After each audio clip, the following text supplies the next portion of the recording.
Sup dogs, welcome back to the Majesty of Reason. I'm Joe Schmid, and today we're looking at arguments against classical theism. In particular, this is going to be a series, maybe two-part, maybe three-part, we'll see. But today, in particular, we're going to be looking at arguments based on abstracta and a whole panoply of modal collapse arguments. I'm going to be critically examining others. I'm going to be defending others. So very fun stuff indeed. So let's dig in.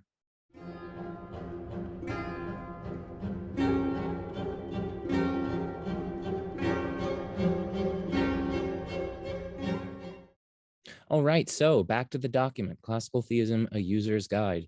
Those of you who have seen my two-part series on arguments in favor of classical theism will recognize this document. It's the same one that I used there. You guys can find a link to this document in the description. It's still under construction because I'm still working on some aspects of part 2, arguments against classical theism. But for the purposes of this video, everything that I'm going to be covering is not under construction. I've completed that. So we looked at purpose and dialectic, models of God, and also we looked at a whole host of motivations for classical theism, like securing monotheism, aseity, Euthyphro dilemma, certain theological arguments, natural theology, like Phaser's 5 proofs, the 5 ways, Aquinas' De Ente argument, a whole host of different ontological arguments, and all sorts of different things, and perfect being theism. Now, in part 2, that's what we're going to be considering here, is going to be arguments against classical theism. We're going to be looking at realism and modal collapse, really. Realism about things like abstract objects. So you can look at this. I'm not going to go through each and every one of these here in the outline, but I'm just giving this so you guys can see it. So modal collapse, we're going to be looking at the modal collapse debate, a pretty in-depth investigation into the modal collapse debate. And then in future videos, this is subject to revision, but we're going to be looking at timelessness, impassibility, simplicity, truth-making, theological arguments from Trinitarianism and incarnation, biblical mentality, non-traditional arguments, and so on and so on and so on. Part 2, arguments against classical theism. Okay, so some notes before we get into it. So I do advise that you read or watch or listen to the two-part series on arguments for classical theism before this. It does kind of lay the groundwork. It's not utterly necessary. So this video is going to be self-contained, but I do spell out like what a part is, what classical theism is, the different models of God, and so on and so on and so on. So and there are a lot of scholarly citations up there and resources. So I would highly recommend it, although it's not absolutely necessary. Second thing that I want to say is a reminder on the person-based nature of justification, right? Whether or not someone is justified in accepting an argument is going to be a function of a whole concoction of factors that are individual specific, right? So it's going to depend on their priors and what their given expectations on various hypotheses, what they intuitively find plausible, all sorts of different things, their plausibility structures, the testimonial evidence that they have, the books that they've read, the videos that they've watched. This concoction of factors is going to be individual specific in many cases, actually probably in all cases. And so whenever someone is evaluating an argument, it's going to be indexed to their position on the epistemic landscape. And so we need to remember that. So also a note about the breadth of this video. This video is going to be very extensive, but it's not going to be 100% comprehensive of all the arguments against classical theism. It's also not entirely exhaustive in terms of its depth. So when I'm canvassing a particular argument, right, I might just have to gesture towards a criticism, or I might just have to gesture towards a response, and so on and so on. Oftentimes I'm just providing a summary, right? The purpose of these videos is to give you a lay of the land, really, on arguments for and against classical theism. And with some critical commentary and some of my own justifications and arguments and reasons and my own contributions to the debate added in. So like I said, it's a survey with some critical commentary sprinkled in. And the arguments are meant to be distinctive to classical theism. And so there won't be any like problem of evil stuff or divine hiddenness stuff or Cantorian or Russellian paradoxes stuff or Draperian Bayesian stuff. It's my boy Draper, or anything that targets theism more generally. I mean, if you want to have a survey of those arguments, you can see Philippe Léon's catalog of over 100 arguments for atheism at his blog there. He's got links to different papers and so on. Finally, this is going to be similar in style to Chad McIntosh's presentation of 100+ arguments on capturing Christianity. I want to say here, and this is in highlighted, or this is italicized, presenting an argument of critique does not necessarily mean endorsing it, okay?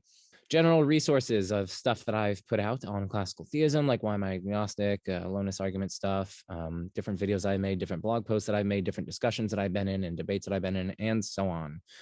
Okay, so a reminder before we get into the problems, this is just a brief survey of classical theism. So this is for the purposes of self-containment. So in addition to affirming God's perfection, his necessary existence, aseity, sovereignty, providence, blah, blah, blah, classical theism affirms 4 core and distinctive theses. So the doctrine of divine simplicity, mutability, timelessness, and impassibility. The doctrine of divine simplicity says that God has no physical, metaphysical, or logical parts. Everything in God is God. That is, whatever is within God is identical to God. More formally, there is no positive ontological item intrinsic to, but distinct from God. Every positive ontological item, in other words, that is intrinsic to God is identical to God. So all of God's attributes and actions and so on are identical to one another and to God himself. A positive ontological item, that's just a fancy phrase for anything with being or reality or existence. It's any X of which it is true that there is that X. So immutability just says that God cannot change. He has no potential for intrinsic change or for gaining or losing relations to things ad extra. He's thus purely actual and he's utterly devoid of potential. Timelessness says that God exists outside of time. There's no succession in his life. He doesn't have temporal location or duration.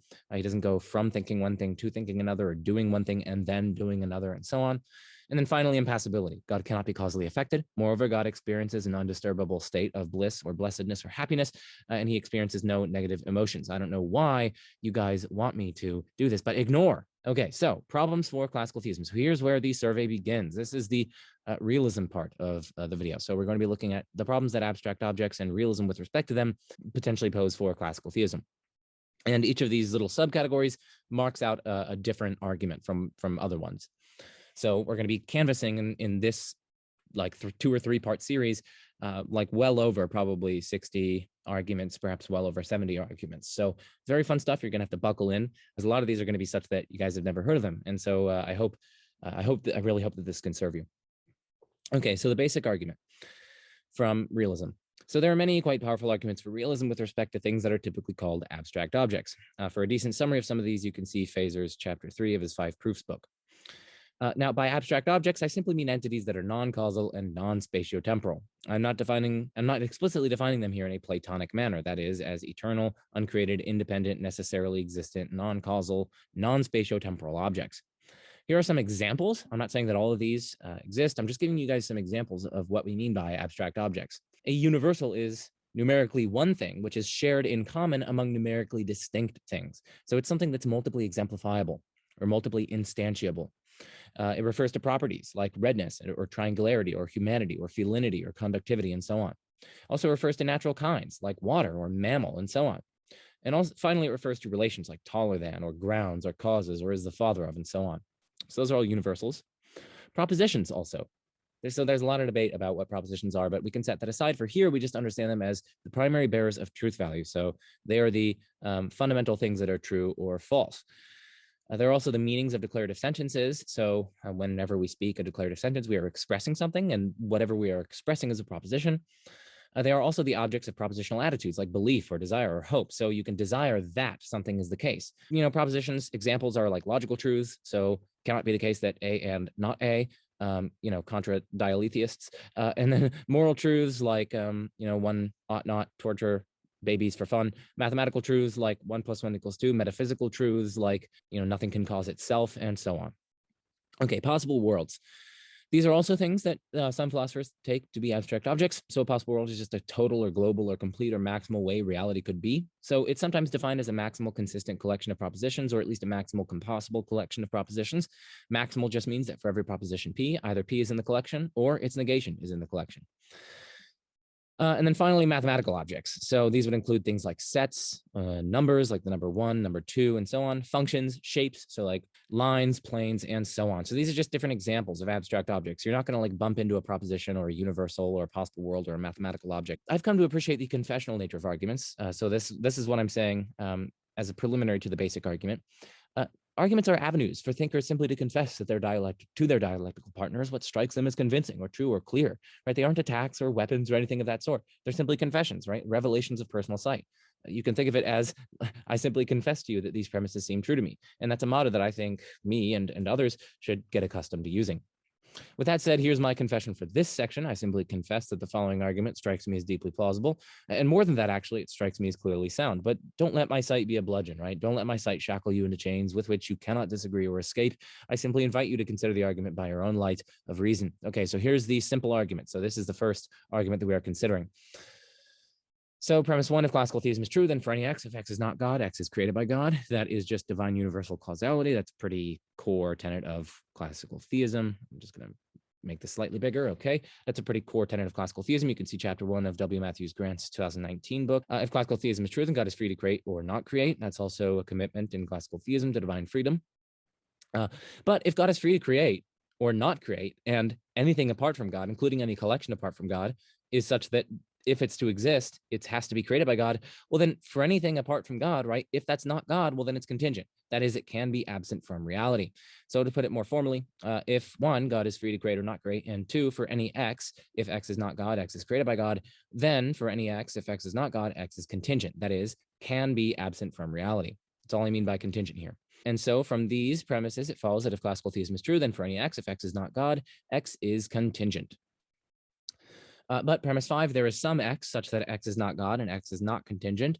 So classical theism is false, or so the argument goes. Premises 1 and 2, as I said, are core commitments of classical theism. Deny them is to deny classical theism. Premise 3 is clearly true, right? If there being something apart from God presupposes that God creates it, and God is free to create anything or not create anything, well, then anything apart from God is possibly non-existent, that is contingent. And so the only premise left is really just premise 5. There is some X such that X is not God and X is not contingent.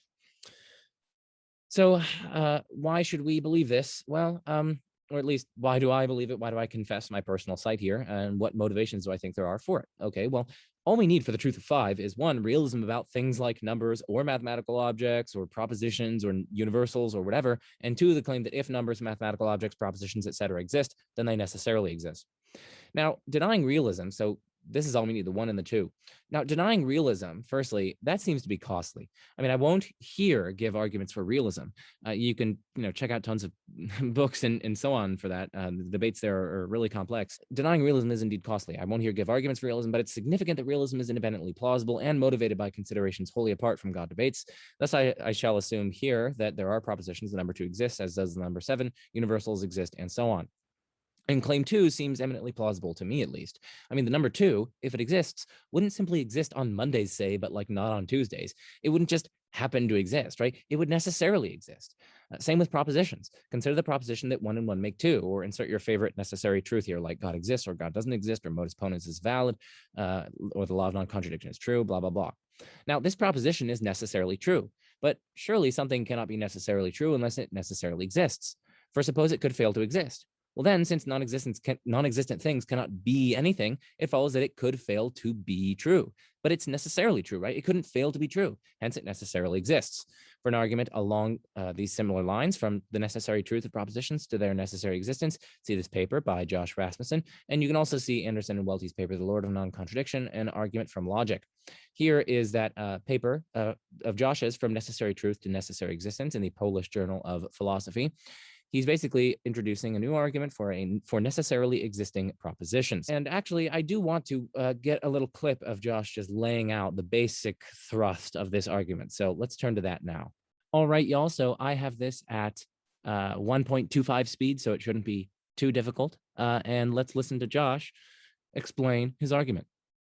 But I do have this article called From Necessary Truth to Necessary Existence. And then in that chapter, we also draw out that same kind of argument. And so basically the argument is that in order for there to be necessary truths, like for example, 1 + 1 = 2, there's a principle of logic that the necessity itself is not just contingent, it's not just a coincidence or anything like that. It's actually metaphysically necessary. So if it's necessary that 1 + 1 = 2, then that necessity is also necessary. So it's necessary that it's necessary that 1 + 1 = 2. Yeah. Okay. That's not S5, isn't it? That's not S5. No, that's you just need S4. I mean, you just need. In fact, from K, so named after Kripke, there's a kind of minimal logic where the theorems of logic are themselves necessary. Yeah. So you just take a theorem of logic, and then it's necessary. Okay, so so then you go from necessity to truth. There's an argument there that like if something actually has necessity, then it also has truth. But it can't have truth unless it exists, because it can't have anything unless it exists. Right. Okay. Now let me be clear. The argument here isn't that there has to be a truth maker. Maybe there does. Maybe there doesn't. But it's actually a more basic argument that there has to be a truth bearer. Yeah. To be the thing that is true. So like if there's something red, then there's something there. Right. That's red. Yeah. Okay. So if there's so here's the argument. Yeah. Some things are necessarily true, and then it's necessary that they're necessarily true. Necessity entails truth, which entails existence.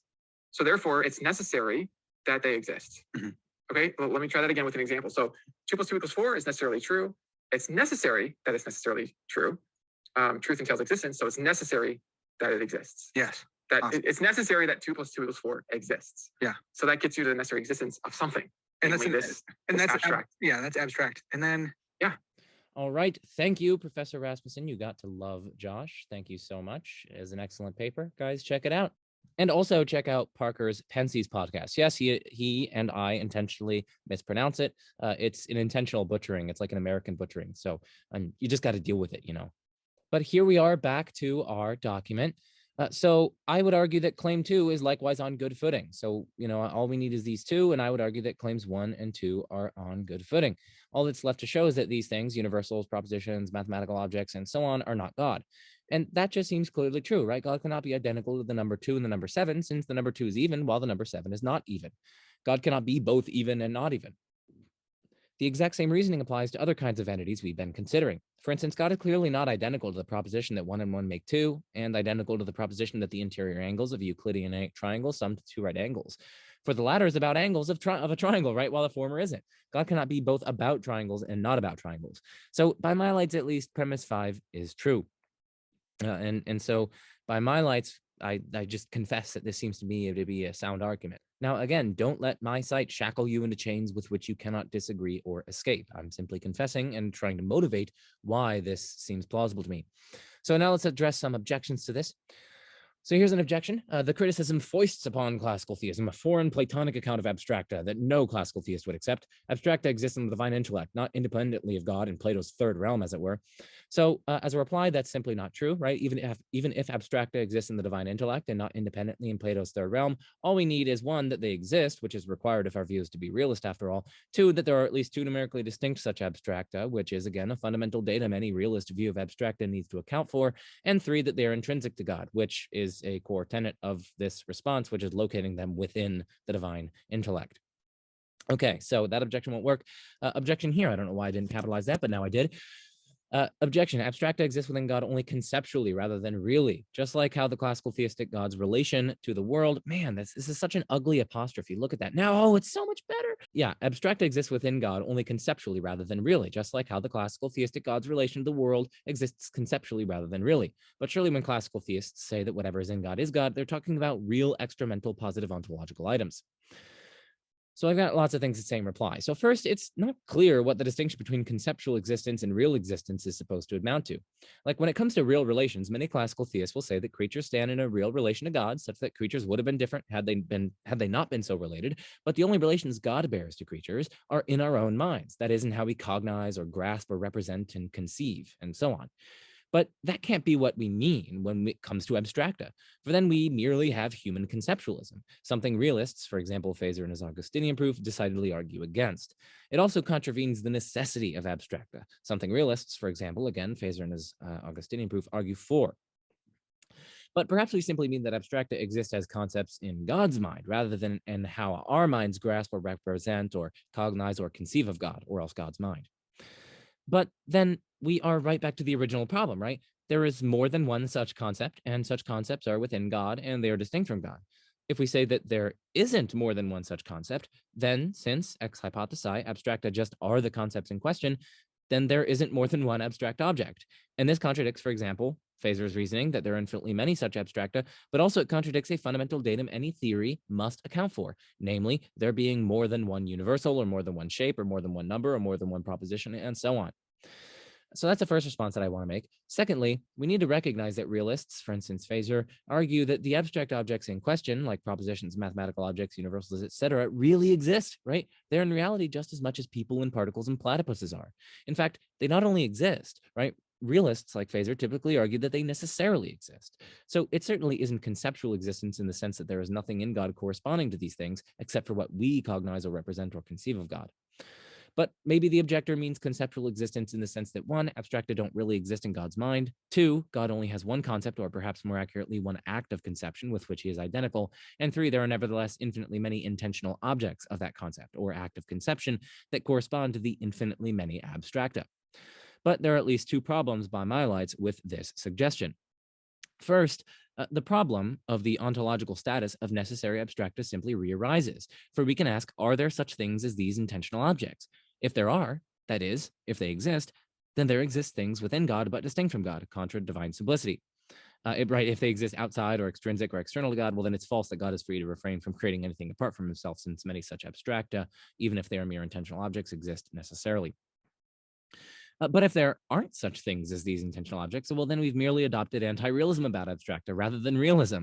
And we are here concerned with realist theories. That is, we have set anti-realism aside, right? In order to avoid the above argument, yeah, one way you could go is just to go anti-realism, right? I mean, I recognize that, but then we're no longer trying to, then we're losing the spirit of this response. The spirit of this response wants to maintain realism, but avoid the argument in some other way. So that's the first problem that I see with this. Second problem with this suggestion here, with what the objector means, is that if abstracta are merely divine intentional objects, well, then it seems that nothing distinguishes them from Santa or unicorns or Pegasus or Harry Potter and so on. But any realist view, because those likewise are such that they are intentional objects, right? I mean, God obviously presumably thinks about them.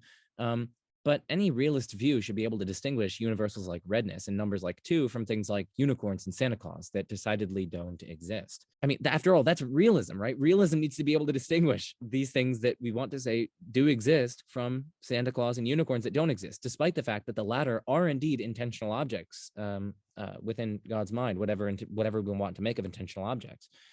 So that's the second thing that I want to say in response to that. And that's my second overall response to the objection in question. So now here's my third response to the objection in question. Third, the abstracta in question must really exist in order for them to serve the explanatory roles for which realists like Fazer employ them.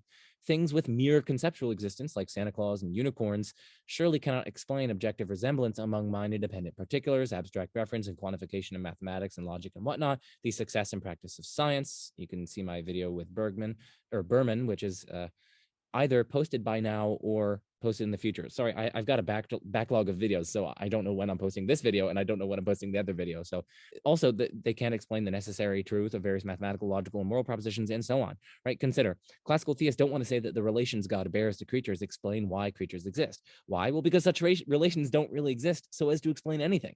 Instead, they say that God is what explains creatures. And so similarly, if we want to have our realism, well, then we have to say that these things really exist in order to serve the explanatory roles for which realists employ them and for which the central realist arguments employ them as well. So overall, then I think that the appeal to conceptual or intentional existence will not help the classical theist at all. So I think that this argument retains its force, at least by my lights. Okay, so on to the second argument from abstracta. Okay, so this is singleton sets with contingent members. So premise 1, if set theoretic realism is true, so that's just realism about at least some sets, well, then sets are either Platonic abstracta or exist in the divine intellect. Those are two relevant competing theories. Seems pretty plausible. I mean, presumably sets, if they existed, especially sets of like the natural numbers, say, would be necessarily existent. And so presumably they wouldn't just be identical with certain contingent material configurations or with human mental states and so on, which are contingent and so on. So premise 2, set theoretic realism is true.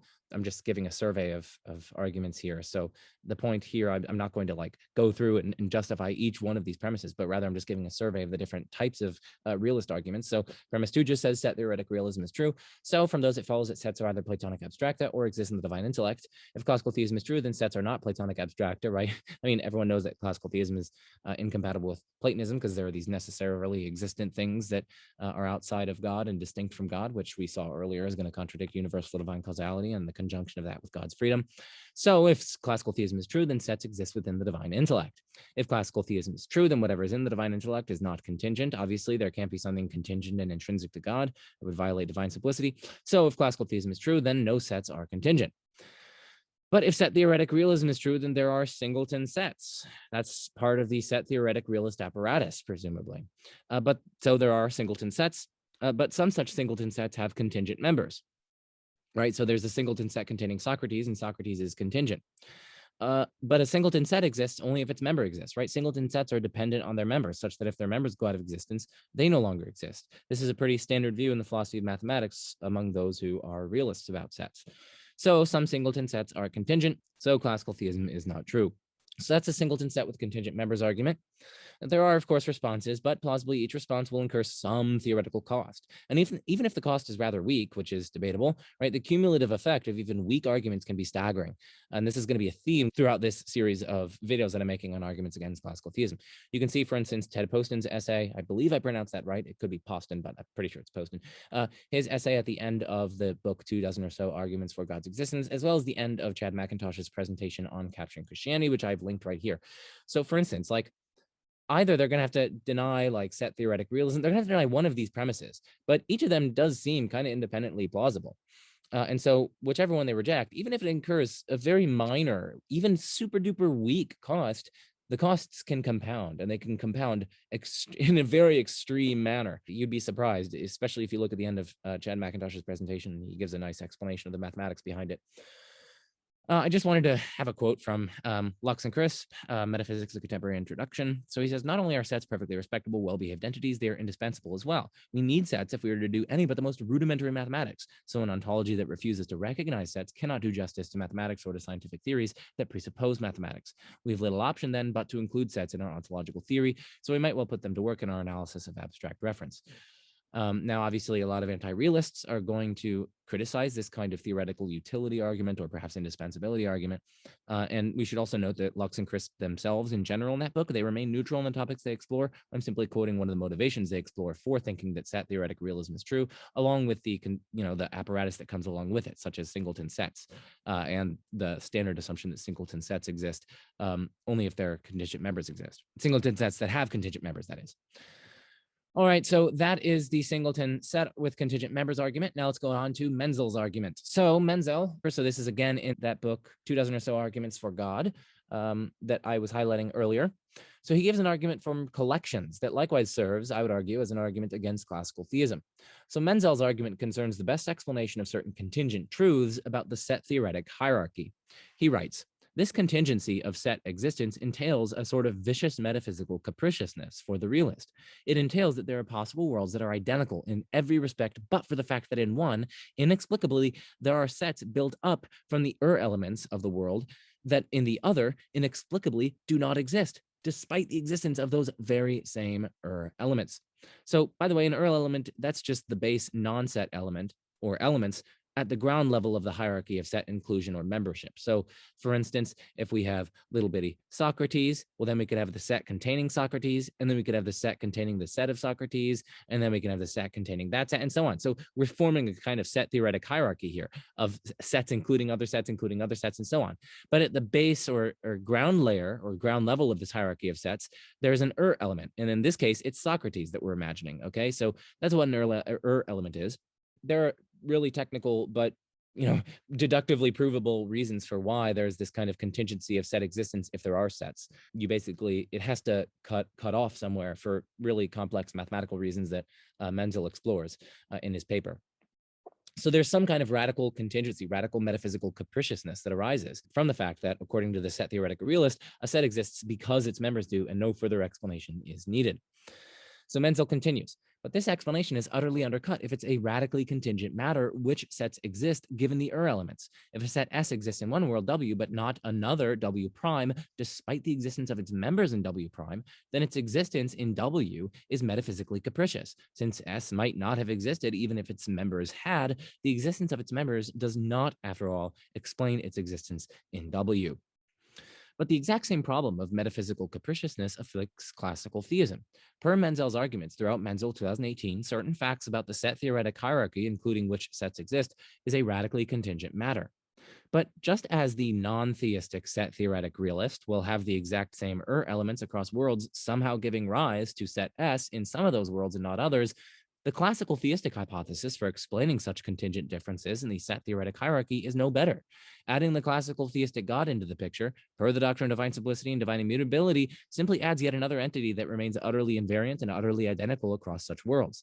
The classical theistic God performs no distinctive mental act to collect together some such elements into a set in one world while refraining to so collect such elements in another world, since everything about God remains wholly and entirely identical across all possible worlds, regardless of whether or not S was so collected. Adding the classical theistic God into the picture then It's just like adding one further element to the original group of elements, which does nothing to remove the mystery of S's obtaining in some worlds while not in others.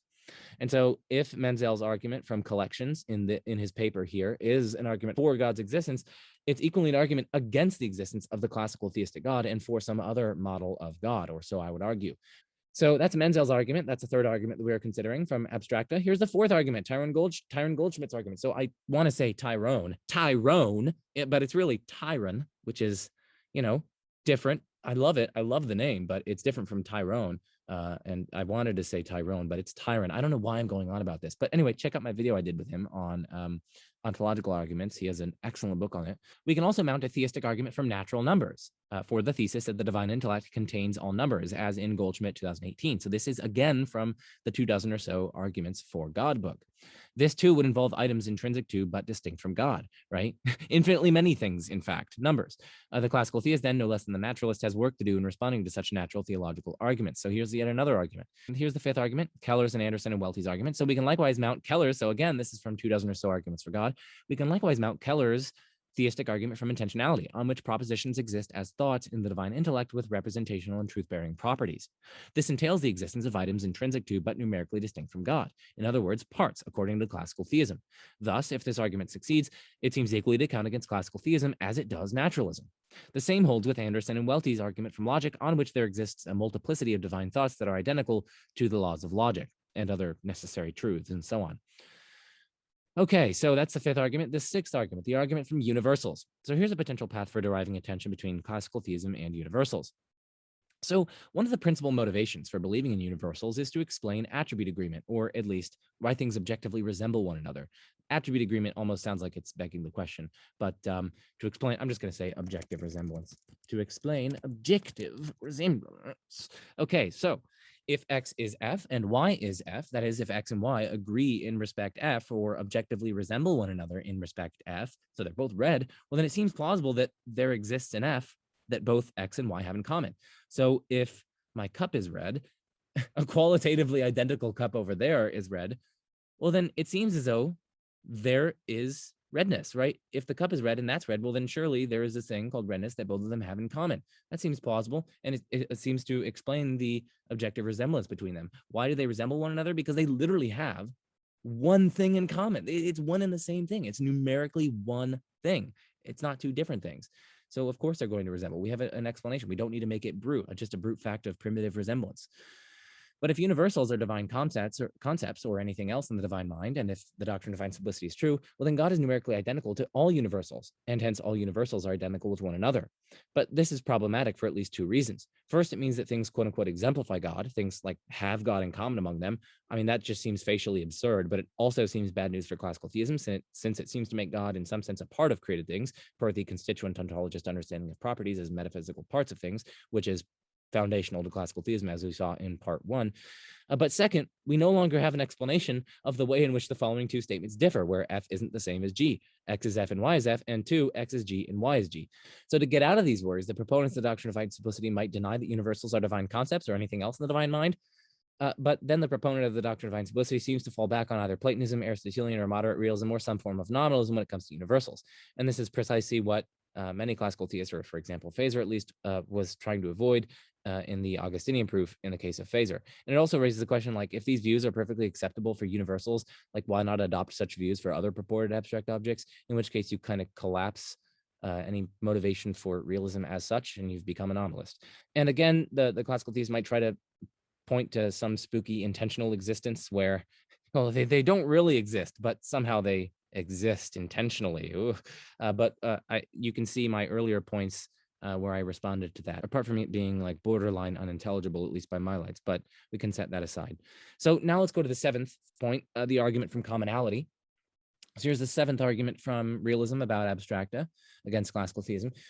So here's what we're going to call an ang predicate, okay? It's an atomic, gerrymandered. Man, I should have looked this up before. I've heard people pronounce it differently. I'm just going to say gerrymandered. I think that's how you pronounce it. I've heard people pronounce it differently, by the way. So you're just going to have to forgive me for this, but I'm going to say gerrymandered. Why am I saying this? I need to go on to the arguments. Okay, so atomic non-gerrymandered predicate. That's an ang predicate. Okay, so atomic. That means that it's not built up out of or constructed from constituents. For example, it's not like a negative predicate. So like a predicate is a negative predicate just in case it contains a negation. So I am not red. So that predicate, not red, applies to me. That's a negative thing. And so it's not an atomic predicate because it contains this kind of more complex constituent, namely the negation and then redness. So it's not a negative predicate. It's not conjunction. So like red and blue. It's not disjunctive. So I am red or human. It's not an implicative predicate. So I am not such that if I'm red, then I'm colored or whatever. So that's what we mean by atomic. Secondly, compare is red versus is not red, or is either red or made of green cheese, and so on. Non-gerrymandered, so that just means it's not artificial or arbitrary or ad hoc or constructed or made up on a whim. So it's like a natural predicate. It's not an arbitrary predicate. It's a principled predicate. Surely the predicate applying to things, we're kind of carving nature at its joints. So for instance, it's not like grew from the philosophy of science. So a predicate, that's just whatever is said of a subject. Predicates can be satisfied by things. So I satisfy the predicate is human. So do you. Common predication. So what is common? So I'm just breaking this down. We've got atomic, non-gerrymandered predicate. So atomic, non-gerrymandered predicate. What is a common predication? So we're going to talk about common ang predication. So common predication just means one and the same predicate is applied to numerically distinct things. So the predicate is just true of A1, A2, A3, and so on through AN. A more technical way of saying this is that these objects, A1 through AN, are in the extension of the predicate, which is just all and only those things of which the predicate is true or to which the predicate applies. Okay, so now we're going to make use of a predication principle, or PP.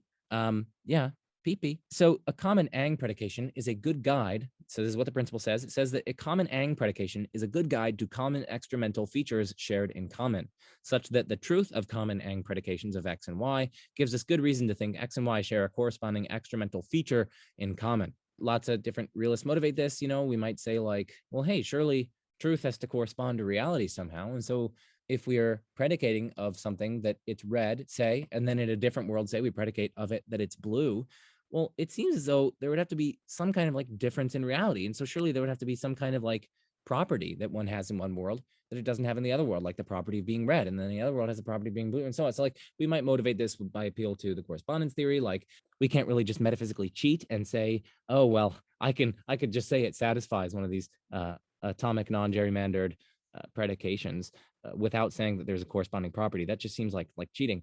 Surely if it's to correspond with reality, there must like be such a thing to which the predicate refers. But anyway, that's that. I'm not really here to defend this predication principle. I'm just pointing out that it can undergird an argument from realism against classical theism. So premise 1, at least one common ang predication is true of God and humans. Premise 2, so God and humans share some feature in common. Okay, so why think that this is true? Well, here's an ang predication that's true of both God and humans. They're both in reality. They both exist under classical theism, of course. They both are identical to something. Like we can go through a whole host of generic things that generic predicates, which are atomic, non-gerrymandered, and which everything has in common, like existing and so on. And of course, you can get into more fine-grained things. So like has power. So both humans and God have power, right? In the sense of able to causally bring about an effect. Both God and humans are possible. There are so many different predicates that are true of both God and human, and they are such that they are atomic and non-gerrymandered. So God and humans share some feature in common by 1 and PP. Now this is not a deductive inference, because this is just saying that a common ang predication is a good guide to common extramental features shared in common. So it gives us good reason to share a corresponding extramental feature in common. It's not saying that it's necessarily the case. Like there could be some kind of defeasible thing, like defeater, but we have reason to expect that there is some corresponding extramental feature in common whenever we have a common ang predication. And so this follows by this defeasible rule, PP.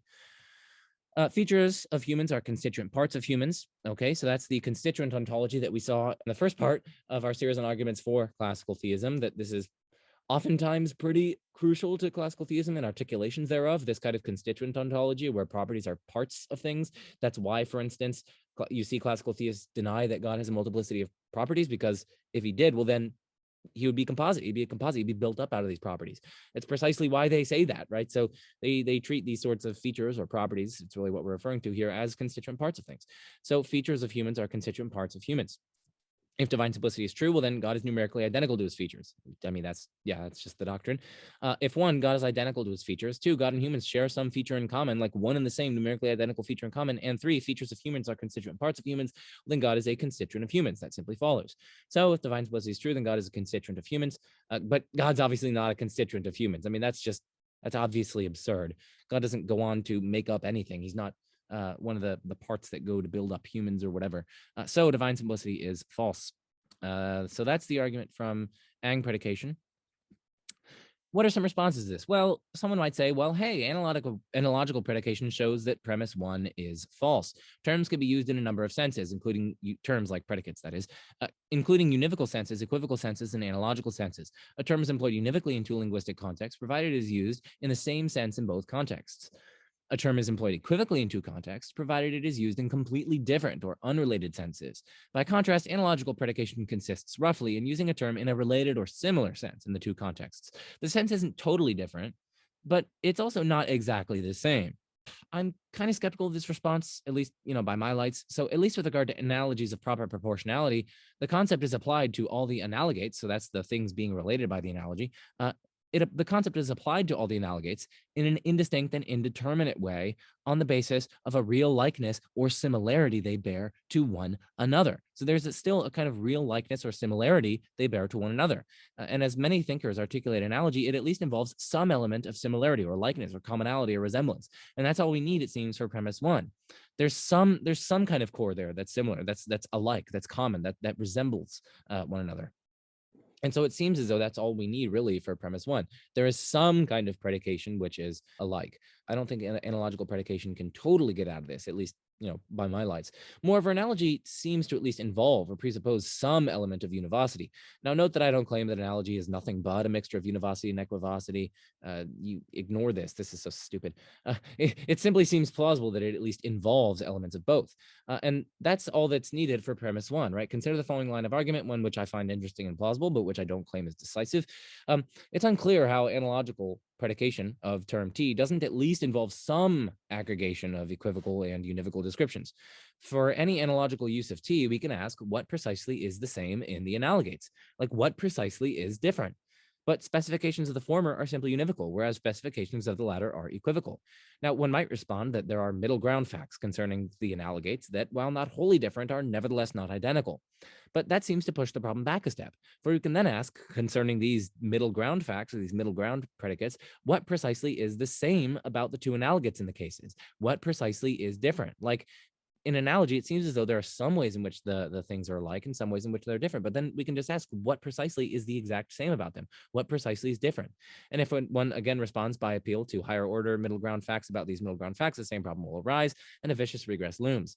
Or one might respond that there is nothing precisely that is the same in the two cases, and nor is there anything different.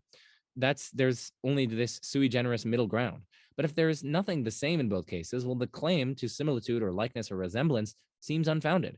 If there's nothing, there's nothing that's the same in their cases. So how are they similar or alike or resemble one another? If they literally have nothing, if there's no same one and the same thing in both cases. Now, and notice that this is precisely how analogies seem to work, right? When we use analogies to make points, we can precisely specify the manners in which the analogates are the same and are different. And it is the balanced combination of the similarities and differences that leads us to suppose that while the analogates are not identical, they're not wholly unrelated either. For instance, suppose we want to analogize God's causal sustenance of everything in existence with a violinist playing music. These two are certainly not identical, but they are also not wholly unrelated. In that sense, they are analogous. But they're only analogous, it seems, insofar as we can precisely specify the exact ways in which the two are the same on the one hand and different or unrelated on the other. They are the same insofar as they both involve, one, efficient causation of, or producing or bringing about the existence of something, for God, the existence of concrete objects, for violinists, the song, and two, the concurrent causal activity such that the operation of the cause is a necessary condition for the existence of the effect, right? Absent God's causal sustenance, concrete object cease. Absent the violinist's hand movements, the song itself ceases. Now, we can get into the nitty-gritty about whether or not the song itself does cease. I mean, after all, if the violinist stops playing, the music still exists. It goes on, and you can hear it from miles away, seconds, even after the violinist might die. But we can set that aside. These aspects are plausibly the same in both analogates. The two are different or unrelated insofar as the violinist must act on previously existent material to produce the effect, whereas God creates and sustains a total substance ex nihilo. Concrete objects are not musical sounds, and so on, right? Again, so these are like different and unrelated ways that the analogates are. Now, again, I'm not claiming that analogy is reducible to or nothing but a balanced combination between univocity and equivocity. I'm simply claiming that it's at least plausible and prima facie the case that such a balanced combination is at least involved. So I aver that upon close examination, moreover, analogical predications seem to work this way, right? Fazer gives an example of wines being good and George's being good. So presumably the wine, this is an example he gives of analogical predication. But I mean, presumably the wines being good consists in its being fresh, flavorful, fulfilling, and so on, which, I mean, I wouldn't even know because I'm underage, but which are in turn good because they facilitate in some way or another the flourishing of a human life. George's goodness consists in his intellectual and moral virtues, which in turn are good because they facilitate the flourishing of George's life. It seems then that we can pinpoint the precise manner in which both wine and George are, in the same sense, good, both pertaining to the flourishing of human life. We can likewise pinpoint the precise manner in which the wine's goodness and George's goodness are different or unrelated. The ways in which they facilitate human flourishing are unrelated, right? One consists in gustatory and nutritional flourishing, whereas the other consists in character flourishing.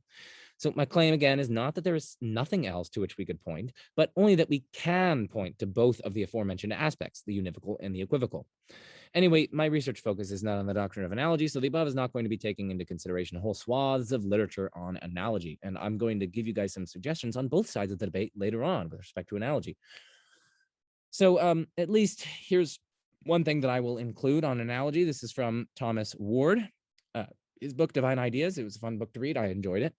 From Cambridge University Press. It's a Cambridge Element series. So he writes, suppose you say God's loving kindness is a little bit like and a little bit unlike my mom's. Well, what could account for this? Borrowing from Aquinas, we might distinguish between the perfection itself that loving kindness is and the mode in which any loving thing is related to its loving kindness. In the case of my mom, she has loving kindness as a feature, and a feature she need not have to be the very substance she is. But in the case of God, God is love. So God's loving kindness is not a feature he has, but the very substance he is. Still, despite these different modes of relating to loving kindness, having it in the case of my mom, being it in the case of God, we can attend to the perfection itself that loving kindness is and ask how God's is related to my mom's. If we assume that, with respect to this very perfection, God's loving kindness is a little bit like and a little bit unlike my mom's, then it follows that loving kindness is a feature which has some sort of complexity, some parts or degrees which God's loving kindness shares with my mom's, in virtue of which they are a little bit alike, and some other parts or degrees in virtue of which they are a little bit unlike. So that's what Ward is saying, which is basically similar to what I was arguing up here. Like, if they're alike in some ways and unlike in other ways, well, then that at least seems to involve the univocal and the equivocal. And so the appeal to analogy is only just going to slip in the univocal, which is precisely what one only needs. It needs a one common and predication. Common just meaning the exact same sense. It's predicated of them both, so it's univocal.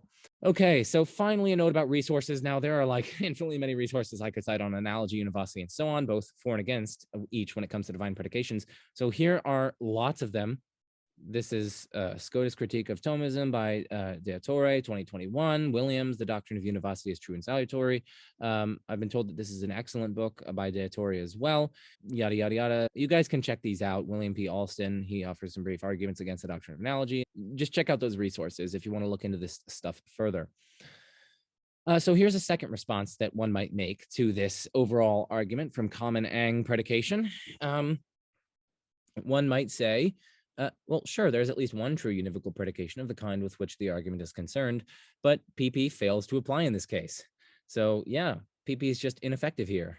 Got a inert PP. So what's the principled non-ad hoc reason for denying its application here, though, right? Surely we need some principled relevant difference that accounts for PP's failure here, but success elsewhere. Without providing this, the objection at hand simply won't get off the ground, or so it seems. Second, the response seems to accrue a theoretical cost insofar as it must deny the truth of a plausible principle, or at least deny it as it applies to one case, but yet applies in lots of other cases, which makes your theory much more complex and accrues a probabilistic cost. These theoretical costs, which may individually be non-devastating and non-drastic, compound and aggregate rather quickly with quite drastic results. Remember Ted Poston's paper that I was alluding to. Now, as an aside, this response, number 2, is indeed the route that Scotus would take in response to my argument. I'd make these 2 points in reply, but mostly focusing on the second point, that it's going to incur theoretical costs, and those compound extremely quickly. Third, one might just deny constituent ontology. I mean, remember, I had constituent ontology as a premise in here upon which this argument rests, at least a premise that by classical theists' own lights would be acceptable. So that's another response one might say. But this will likely pose lots of problems for the underlying metaphysical frameworks within which classical theism is often articulated. And second, it doesn't actually avoid the argument, because we can simply rerun the argument in terms of a relational ontology, and you'll still get the absurd conclusion that humans stand in an exemplification relation or instantiation relation to God. In which case, just as they exemplify or instantiate brownness and massiveness, they're going to literally instantiate or exemplify being divine. And that's heresy. As a fourth response to this argument, the classical theists might adopt universal apophaticism. I spelled that right, bruh. Come on. Let's just add that to the dictionary.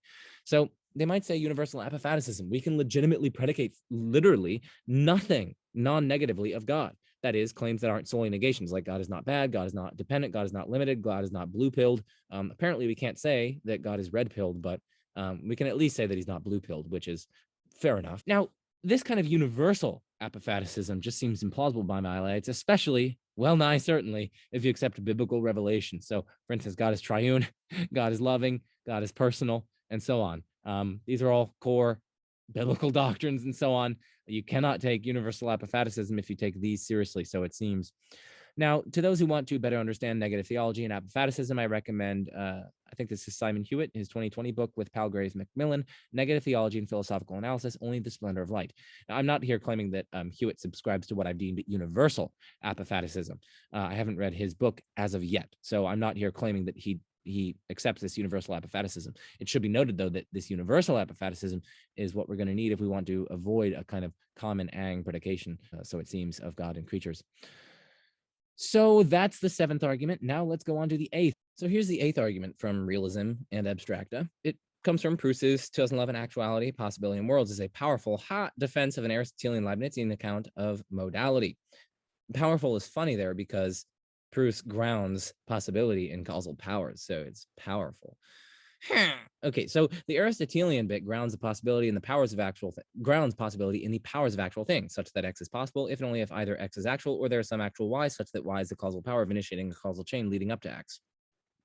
The Leibnizian bit construes global possibilities, that is, whole possible worlds, as divine thoughts, propositions, in other words, or divine thinkings. So Pruss summarizes it nicely. The Aristotelian account by itself does not yield possible worlds. One could supplement that account with Platonism, but Platonism fails to give a satisfactory answer to the grounding problem, namely that in virtue of which things are possible. But once we have the Aristotelian answer to the grounding problem, we can adopt a Platonic answer to the worlds problem. Possible worlds are, say, maximal collections of compossible propositions, or a collection of propositions is compossible, provided there is something that can initiate a causal chain leading to its being the case that they are all true. While this seems to be a coherent account of both possible worlds and of the grounds of modality, it is inelegant in that it posits that there really is no connection between worlds and the grounds of modality. Worlds are just certain collections of propositions. Their ontology as collections of propositions seems completely separate from the grounding of the fact that they are compossible. Worlds become an add-on to the system, one that is not directly relevant to the grounding of modality. However, if one wants the benefits of a theory of possible worlds and finds the Leibnizian approach plausible, then in order to have both possible worlds and a grounding for a lethic modality on the scene, one can posit one God whose powers ground a lethic modality and some of whose thinkings are the possible worlds that he can initiate causal chains leading to the actualization of. God, as a rational being, can only act after rationally considering the options, and his considering of the options might well constitute the divine ideas, the thinkings that possible worlds are. This merges the Aristotelian and Leibnizian accounts, and this solves the difficulty, which was the main objection to Leibniz's account of possibility. Granted, propositions expressing modal truths are ideas in the mind of God. But what, we asked, makes these propositions true? The answer is that they are made true by the capabilities of the God whose action-guiding ideas they are, and by those of beings that he might have created. What makes it true to say that it is possible for there to exist a world with unicorns is that the idea of such a world is an idea in the mind of an all-powerful God capable of acting on it and creating such a world. Now, the problem for divine simplicity, though, is that the Leibnizian Aristotelian account modality seems straightforwardly to require positive ontological items intrinsic to but distinct from God, namely the propositions existing as divine thinkings. The argument then would go something like, 1, if the Aristotelian Leibnizian account of modality is true, then there are items intrinsic to but distinct from God. If there are items intrinsic to but distinct from God, then divine simplicity is false. The Aristotelian Leibnizian account of modality is true, so divine simplicity is false. And this is defended in the extended book that I cited earlier. It's an excellent book, one of my favorites. In philosophy, that is. Okay, so note, even if one denies the Aristotelian-Leibnizian view of modality, one will thereby accrue the theoretical costs associated with the alternative metaphysical accounts of modality, costs which Pruss elegantly details in his book. And remember the point about the compounding of theoretical costs that I've been emphasizing throughout this entire video. Okay, so Pruss responds to the worry about the doctrine of divine simplicity as follows. So Pruss is not unaware of this. So he says that Aquinas noted that we can think of ideas in two ways. First, we could say that X has an idea of Y, provided that there is an image of Y in the mind of X. In this sense, there cannot be multiple ideas in the mind of God by divine simplicity. Second, we could say that X has an idea of Y, provided simply that X cognizes Y. Thus, when we say that X has two ideas, this means that there are two things, Y1 and Y2, each of which X cognizes. God can cognize diverse items in and through a single act of cognition, indeed the same act of cognition by which he cognizes himself. By my lights, though, this response is wholly unsatisfactory. The argument I leveled does not deny that there is one single act of cognition by which God cognizes a diverse array of things. My argument only says that there are items intrinsic to but distinct from God. And as Pruss himself admits, look, he's saying there are two things, Y1 and Y2, each of which X cognizes. Pruss himself admits there are two things, Y1 and Y2, each of which X cognizes. This is explicitly saying that there are such items. If there weren't such items, then we would, after all, have anti-realism about possible worlds, which is precisely what Leibnizian accounts were trying to avoid. And these items are clearly located within the divine intellect. That's part of the Leibnizian account. These aren't created realities external to God. They're intrinsic to God. Hence, the account in question has as a consequence that these are items intrinsic to but distinct from God. Here's another way to appreciate my point. As Pruss points out, the Leibnizian account explicitly treats the possible worlds, which remember are propositions, which in turn are divine thinkings, as necessarily existent. But God under classical theism could have existed alone, since he was free to refrain from creating anything apart from him.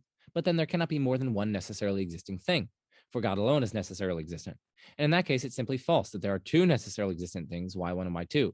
But yet this is precisely what the Leibnizian account requires and what Pruss himself recognizes. Namely, there is a multiplicity of divine thinkings that correspond to the worlds. Another response, also adumbrated by Pruss, says we can consider this act under many aspects, depending on its many objects, the thought of Smith, the thought of Jones, etc. Here's my response. Sure, we can consider the single act under many aspects, but the more fundamental question is whether there are, out there, independently of human mental considerings, the various worlds, existing as propositions, in turn existing perhaps as thoughts. If the answer is no, then we simply lose the Leibnizian bit of the account, since we simply denied that there are such things as worlds/propositions. But yet the whole purpose was to keep the Leibnizian bit of the account.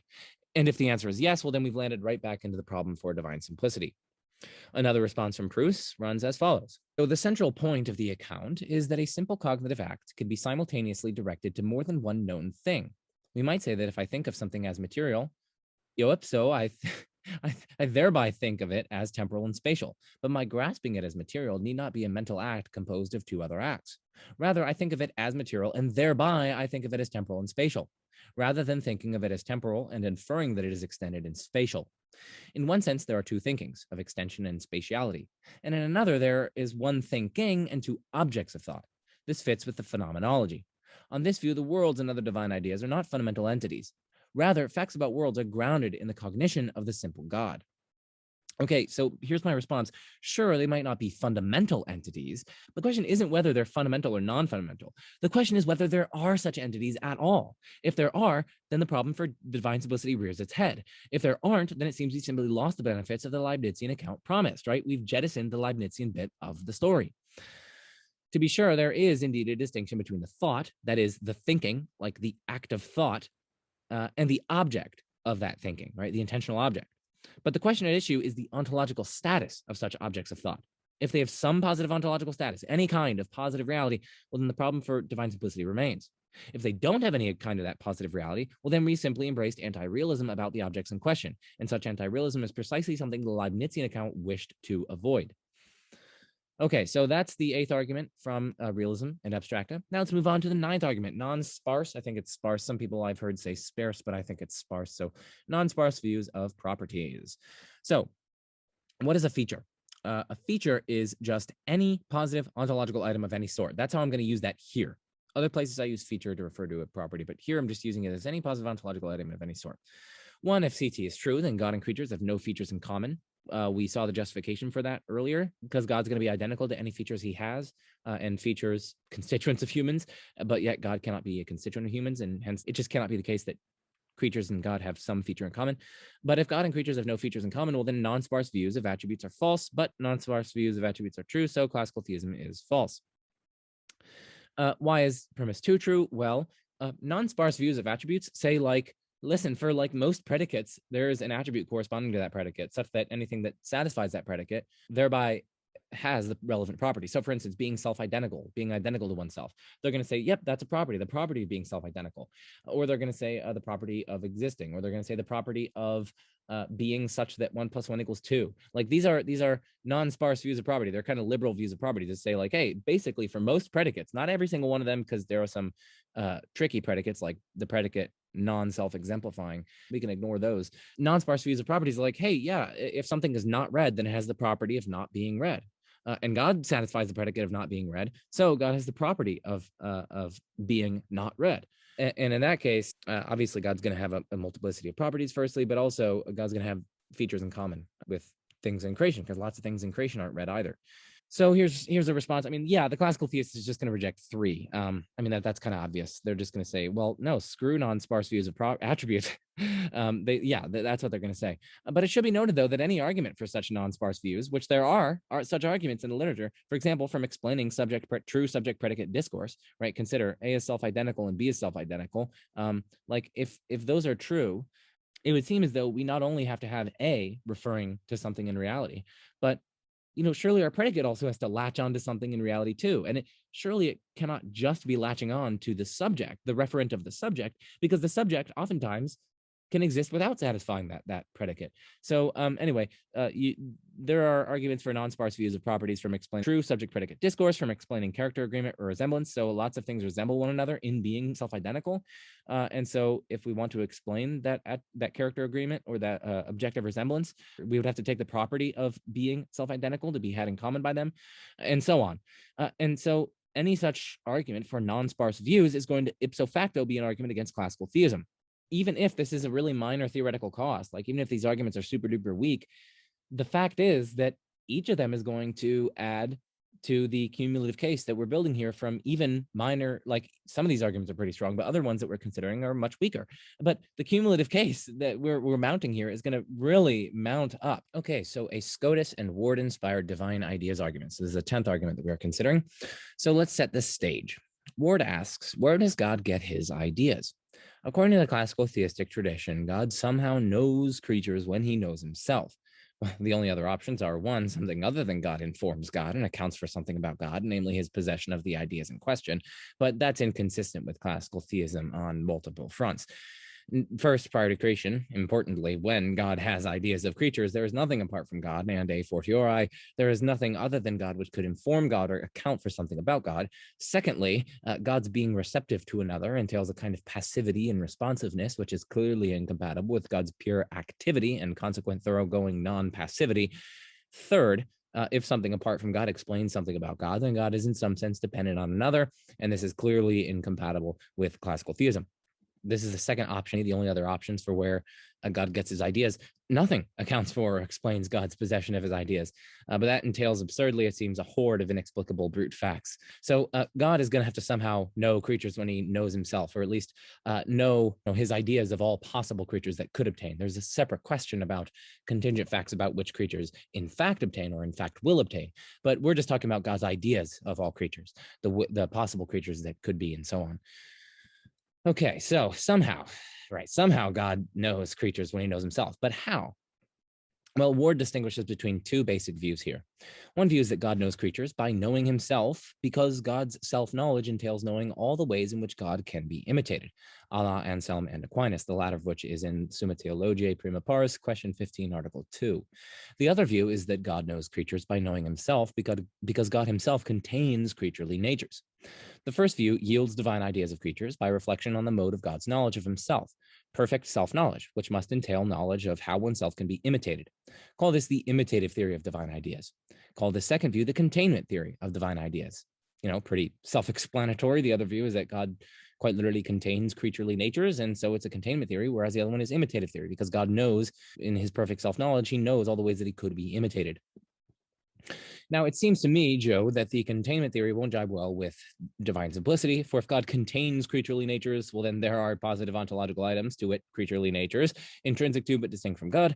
That would thus leave the imitative theory. And so if there's an argument against the imitative theory, then plausibly this equally counts as an argument against classical theism. There is a question here about whether the imitative and containment theories exhaust the options for the classical theist. That's an interesting and important question, but what matters for present purposes is that the two dominant accounts of divine ideas are indeed captured by these two theories. And if neither work under classical theism, this seems to be a problem for classical theism and points to serious difficulty in accounting for the divine ideas. After all, God's going to have to get his ideas, as we concluded earlier by our disjunctive syllogism. He's going to have to get it somehow from knowing himself. And I don't know, it seems like what other ways would there be than himself, like him actually containing the natures of creatures, or else him reflecting on some aspect of himself, and then knowing that aspect so perfectly that he could be imitated in various ways. And those ways are the creaturely ways of being. There might be some other ways, and maybe I'm just lacking imagination, but these do seem that there's a question about whether they're exhaustive, but it is going to be a serious difficulty in accounting for divine ideas if neither of these accounts work under classical theism. We concluded here, at least by my lights, that this containment theory is not going to jibe well with divine simplicity. And so if there is an argument against the imitative theory, well, then it's equally going to count as an argument against classical theism, or so I would argue, or at least so this problem argues. Remember, presenting an argument here does not necessarily mean endorsing it. Remember, an imitative theory holds that God gets his ideas of creatures by understanding his own infinite essence as able to be imitated in various finite ways. God's knowledge of himself as imitable is supposed to follow from God's having perfect self-knowledge, and God's perfect self-knowledge itself follows from God's omniscience. It is plausible, though not obvious, that perfect self-knowledge entails knowledge of all the ways oneself can be imitated. For now, let's assume that perfect self-knowledge does entail knowledge of all the ways oneself can be imitated. The great promise of the imitative theory, according to Ward, is an explanation of God's knowledge of all the ways of creaturely being, before any creatures exist, merely by knowing himself. But, argues Ward, the imitative theory cannot deliver on this promise. So here's a principle that we're going to use. Principle: the reality of relations depends on the reality of the things which are related. So why believe principle? Well, consider two brothers, James and John. Whatever it is, for one thing, to have the brotherhood relation to something else, James and John only have brotherhood relations to each if both men exist and have the same parents, right? If their brotherhood is to exist, then both of these men must exist, right? The existence of the men explains the brother relation and not the other way around. In short, relations depend on the things that are related. You can't have the relation obtaining without the relata, so this says. The brotherhood example is a particularly powerful illustration. It seems to generalize to other relations too, or at least so this argument goes. Now, imitation is a kind of relation. The statue of Magic Johnson outside the Staples Center in Los Angeles imitates Magic Johnson, and Magic is the model or exemplar of the statue. So when one thing imitates another, we can say that there is both the imitation and the exemplar, the thing which imitates and the thing which is imitated respectively. Notice that if we try to give a detailed explanation of why or how the statue imitates the man, we will point out non-relational features of each. We might say of the statue, speaking loosely, look, he's wearing the number 32 jersey, and he's extending his left arm commandingly as though he's directing his teammates. That's just like magic. But these are non-relational features of the statue. They are non-relational features of the statue, which are also non-relational features of magic. Crucially, it is because the statue has these and other non-relational features that it really stands in an imitation relation to magic. These points about the nature of relations in general and imitation relations in particular are extremely important for understanding the Scotistic problem for imitative theories of divine ideas. So here is the problem. The imitative theory holds that God has ideas of creatures by knowing how he can be imitated. But relations depend on the things that are related, and imitation is a relation of a thing to its exemplar. So the imitation relation depends on the thing and not the other way around. Now, God is a perfect knower, so he would know every way in which anything whatsoever imitates him. But precisely because he is a perfect knower, he would also know whatever non-relational features of things explain why things imitate God. And even if both the non-relational features and the imitation relation obtain simultaneously, it is the non-relational features which explain the imitation and not the other way around. And God knows this too. But it follows from all this that God's ideas of creatures are prior to and explanatory of his ideas of creaturely ways of imitating God. So imitation cannot explain how God has the ideas of creatures he has, and therefore imitative theories of divine ideas are false. And we argued earlier that this is going to be a problem for classical theism if indeed we can show that imitative theories of divine ideas are false. So that's a 10th argument. Here is an 11th argument. This is another Ward-inspired argument from Transcendence. It's from Ward. So Ijo argued earlier that plausibly divine simplicity entails that God has absolutely nothing in common with us. So God is thus totally unlike creatures. God and creatures are not similar to each other. God is, as is sometimes said, wholly other. But if God is wholly other than creatures, so Ward argues, then God cannot know creatures in advance of creation by knowing himself.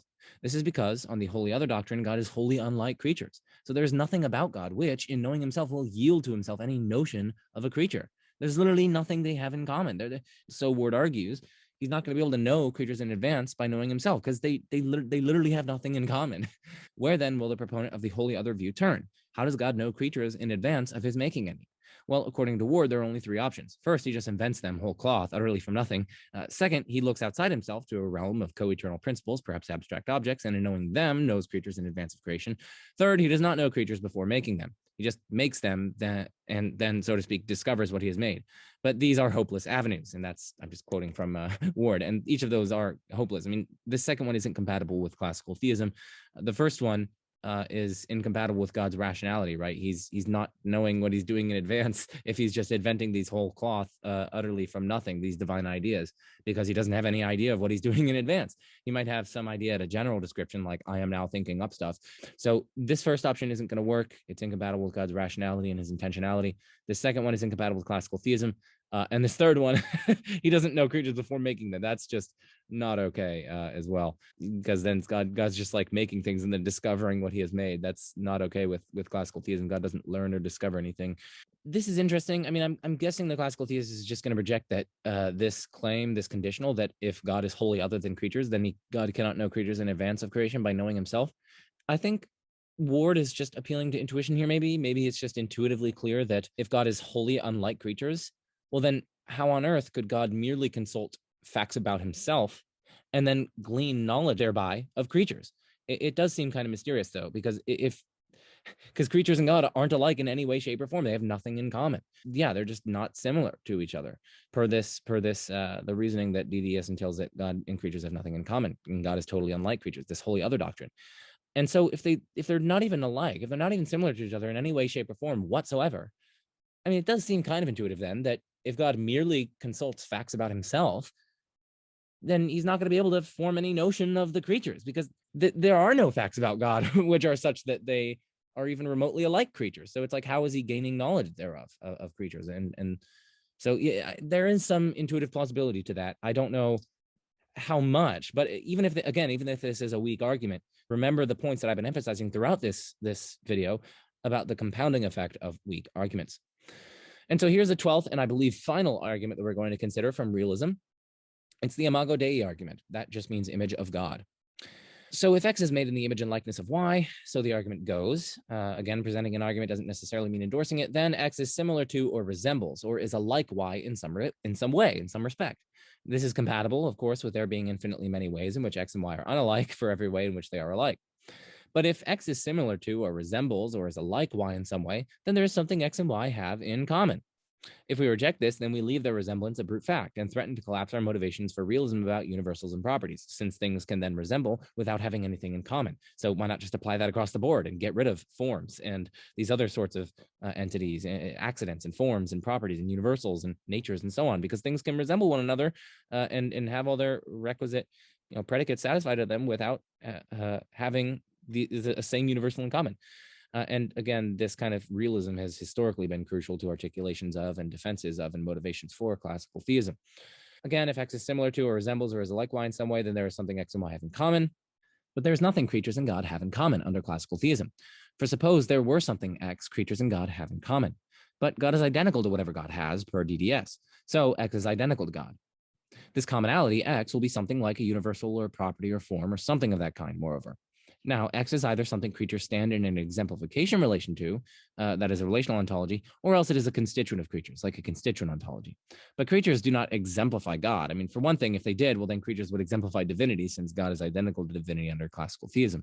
But that would entail that creatures are divine, which is absurd. For another thing, it's just facially absurd to say that creatures exemplify God. But God cannot be a constituent part of creatures either. This, 1, violates God's transcendence. 2, entails absurdly that God is less fundamental than and explained by creatures in some respect, since substantial wholes are in some sense more fundamental than and ontologically prior to their parts. 3rd, entails that a part of something can adequately explain its whole's existence, in which case we remove any motivation for classical theism from composite being to simple being, since parts can explain their wholes without needing something else, and many other problems. And the reason this is so is because God is supposed to be the ultimate explanation of any composite object. Okay, so yeah, lots of problems there. So creatures, it just follows that, okay, so here's the rough sketch of the argument. We said if X is similar to, or resembles, or is like Y in some way, well, then there's something that they have in common, but there cannot be something that they have in common, because if they did have something in common, well, then God would be identical to that thing. And so then they would either be exemplifying God, or else they'd have God as a constituent part, both of which are absurd. So there's nothing that God and creatures have in common under classical theism. And so since they have nothing in common, but they're being similar to, or resembling, or being alike one another in some way presupposes that they have something in common, it follows that they aren't similar to, or resemble, or like one another. So creatures are not made in the image of likeness of God, because they're not similar to, or do not resemble, and they are not alike God in any way, which is what we said here as our kind of opening gambit that is required for them being made in the image and likeness of God. After all, that's surely what likeness means.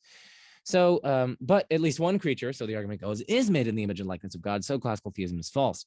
Okay, so here's the argument. Premise 1, if X is made in the image and likeness of Y, then X is similar to, or resembles, or is like Y in some way. Premise 2, if X is similar to, or resembles, or is like Y in some way, then there is something X and Y have in common. If classical theism is true, God and creatures have nothing in common. So if classical, man, what am I doing? So if classical theism is true, creatures are not made in the image and likeness of God, but some creature is made in the image and likeness of God, so classical theism is false. Okay, so again, I'm not claiming that any of these are decisive arguments. They're all really interesting, and I'm guessing that lots of you haven't heard of most of, or at least many of these arguments against classical theism based on realism and abstracta. So I hope they give you tools for your critical thinking toolkit to be able to think about these issues, about classical theism, about God's relation to abstract objects and all these other sorts of things. So at the very least, I hope that this, gives you tools for thinking critically, thinking about the ultimate nature of reality, and doing it with care, caution, love, respect, and charity. So you, please consider supporting me on Patreon through one-time or through a one-time donation. It helps me pay my college expenses and student debt, and it also encourages me to keep serving people through these kinds of rigorous, well-informed, love-oriented, and truth-oriented philosophy content. Any amount is appreciated, right? Like you can think of it like a cup of coffee per month, right? Just $2 a month, say. That's like 1 cup of coffee and so on. Like I spent many hours on this presentation, right? And I'm giving it all away for free. I read many books and papers and so on for this. And I'm giving it away for free in order to serve and educate as many people as possible. Indeed, I've given far more than this presentation alone. I've given access to papers and projects of mine that took dozens, if not hundreds of hours in total of extensive research, writing, and so on to produce. And I've also given access to other forthcoming works for free. And again, this is all meant to serve you in your pursuit of truth and in your understanding of the fundamental nature of reality. If you see value in this, or if you appreciate the work and care and rigor and charity I've put into this and my other content, well, please consider supporting me. And by the way, patrons get lots of dope goodies like early access to content, bonus content, exclusive content just for them. I do some Q&As with them as well. And there are also lots of interesting stuff depending on your tier. So, and then here are some links. Again, these are going to be in the description. Sometimes this link is broken in my descriptions, but you can just copy and paste it. You can like highlight it in the description and so on. But anyway, here's all my love for you, and here is you. Okay, on to modal collapse. All right. Okay, so I presume that the reader or listener knows what a modal collapse is. It's when a view entails, seriously, entails. Gosh, it's when a view entails that everything is metaphysically necessary. Metaphysical necessity is a matter of what genuinely could not have failed to exist, obtain, or be true. It must exist. It must obtain. It must be true. It cannot fail to exist or obtain or be true. Metaphysical possibility is a subset of logical possibility, since logical possibility is only a matter of formal consistency, like if something is formally consistent in terms of its logical structure, syntactical structure. However, metaphysical possibility must respect not only formal consistency, but also constraints imposed at the very least by the natures of things and properties. For example, water is H2O, or pain is or is not C fiber firing. Nothing can be both red all over and blue all over, etc. None of these are logically impossible. It's not logically incoherent to say that water is H2O. There's nothing contradictory in the logical form or structure of this, in its semantic structure. It's not of the form A and not A, but it's still metaphysically impossible because water's not being H2O is metaphysically impossible because water is just identical to H2O. It is that thing. is that stuff. Water is that substance which has that chemical composition essentially. And so this is necessarily the case. And so this is a metaphysical necessity. Same with this identity claim and this one. This is about the nature of color properties. Metaphysical possibility also has to arguably respect the causal power of things. Now, we should say that in virtue of which things are metaphysically possible is a matter of future debate. There are modal realist views, Platonic views, Aristotelian views, primitivist views, and so on. We don't need to get into that. Our point for here is just that I want you guys to know what metaphysical necessity is, and this is the best way that I can try to explain it to you. Hopefully you get a glimpse of what I'm getting at. It's really just about what genuinely could have obtained and what genuinely could have not obtained. So I won't go through the following quotation. If you don't know what modal collapse is, you can pause it and read this. So pause now, but now we are moving on. So what's so bad about modal collapse? Well, firstly, I'm just going to go through these briefly. We're not going to explicitly go through all of them, but God's freedom to create or refrain from creating has been pretty core and central to classical theism. So arguably, you're just giving up classical theism if you accept modal collapse. Secondly, we might think plausibly and intuitively that a being which is free to create or not create is better than one which is necessitated or compelled to create, right? The former comes with a kind of control and artistic creativity and gift-givingness that is lost in the latter. Third, divine providence or control. If God is necessitated or compelled to create and create exactly this world, it seems like God has simply lost his providential control over creation, over whether it obtains, and if it does obtain, its precise character. If it's absolutely necessary that he causally bring about this specific creation, he just doesn't seem to have control over it, right? If I say I have control over, for example, what my painting will be and what it will be like, we mean that I can decide out of a range of options what to put on my painting. If I only have one option of what to paint and how to paint it and when to paint it and whether to paint it, well, it seems that I just don't even have control over what my painting will be and what it will be like. So next is natural theology. Lots of the most powerful arguments for God's existence rest on there being contingent things. It seems precisely because things could fail to be that they call out for some deeper explanation. Fifth, God's grace, right? Grace just seems definitionally to be a gift that needn't have been given. In fact, I think that grace even comes from the word meaning gratuitous. And gratuitous, that means like needless, right? It need not have occurred. So we thank God in part for his giving us graces that we don't deserve and needn't have received. Any modal collapse just guts grace of its very meaning. You're just destroying divine grace. Sixth, human freedom. Many find compatibilism about freedom implausible. If everything we do is done of metaphysical necessity, such that it's a matter of metaphysical necessity that we couldn't have done otherwise at all, then we simply aren't free, but we obviously are free, so the argument goes. Another way to put the argument is that if S ought to phi, well, then S can phi, right? Like ought implies can. In other words, if one cannot do something, why did I say it? In other words, if one cannot do something, well, then it's not the case that one ought to do it, right? It's like if you say that I ought to fly, like what? No, I can't fly. If I was trying to flap my arms, I almost said flap my wings. If I try to flap my arms, I can't do it. I can't do it. So that's why it's absurd to say, Joe, you should fly. You ought to fly. No, I can't fly. That's why I shouldn't. It's not the case that I should fly. So if one cannot do something, well, it seems that it's not the case that one ought to do it. So ought implies can, but for some S does not phi, but ought to have done phi. So for instance, Hitler did not refrain from killing millions, but he should have. So it follows from that S does not phi. S doesn't perform the action phi, but S can perform that action. But 3 entails that some possibility is not actual, which contradicts modal collapse. Again, the debates here are really complex, and compatibilists aren't going to like this argument, but my point is just that you're going to accrue some pretty serious theoretical costs if you're adopting modal collapse. The 7th is a Morean shift. It just seems obvious that there is contingency. So yeah, you're just going to have to trust me on this. I just blinked 10 times, but it seems well nigh self-evident that it could have been the case that I blinked 9 or 11 times instead. That just seems, really bloody obvious. Also, divine dependence, right? If God must create, well, then it seems like God's being the thing he is seems to require the existence of something apart from God, which seems in turn to make God, at least in some sense, dependent on creation to be fully actual, to be fully himself. James Dolezal says this is incompatible with divine absoluteness. If the divine nature is such that God must create, well, then God's existence in some sense depends on the created world's existence, right? In order to be himself, in order to be fully actual, God would need something apart from himself. He would need something apart from himself to be God, right? If he must create, he cannot exist without creation.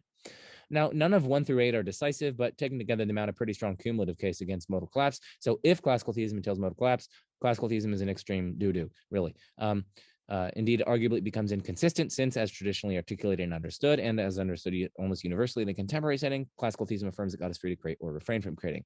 So that's my little spiel on what's so bad about modal collapse. And now there's an open question of whether or not classical theism entails it or probabilifies it. So now let's look at some arguments to that effect. I'm going to be criticizing some of them and defending others. I hope that this is going to be a pretty comprehensive articulation of the modal collapse debate and new avenues that are really taking place on the forefront of it. And so I hope this is going to be a really, really informative place that people can go to when they think that classical theism entails modal collapse, because they might be surprised by some of the conclusions that I come to on both sides of the debate. So, and let's look at the simple modal collapse argument. That's SMCA, simple modal collapse argument.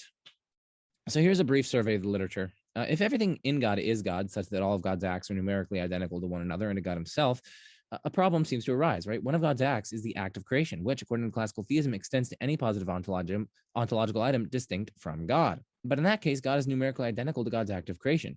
And since, so the reasoning goes, numerically identical things cannot differ in their modal status, it follows that since God exists of metaphysical necessity, God's act of creation likewise exists of metaphysical necessity.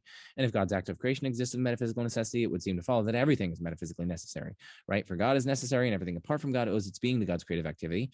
And so if both God and God's act of creating this particular world are necessary, it would seem that contingency is vanquished from the world. All modal categories collapse into a single category, metaphysical necessity. Some definitions: something exists or attains or is true contingently, if and only if it exists or obtains or is true in some possible worlds, but not others. In other words, it is possibly within reality, but it's also possibly absent from reality. It can fail to exist or obtain or be true. By contrast, something exists or obtains or is true necessarily, if and only if it exists or obtains or is true in all possible worlds. It must be in reality. It cannot fail to exist. And I also don't use possible worlds with any ontological import. I don't mean to commit to the robust existence of them. I just use them as a semantic or heuristic device. It's just a complete, maximal, global, or total way reality could be. Everything that I say with possible world semantics can be paraphrased with appeal to mere necessity and possibility operators. Okay, those caveats out of the way. In response to this simple modal collapse argument, according to Tomaszewski 2019, so this is an analysis paper, you can click on that and read it. The modal collapse argument rests on an invalid substitution of a non-rigid singular term, God's act of creation, for a rigid proper name, God, in a referentially opaque or intentional context. I will explain this later, peeps. Don't click away. Don't click away just because it gets complicated. I'm going to explain what a rigid proper name is and what a non-rigid singular term is and so on. I'll define all these things in due time, because we're going to go over Tomaszewski's response. Waldrop forthcoming. So again, you can click this, see the paper. He responds to Tomaszewski by offering a number of valid reformulations of the argument that rigidify the singular term God's act of creation through the addition of an essentiality thesis, according to which necessarily something is a divine creative act only if it is essentially the unique divine creative act. Nemesh 2020, the brilliantly mustached and brilliantly clothed and adorned illustrious individual, argues that the modal collapse argument presupposes what he terms the difference principle, according to which any difference in effect across worlds presupposes a difference in cause across worlds. But for Nemesh, a classical theist is well within their epistemic rights in simply rejecting such a presupposition. Omar Fakhri, this is a forthcoming paper. You can click on that and also read it. It's in the European Journal of Philosophy of Religion. Develops a similar line of thought, but uses it to defend a version of the modal collapse argument. According to Fakhri, non-classical theistic models of God enjoy an explanatory advantage over classical theism. This is because non-classical theistic models of God can preserve the principle that differences in effects require differences in the cause by holding that cross-world differences in creation are caused by numerically distinct acts of divine will. And these differences in God's will across worlds are non-causally explained by different reasons across worlds. Neither a multiplicity of reasons nor numerically distinct acts of will are open to the classical theist, as they introduce multiplicity into the Godhead contra DDS. Thus, non-classical theistic models of God are explanatorily superior to classical theistic ones, or so Fakhri argues. By the way, again, click on all those hyperlinks for free versions of the papers. I highly recommend you check them out. This is a fun debate. There are lots of things that are coming out on the forefront. I've got papers under review on them, and I'm also working on papers on stuff in the modal collapse debate, new versions of things, criticisms of other modal collapse arguments, and so on. So yeah, this is a lively debate that's like going on. And there are tons of different versions of modal collapse debates, modal collapse arguments, as we will see. There's not just the modal collapse argument. That's kind of like saying the cosmological argument. Okay, so on to the simple modal collapse argument. So this is a specific kind of modal collapse argument that we're going to be looking at. Oh, and by the way, up here, this is just a literature survey. Again, I'm not claiming to take a stance on anything up here. So here's a simple modal collapse argument. It reasons from the identity of God in each of God's acts, and in particular God's creative act, to the necessity of creation. Creation includes everything within creation. So there are two ways to motivate the inference from the identity of God and God's act to the necessity of creation. One, from the intersubstitutability of identicals or coreferential terms, and two, from Leibniz's law. So we're going to consider each in turn. The SMCA based on the intersubstitutability of identicals can be formulated as follows. 1, necessarily God exists. God is numerically identical to God's act of creation.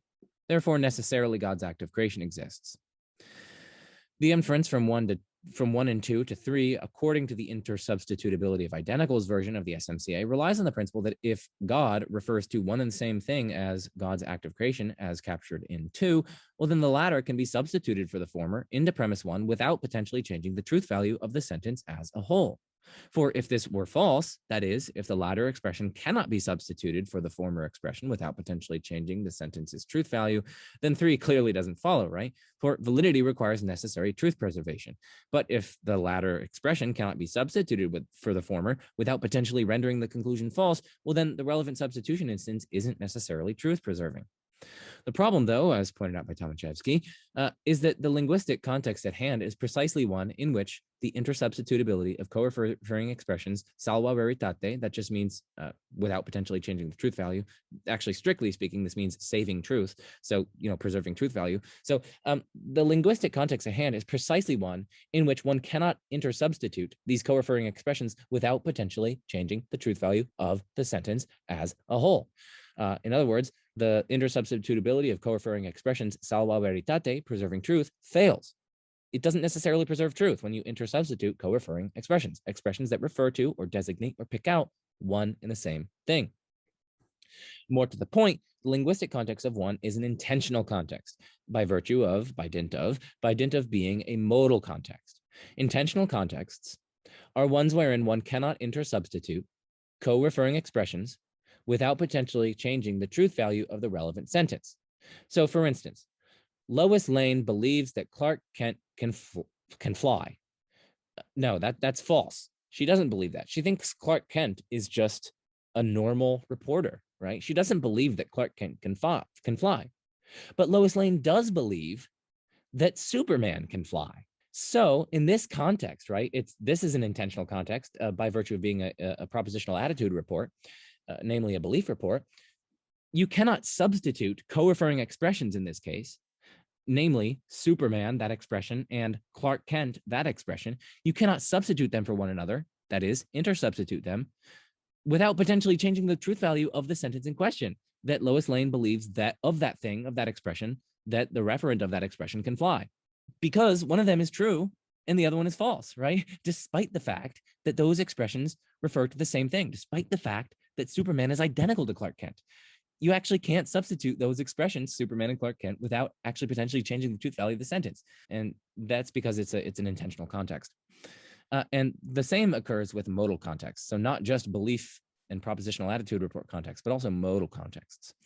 So the problem with the above argument then is that it illicitly substitutes, so just invalidly or illegitimately substitutes expressions within an intentional or referentially opaque context. That just means an intentional context for our purposes. So to get a grip on Tomaszewski's criticism, we need to understand the distinction between rigid and non-rigid designation.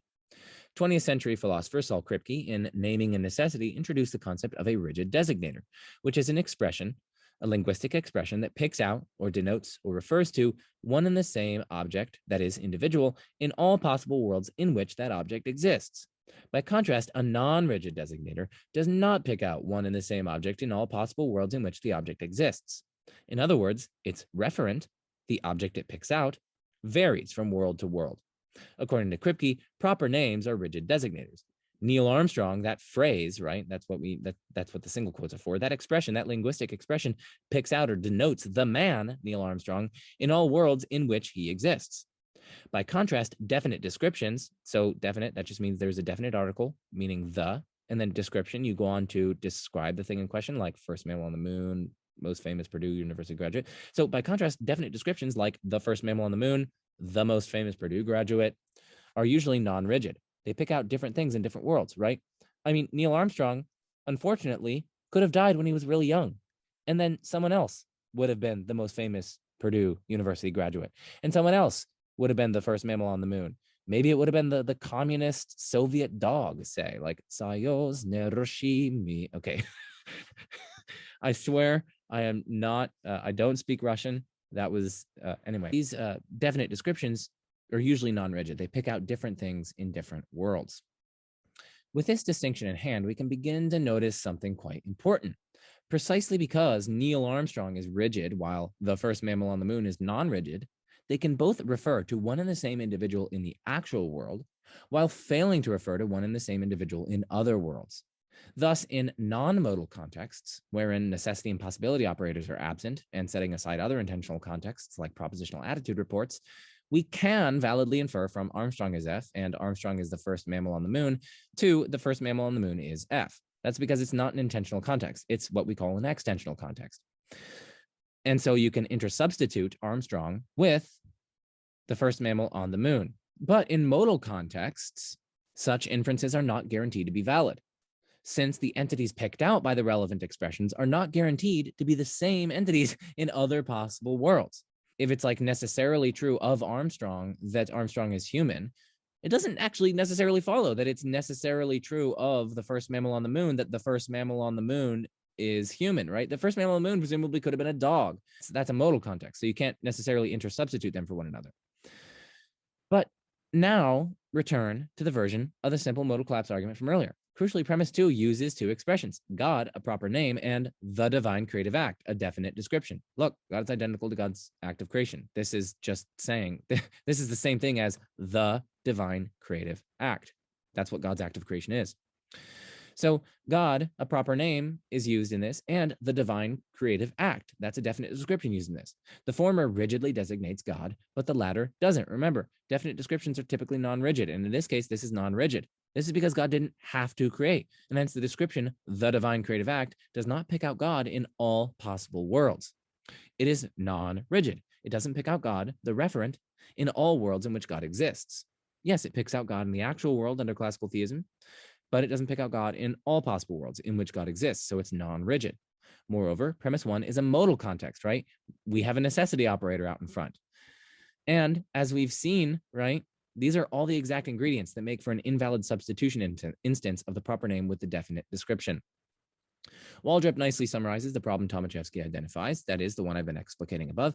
Definite descriptions such as the divine creative act or the number of planets are not in general guaranteed to have the same designatum, that is, the same referent, if they so much as designate anything at all counterfactual circumstances. For that reason, it is in general inappropriate to substitute such descriptions for co-referring singular terms in modal contexts. So then the argument for modal collapse is taken to be invalid.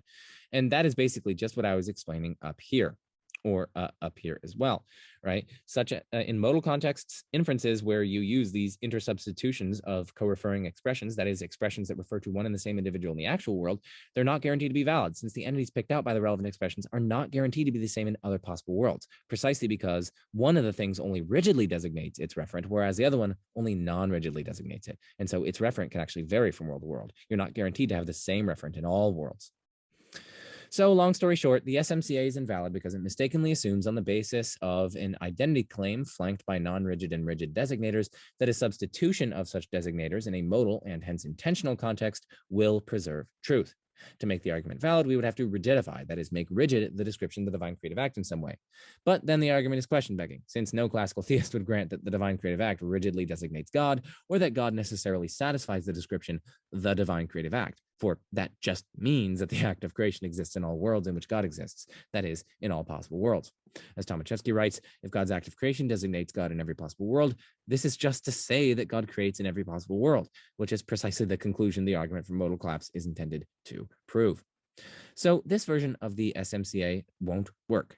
So this is the intersubstitutability of identicals version of the simple modal collapse argument, and that won't work. So we're going to have to try a different version, the Leibniz's law version.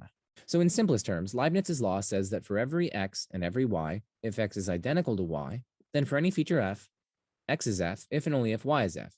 This is uncontroversial, right? Just think about it. If x and y are literally one and the same thing, so we only have one thing here, x, and also y, but they're the same thing, they obviously cannot differ in their properties, including their modal status.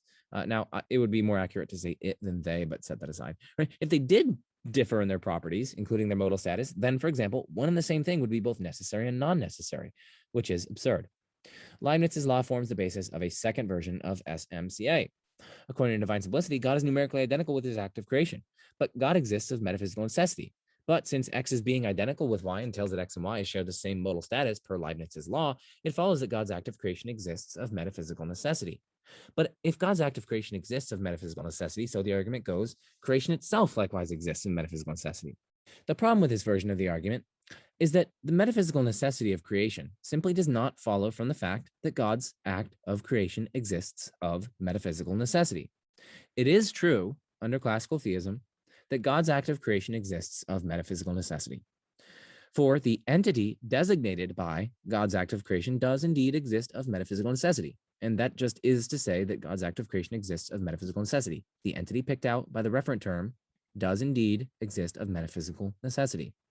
But more is needed, as Tomaszewski points out, to entail the proposition that necessarily there exists a divine creative act than the mere fact that necessarily there exists the entity designated by the divine creative act. It must also be true, think about it, it must also be true that the divine creative act designates that entity in every possible world, right? If the divine creative act doesn't designate the entity in every possible world, well then merely from the fact that it designates the entity in the actual world, it doesn't follow that necessarily, that is in every possible world, there is a divine creative act, namely there is a creation, a modal collapse. So it must also be true that the divine creative act designates that entity in every possible world, but clearly it doesn't, since in some worlds God refrains from creating, and hence is not designated by the relevant definite description. Long story short, the problem with this argument is that you simply cannot infer the metaphysical necessity of creation merely from the fact that God's act of creation exists of metaphysical necessity. To say that God's act of creation exists of metaphysical necessity is to say that the entity picked out by God's act of creation is a metaphysically necessary entity. And God's act of creation picks out God under classical theism, right? Because God's identical to all of God's acts.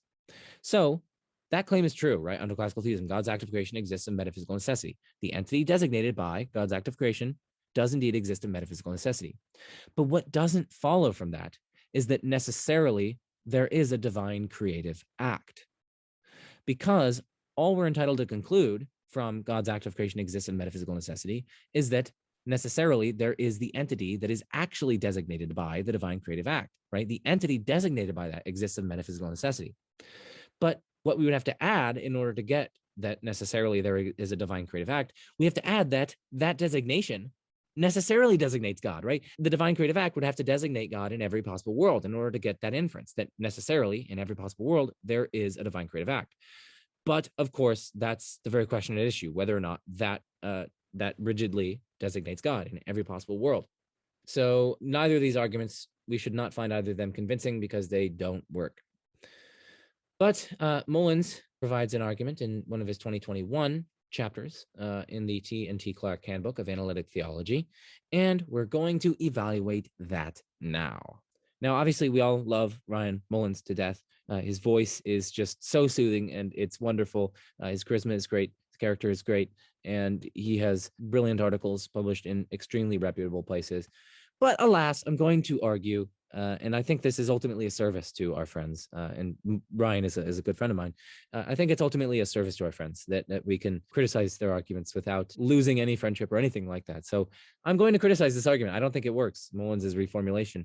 I'm going to say it doesn't work, but I think that is really more so a service rather than an antagonistic bludgeoning. So again, view arguments not as weapons and criticisms not as weapons, but rather as tools for service and really unifying people on a common path to truth and greater understanding. All right, so here is Mullins' formulation. 1, if God intentionally acts to actualize this world, then this world cannot possibly fail to obtain. 2, if God's intentional act to actualize this world is absolutely necessary, then this world exists of absolute necessity. 3, God's existence is absolutely necessary. 4, anything that is identical to God's existence must be absolutely necessary. 5, all of God's intentional actions are identical to each other, such that there is only one divine act, right? That's the doctrine of divine simplicity. God's one divine act is identical to God's existence. That follows from that. God's one divine act is absolutely necessary because it's identical to God's existence. God's intentional act to actualize this world is therefore absolutely necessary. And therefore, from M2 and M8, this world exists of absolute necessity. So, yeah, there is the argument. So according to Mullins, M1 expresses the infallibility of omnipotence. God's willing something to obtain strictly entails that the thing obtain. It is impossible that both 1, God wills that some state of affairs X obtain, but 2, X fails to obtain. God's willing something necessarily entails its obtaining. So far, so good. Mullins then points out rightly that M3 is an explicit commitment of classical theism, while N5 and M6 are explicit commitments of the doctrine of divine simplicity. So you can see those up there. Mullins also writes that M4 is true on pain of violating identity. So M4, anything that is identical to God's existence must be absolutely necessary. The idea here is familiar, right? If X and Y are identical, then X and Y share the same modal status, right? If they differed in modal status, well, then we would have one and the same thing, which is both necessary and non-necessary, which is absurd. So if two things,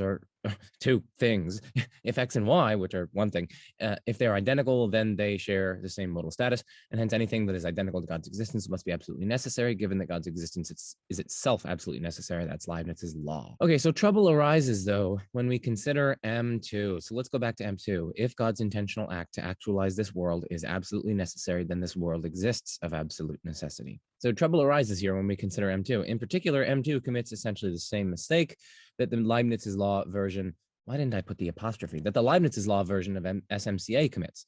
M2 states that if God's intentional act to actualize this world is absolutely necessary, then this world exists of absolute necessity.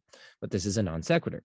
All we can infer from the divine intentional act to actualize this world is absolutely necessary is that the entity designated by the divine intentional act to actualize this world exists of metaphysical necessity. And this much is true. Under classical theism, God is identical to God's intentional act and acts, and so the entity designated by the relevant expression exists of metaphysical necessity. But more is needed to entail that necessarily there exists the divine intentional act to actualize this world than the mere fact that necessarily there exists the entity designated by the divine intentional act to actualize this world. It must also be true that the divine intentional act to actualize this world, that phrase, that expression, designates that entity in every possible world. But upon adding this assumption to the argument becomes question-begging against the classical theist. For to say that the divine intentional act to actualize this world designates God in every possible world just is to assert that necessarily God creates this world. And yet this is precisely what is in need of demonstration. So basically what I'm pointing out here is that M2 is the exact same mistake that we saw up here with Leibniz's law version of the SMCA, simple modal collapse argument. So to further drive home the point, we're going to consider the following parity argument. M1 star, so this is just a proposition whenever we have these two little things out here, or just referring to the proposition. Okay, so the proposition that the infallibly omnipotent creator of this world exists, or the fact that the infallibly omnipotent creator of this world exists, that necessarily entails that this world exists. I mean, right, obviously, if it's true that there is an infallibly omnipotent creator of this world, that obviously strictly entails that this world exists. Now, M2 star, if the infallibly omnipotent creator of this world exists of absolute necessity, then this world exists of absolute necessity. M3 star, God exists of absolute necessity. M4 star, if God is identical to X, then X exists of absolute necessity. M5 star, God is identical to the infallibly omnipotent creator of this world. M6 star, the infallibly omnipotent creator of this world exists of absolute necessity. M7 star, this world exists of absolute necessity. So that's the parity argument. Let's proceed through the premises, right? M1 star simply follows from the infallibility of omnipotence and is clearly on epistemic par with M1. M3 star is simply a commitment of traditional theism, no less than classical theism. So there's M3 star, and by traditional theism, as I use it, it's different from classical theism. Traditional theism, again, as I use it, is simply the core theistic claims common to most, if not all, models of the theistic God, right? God's infallibly omnipotent, omniscient, perfectly good, necessarily existent, the creator and sustainer of the concrete world, blah, blah, blah, yada, yada, yada. M4 star follows from M3 star and Leibniz's law just as much as M4 follows from M3 and Leibniz's law. Now, M5 star is simply a commitment of traditional theism, right? God is the infallibly omnipotent creator of this world, right? If I ask the traditional theist to point to the individual that is the infallibly omnipotent creator of this world, the traditional theist would point to God. If God isn't the infallibly omnipotent creator of this world, well, then either this world is uncreated, or else the creator of the world isn't infallibly omnipotent, or else there is some other being, not God, that is the infallibly omnipotent creator of the world. But each of these options is obviously explicitly rejected by traditional theism. And M6 star and M7 star simply follow from already canvassed premises. The only premise left is premise M2 star. Now, as the reader, or in this case, the listener, can guess, I reject M2 star for the reason canvassed earlier as applied to Mullins's M2. What's important to note for present purposes, though, is that the two are exactly parallel. Both take expressions that designate a necessarily existing thing and infer, on the basis of one, they're designating necessary things, and two, designating them in a way that entails the existence of this world, that this world exists of absolute necessity. As I hope can be seen, though, Mullins's argument delivers the exact same fatalistic conclusion merely from the commitments of traditional theism as such, not merely classical theism, but any view on which God exists necessarily and is the infallibly omnipotent creator of this world. The basic idea is that God exists necessarily, God is identical to the infallibly omnipotent creator of this world, and moreover, there being the infallibly omnipotent creator of this world strictly entails that there is this world. And so if Mullins's argument were to be valid, that would just strictly entail that this world exists of metaphysical necessity. So you could get that from the core, just the traditional theism that is common to basically all theisms. Thus, if classical theists face Mullins's modal collapse argument, all traditional theists are going to, but that's surely the wrong result. And it indicates that we went wrong somewhere in our line of reasoning. And I think that it's precisely M2 star and M2 where we went wrong. So in particular, the consequent of M2 star simply doesn't follow from its antecedent. So here is the antecedent. The fallibly omnipotent creator of this world exists of absolute necessity. Here is the consequent. Then this world exists of absolute necessity. All we can infer from the infallibly omnipotent creator of this world exists of absolute necessity is that the entity designated by the infallibly omnipotent creator of this world exists of metaphysical necessity. And this much is true under traditional theism, right? God is identical to the infallibly omnipotent creator of this world, and so the entity designated by the relevant expression exists of metaphysical necessity. But more is needed to entail that necessarily there exists the infallibly omnipotent creator of this world than the mere fact that necessarily there exists the entity designated by the infallibly omnipotent creator of this world. It must also be true that the infallibly omnipotent creator of this world designates that entity in every possible world. But upon adding this assumption to the argument becomes flatly question-begging against the traditional theist. For to say that the infallibly omnipotent creator of this world designates God in every possible world just is to assert that necessarily God creates this world. And yet this is precisely what was in needed demonstration in the parity argument. So as I hope can be seen both by means of this point about what more is needed, as well as the parity argument, I don't think that Mullins's 2021 modal collapse argument succeeds. Okay, so that's the first argument, modal collapse argument, that we're going to be considering. That's the simple modal collapse argument. We looked at two different versions and the criticisms thereof from Tomaszewski, and then we looked at Ryan Mullins's 2021 version, and I argued that it succumbs to the exact same fate as the Leibniz's law version of the modal collapse, simple modal collapse argument. So now we're going to move on to a powers-based modal collapse argument. Okay, so Mullins writes, could God have refrained from creating this universe? Well, if God is free, then it seems that the answer is obviously yes. He could have existed alone, yet God did create the universe. If there's a possible world in which God exists alone, God is not simple. He eternally has unactualized potential. So, right, like in a world in which God exists alone, like in that world, God has potential to create something else. So Mullins argues, God has eternally unactualized potential. And same with this world, right? If in this world God has the causal power to have refrained from creating, well, then it seems as though God has some potential, namely the potential to exist alone, that is unactualized. He also says, first, the Father could have become incarnate in this universe, but he did not. So he has unactualized potential. He has a potential to become incarnate, but did not in fact do that. It's like an unrealized possibilities, potential. Mullins also writes, quote, if God could create this universe, but chose not to, God would have unactualized potential. So in order to be pure act, God must create this universe. The same is true of any other potential universes God might be able to create. Say it is possible to create a multiverse. Then God must create the multiverse. Otherwise, God will have unactualized potential and will not be pure act. For any possible universe that God can create, he must create. Otherwise, God will have unactualized potential. Okay, so that's the argument as it's defended in Mullins. And now let's formalize this. So as I take it, this is the formalization. Phi, that's just a variable that stands for some action that something can do, like free the Israelites or create the universe or whatever. One, if God could have done phi, but does not actually do phi, then God has unactualized potential. Two, God could have created a different universe or no universe at all, but obviously did not actually do so, right? 3, so God has unactualized potential. But if God has unactualized potential, then classical theism is false, right? That just violates, firstly, divine immutability, which says that God is purely actual. He doesn't have any potential, any unactualized potential. But it also violates divine simplicity, because then God's going to be a composite of act and potency. So classical theism is false from this argument. Okay, so 2 responses. So I'm going to give 2 responses to this argument because I do not think it succeeds. So my first response, so I don't think this argument works. The classical theist will simply reject premise 1 and say that God's quote unquote doing something different merely amounts to that different state of affairs is obtaining, with a dependence on God, of course. To say, without further independent justification, that this requires God himself to have some unactualized potential is to beg the question against the classical theistic position on which God is no different across worlds, despite creation being different across such worlds. Here's another way to put it. Everything on God's end is fully realized, fully actualized. God's act, with which he is identical, is fully, wholly, and purely actual. But this act can indeterministically give rise to different effects across different worlds.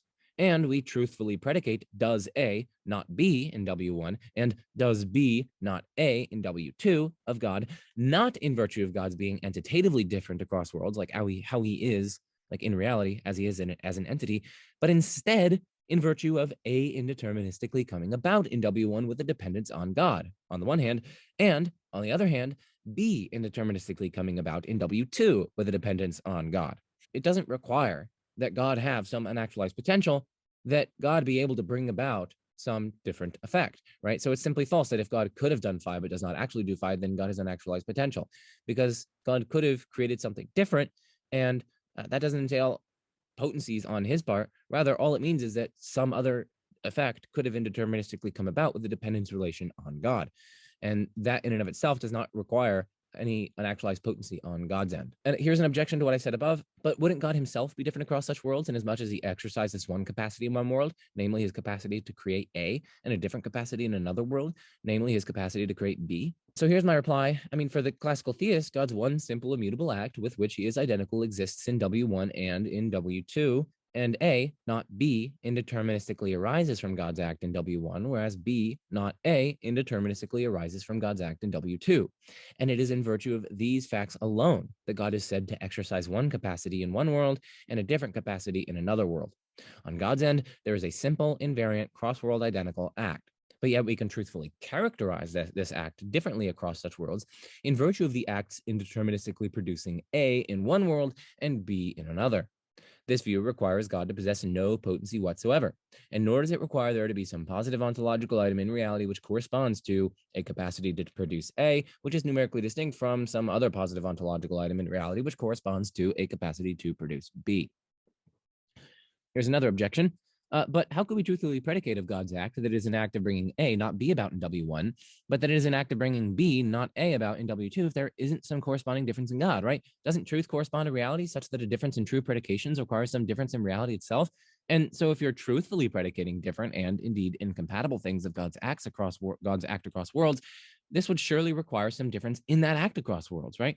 For there is no difference in truth value without some corresponding difference in reality itself. That's just a standard correspondence theory of truth, so the objection goes. So in reply, I say that it is correct that a difference in truth across such worlds requires some difference in reality across such worlds. Thus, a difference in true predications concerning God's act across such worlds requires some difference in reality across such worlds. But it is a mistake to say that this requires some difference in the act itself across worlds. For we can truthfully predicate things of the act that are true not in virtue of how the act is in itself, but rather how the act connects with other things. And thus, the cross-world differences in true predications of God's act need not demand cross-world differences in the act itself, but can instead, at least in principle, only demand cross-world differences in those other things to which the act is connected or related. And we can accommodate the no real relations doctrine by saying rather that those other things are connected or related to God's act, even though God's act might not be connected or so related to them. So the same thing applies. Okay, and so here is the story, right? Quote unquote, like we're talking about this expression here. God exercises his capacity to produce A, but does not exercise his capacity to produce B. That expression, that sentence, is true in W1 in virtue of A, God's act, which is identical with God, B, A's obtaining, and C, A's being an indeterministic effect of God's act. By contrast, the sentence, God exercises his capacity to produce B, but does not exercise his capacity to produce A, is true in W2 in virtue of A star, God's act, which is identical with God, B star, B's obtaining, and C star, B's being an indeterministic effect of God's act. This story doesn't require the act itself to be cross-world variant or cross-world numerically distinct. And moreover, it preserves the correspondence theory of truth, since differences in the true predications of God's act are indeed accompanied by differences in reality across worlds. To see this, compare B and C with B star and C star, right? There's a difference here. B's obtaining and B's being an indeterministic effect with A's obtaining and A's being an indeterministic effect. Okay, so that concludes my first response to why I don't think, or my first reason as to why I don't think this argument succeeds, the powers-based modal collapse argument. Here's my second response. So the second reason why the Modality argument doesn't work is that an exactly parallel problem would afflict non-classical theistic models of God, and indeed any view on which there is some indeterministic explanatory link between the necessary and the contingent. So let N be everything necessary and only everything necessary in God. For example, God's essential attributes, the reasons and desires he essentially possesses, and so on.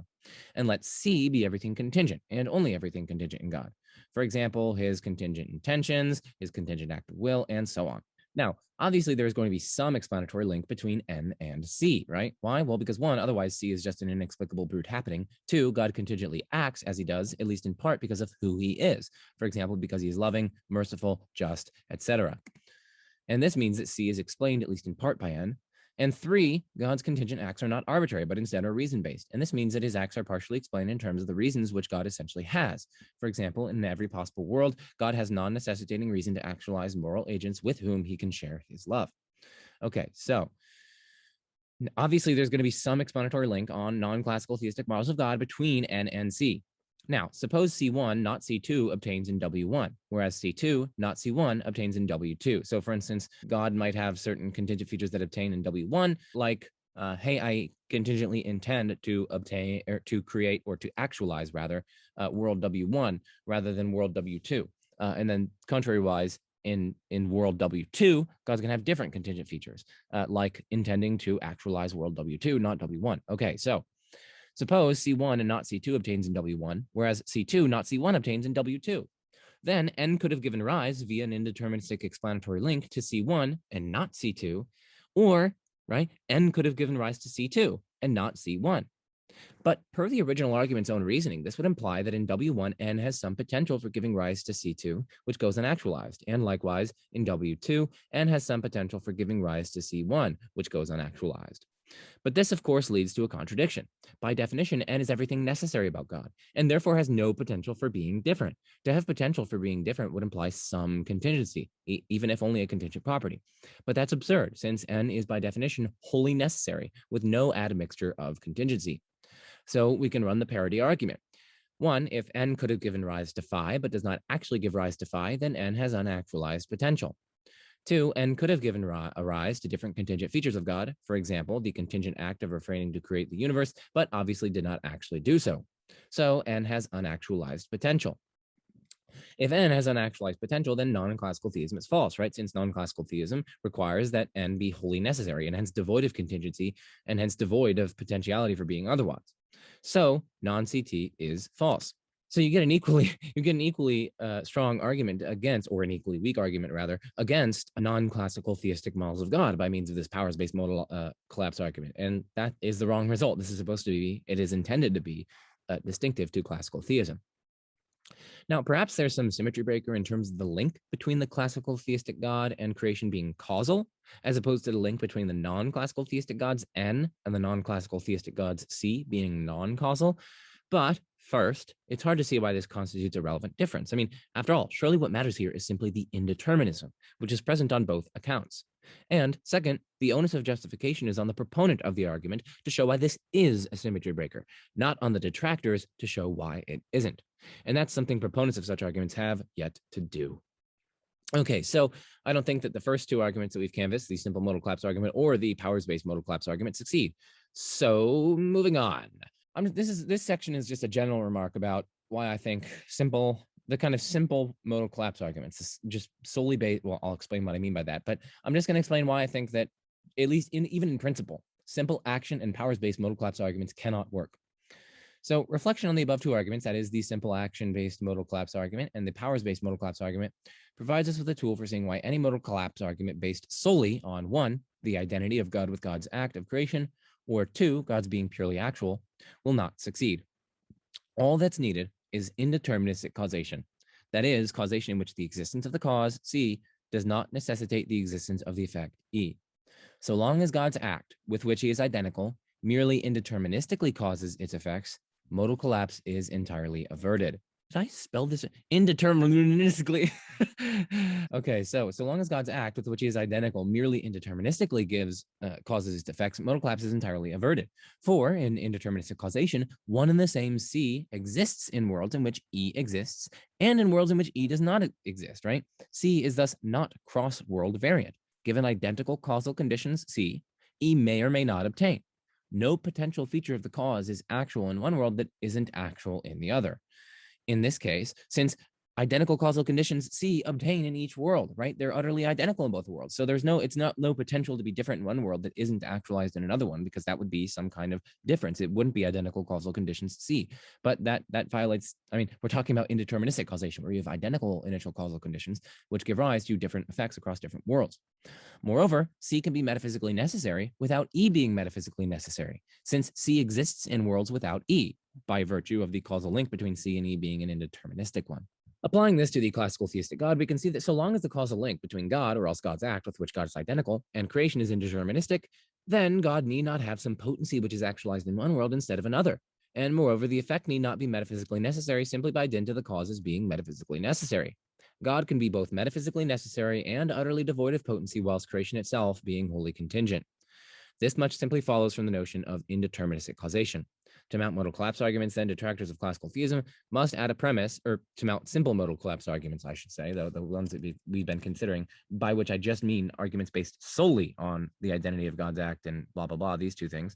Okay, so going back down here to where I rudely interrupted myself. So to mount simple modal collapse arguments, then, detractors of classical theism must add a premise to the effect that indeterministic causation is impossible, or at least indeterministic causation between God as cause and creation as effect is impossible. And not only must they add such a premise, but they must justify it, lest they beg the question against the classical theist, who obviously accepts that there is such indeterministic causation. But, of course, such a justification might well do more harm than good, justifying, that is, why there cannot be such indeterministic causation. For plausibly, it will equally rule out any libertarian view of free will, and moreover, any argument for the impossibility of indeterministic causation would seem equally to support the impossibility of any kind of indeterministic dependence. But in that case, non-classical theists are equally threatened, since God's contingent act of creation under non-classical theistic models of God is dependent on more fundamental necessary features of God. For example, God's character, his knowledge, his perfection, his goodness, his desires, his reasons, and so on. And in that case, non-classical theists are committed to indeterministic dependence no less than classical theists. Finally, note that God's being identical with his act does nothing by itself to entail modal collapse if the link between that act and its effect, namely creation, is indeterministic. In worlds in which the act gives rise to a creation, one can truly predicate of that act that it is a divine creative act, and that the act, by dint of being identical to God, is absolutely necessary. In worlds in which the selfsame act gives rise to no creation, one can truly predicate of that act that it is a divine refraining from creating act, and that the act is absolutely necessary. All that's needed is that the relevant predication is true, not in virtue of how God is in himself, but instead in virtue of creation's dependence or lack thereof on God. In other words, all we need is that the relevant predication is extrinsic. To drive home this point further, consider again non-classical theism's commitment to God's necessary layer or features N and contingent layer or features C1 and C2, where C1 is all and only God's contingent features in one world, and C2 is all and only God's contingent features in a different world, and where C1 is different from C2. We can now say, in worlds in which N gives rise to C1, we can truly predicate of N that it is a C1 generating thing, and that this thing, that is the entity picked out by the C1 generating thing, is absolutely necessary. In worlds in which that selfsame N gives rise to C2, instead, one can truly predicate of N that it is a C2 generating thing, and that that thing exists of absolute necessity. The cases of non-classical and classical theism are exactly parallel here. Moreover, the facts that 1, N, is a C1 generating thing in one world, and that 2, N, is absolutely necessary, even in that world, plainly do not entail that 3, necessarily there is a C1 generating thing. Likewise, the facts that 1, God is a divine creative act in one world, and that 2, God is absolutely necessary, plainly do not entail that 3, necessarily there is a divine creative act. What you need to add in both of these cases is that the C1 generating thing rigidly designates N, that it designates N in all possible worlds, which is, of course, the very question at issue. And similarly, what we need to add here is that the divine creative act needs to designate God rigidly. That is, it needs to designate God in every world in which God exists in order to infer this third thing from 1 and 2. The upshot, I think, is this. So long as indeterminism is an option for the classical theist, which, it should be noted, must be an option for any theist, classical and non-classical, who thinks God is free to create or refrain from creating, the modal collapse objections based on God's pure actuality or God's identity with God's acts are, to put things polemically, dead. But the death is not fruitless, because as we will see as we go on throughout this section, I think the classical theists' options or avenues for response to the modal collapse objection, namely this kind of radical indeterministic link between God's single act and any possible creation, it might actually do more harm than good for classical theism. But the point for here is this, that the simple modal collapse arguments, based either on God's pure actuality or God's identity with God's acts, those fail. Those do not work. They do not show that classical theism entails modal collapse. They just don't. As I say, the death is not fruitless because it has engendered some really interesting work and is continuing to engender some really interesting work and innovative work on the consequences of the modal collapse debate and different problems that might accrue to classical theism as a result of the ways that they have to get out of the modal collapse objection. So that's what we're going to explore next, or at least that's what we're going to explore in the following sections as a plurality. So on to the fourth section of this. This is technically the third modal collapse argument that we're going to be considering, because this section was just talking about why the simple modal collapse arguments cannot work in principle. Waldrop or gumdrop, Johnny Johnny gumdrop, Johnny Johnny gumdrop, Waldrop gumdrop forthcoming introduces the following essentiality thesis E. Necessarily, something is a divine creative act only if it is essentially the unique divine creative act. Now, E, once added to the simple modal collapse argument, makes for a valid modal collapse argument, since E debars the divine creative act from merely non-rigidly designating God. As Waldrop writes, quote, given E and the necessary existence of the actual divine creative act, which follows from classical theism, it follows that creation and all of the seemingly contingent facts about creation are necessary. So it comes down to the status of the essentiality doctrine E, Waldrop's quote-unquote modal collapse argument, that is. The proponent of the modal collapse argument presupposes it. The defender of DDS on pain of modal collapse is forced to deny it. The argument now becomes 1, necessarily God exists. 2, God is identical with the divine creative act. That's the doctrine of divine simplicity. 3, necessarily something is a divine creative act only if it is essentially a divine creative act. That's the essentiality thesis E. So necessarily the divine creative act exists. Now, this argument, so construed, is indeed valid. You're not going to be able to raise the problem of the intersubstitutability of co-referring expressions and the problem of intentional context, because this premise here secures that the divine creative act does in fact rigidly designate God. Remember, that was the problem that arose earlier. We had God, a proper name, rigidly designating God, but the divine creative act, that was only non-rigidly designating God, and that was the problem. But now we have a premise here that rigidifies this, the divine creative act. Waldrop also points out that the disagreement over modal collapse turns out to be a disagreement over the status of E, and in that case, there's no work for allegations of modal fallacy to do anymore. What does Waldrop say on behalf of E? Well, his paper actually isn't dedicated to a defense of E. Rather, his whole paper is exploring different ways to make the modal collapse argument that we considered earlier, from the one that suffered from the failure of intersubstitutability of co-referring expressions, salvo veritate. He is actually just, his sole purpose in his paper is just to find and to construct valid reformulations of the argument. And so his goal isn't really to defend E, but he does say stuff by way of its defense very briefly. So let's hear what he says on account of its plausibility. So this is a quote from him. By my lights, E is pretty plausible. Suppose E is false. Well, then there could have been something that would have been a divine creative act, but would only accidentally be such. This much is baffling to me. I'm mystified at the suggestion that a divine creative act, an act that in fact makes the difference between a world in which God alone exists and a world in which God coexists with Richard Nixon and the rest of creation, could be other than a divine creative act. But for that matter, I'm also baffled by the suggestion that God is identical to any act, as is entailed by doctrine of divine simplicity. The proponents of DDS are not beholden to my metaphysical intuitions, such as they are. The natural classical theist response, of course, will simply be to deny thesis E, but arguably this will accrue a theoretical cost. And remember my point about compounding such costs. Like, even if you think that E is like a pretty weak principle, like, yeah, okay, fine, there is some intuitive plausibility behind it. I mean, after all, when you reflect on this, like, Listen, God's act, which in fact makes the difference between a world in which God alone exists and, say, a world in which God coexists with an infinite multiverse. There's absolutely nothing different about that act. It's just one and the same act. It's only accidentally. It just happens to be a divine creative act in one of the worlds. It's just an accidental fact of it. It's not an essential fact of it that act is a creative act. It does seem kind of intuitively implausible. And even if you have this kind of really weak intuition, remember the point about compounding theoretical costs of weak arguments. And given the highly intuitive, at least by my lights and by the lights of many people I've interacted with, this is pretty intuitive nature of E. Now let's move on to Fakhri's modal collapse argument.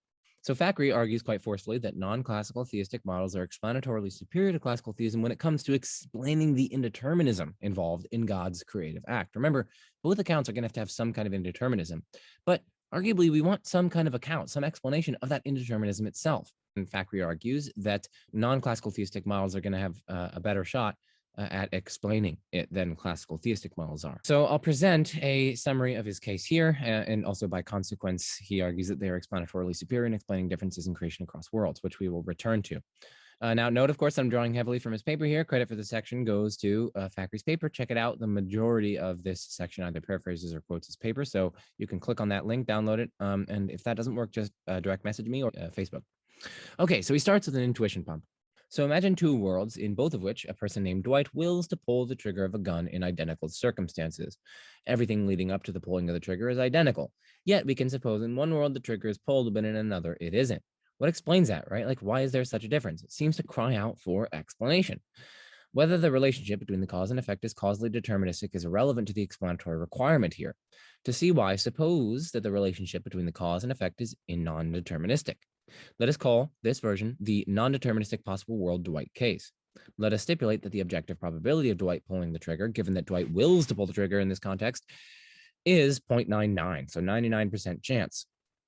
Now, in one world, the trigger is pulled, and in another one, it isn't. Now, in this non-deterministic case, there is still an explanation of why Dwight's willing to pull the trigger did not bring about the intended effect. It is explained in part by the probability distribution. There is a 0.01 chance that the same identical cause does not bring about the same effect. Moreover, a deeper explanation can point to what the underlying mechanisms in the relation between the cause and effect that ground the indeterminism. As Fakhri points out, these intuition pumps illustrate that whether the relationship between the cause and effect is deterministic or non-deterministic, the same identical cause bringing about a different effect, it calls out for some kind of explanation, some kind of account as to how that could be. So now let's move on to the explanatory gap. So when the link between the cause and effect is deterministic, there is a cross-world contrastive explanation, right? This kind of explanation answers the question, why x at t in world W1 rather than y at t in W2, when W1 and W2 are identical possible worlds for all times prior to t. Now, on classical theism, there's clearly an indeterministic link between God and creation if modal collapse is to be averted. If the link is indeterministic, then the indeterminism itself cries out for an explanation. In the Dwight case, right, it's easy to explain the indeterminism by pointing to the structure of the universe and its many metaphysical and integral parts. With the classical theistic God, though, we cannot provide the same type of explanation. So the proponent of classical theism in the doctrine of divine simplicity needs to explain not only the indeterminism, but the relevant type of indeterminism. The proponent of divine simplicity must find room in God for the relevant type of indeterminism. The explanatory gap objection is merely asking the following cross-world non-contrastive explanation. Why is it that the same identical cause in W1, W2 through Wn brings about a host of different effects or no effects at all? It's not asking why one effect obtains rather than or as opposed to another.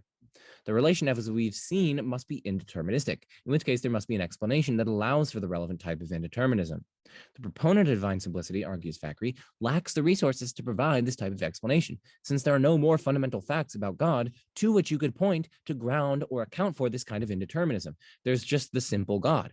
There's no kind of more fundamental facts you could point to in virtue of which we can explain this indeterminism. And this naturally bridges into the next stage of Fakhri's reasoning, the tu quoque objection.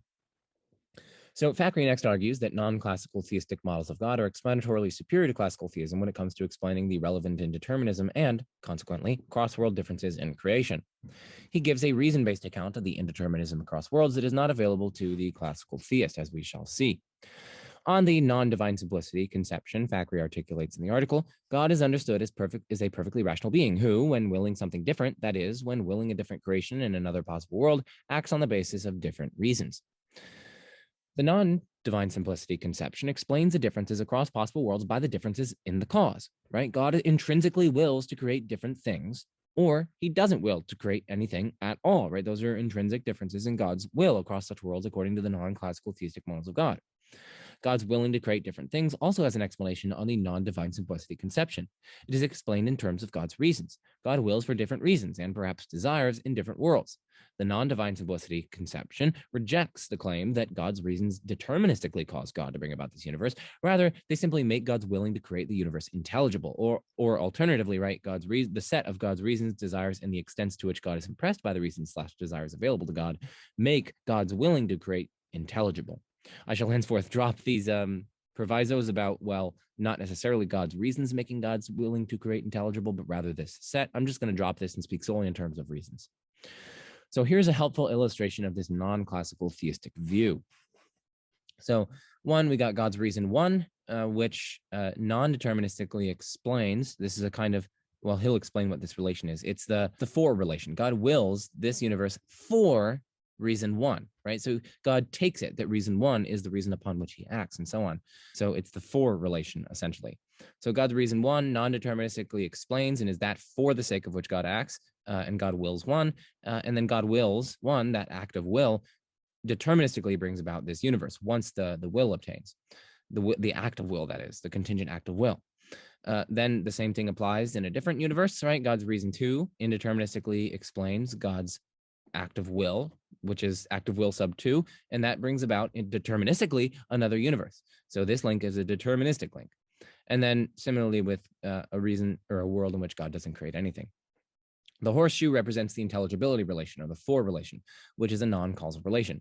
The arrow represents a deterministic causal relation. The first world should be read as follows. God wills one, this universe, for reason one.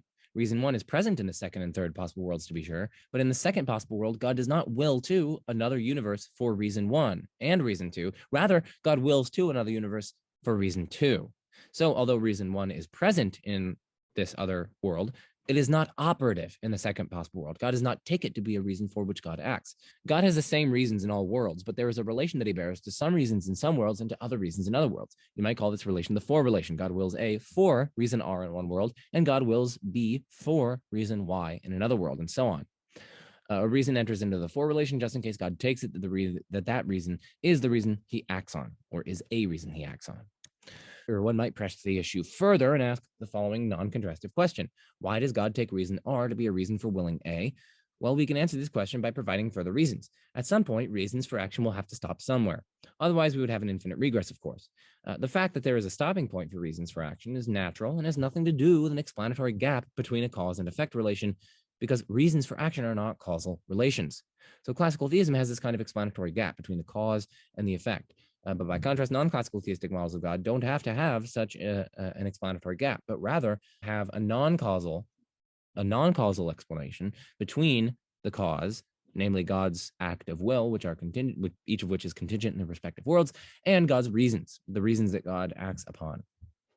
Consider this analogous series of questioning, right? Why did the artist create this painting? Well, she created it in order to share her artistic perspective with others. Well, why is she doing that? Well, because she recognizes that it's good. Well, why is it a great good? Well, because it's good to create beauty and objectively improve other people's lives with it. Well, why is that good? Well, then, listen, that's a natural stopping point, right? There's no special pleading here from the proponent of the non-divine simplicity conception. When it comes to reasons and agents, there are natural stopping points, and they typically occur when the reason is basic and can be directly grasped by the intellect. On this non-divine simplicity picture, there are basic reasons.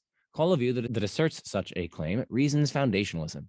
Basic reasons make other non-basic reasons justified without thereby needing further reasons to make the basic reasons justified. So they're not like undergirded or explained by further reasons. Basic reasons, that is. To ask why a perfectly rational agent understands basic reasons to justify other reasons is to ask something that has no answer, and it has no answer for good reasons, right? Other than reasons foundationalism, either the chain of reasoning goes back ad infinitum or it circles back around. If it goes back ad infinitum, then it's not clear that anyone can act intelligibly if each person or if each reason requires another reason to explain it or make it intelligible. If the chain goes in a circle, then it's not clear that any real explaining has been done. There are at least two relevant intrinsic differences in God that explain the different effects in different possible worlds then under this non-divine simplicity picture. One, God's willing to A, and two, God's taking R to be a reason for willing A. If R is a non-basic reason, then our explanatory story, if we keep asking why, will eventually bottom out in a basic reason that justifies the non-basic reason. So now Fakhri goes on to consider an objection. So, okay, so the basic idea here is that classical theism has a difficulty explaining differences in creation across worlds. The reason is because God is utterly the same across worlds. There's no difference in God whatsoever across such worlds. The only differences are in creation itself. And so you simply cannot point to anything about God which could differentially explain in one world why one creation obtains as opposed to another creation, say. Any differences across such worlds are in creation itself. And that comes too late in the explanatory chain, as it were, to explain why there are such differences across worlds. But by contrast, non-classical theistic models of God can say that no, God actually has different acts of will across such worlds. God has a unique act of will to will this particular universe in all of its details. And then in a different world, God has a different numerically distinct act of will, which is willing that world to come to be. So we can preserve this intuitive idea that differences in effects presuppose differences in causes, because God's willing to A is a cause of A's coming about.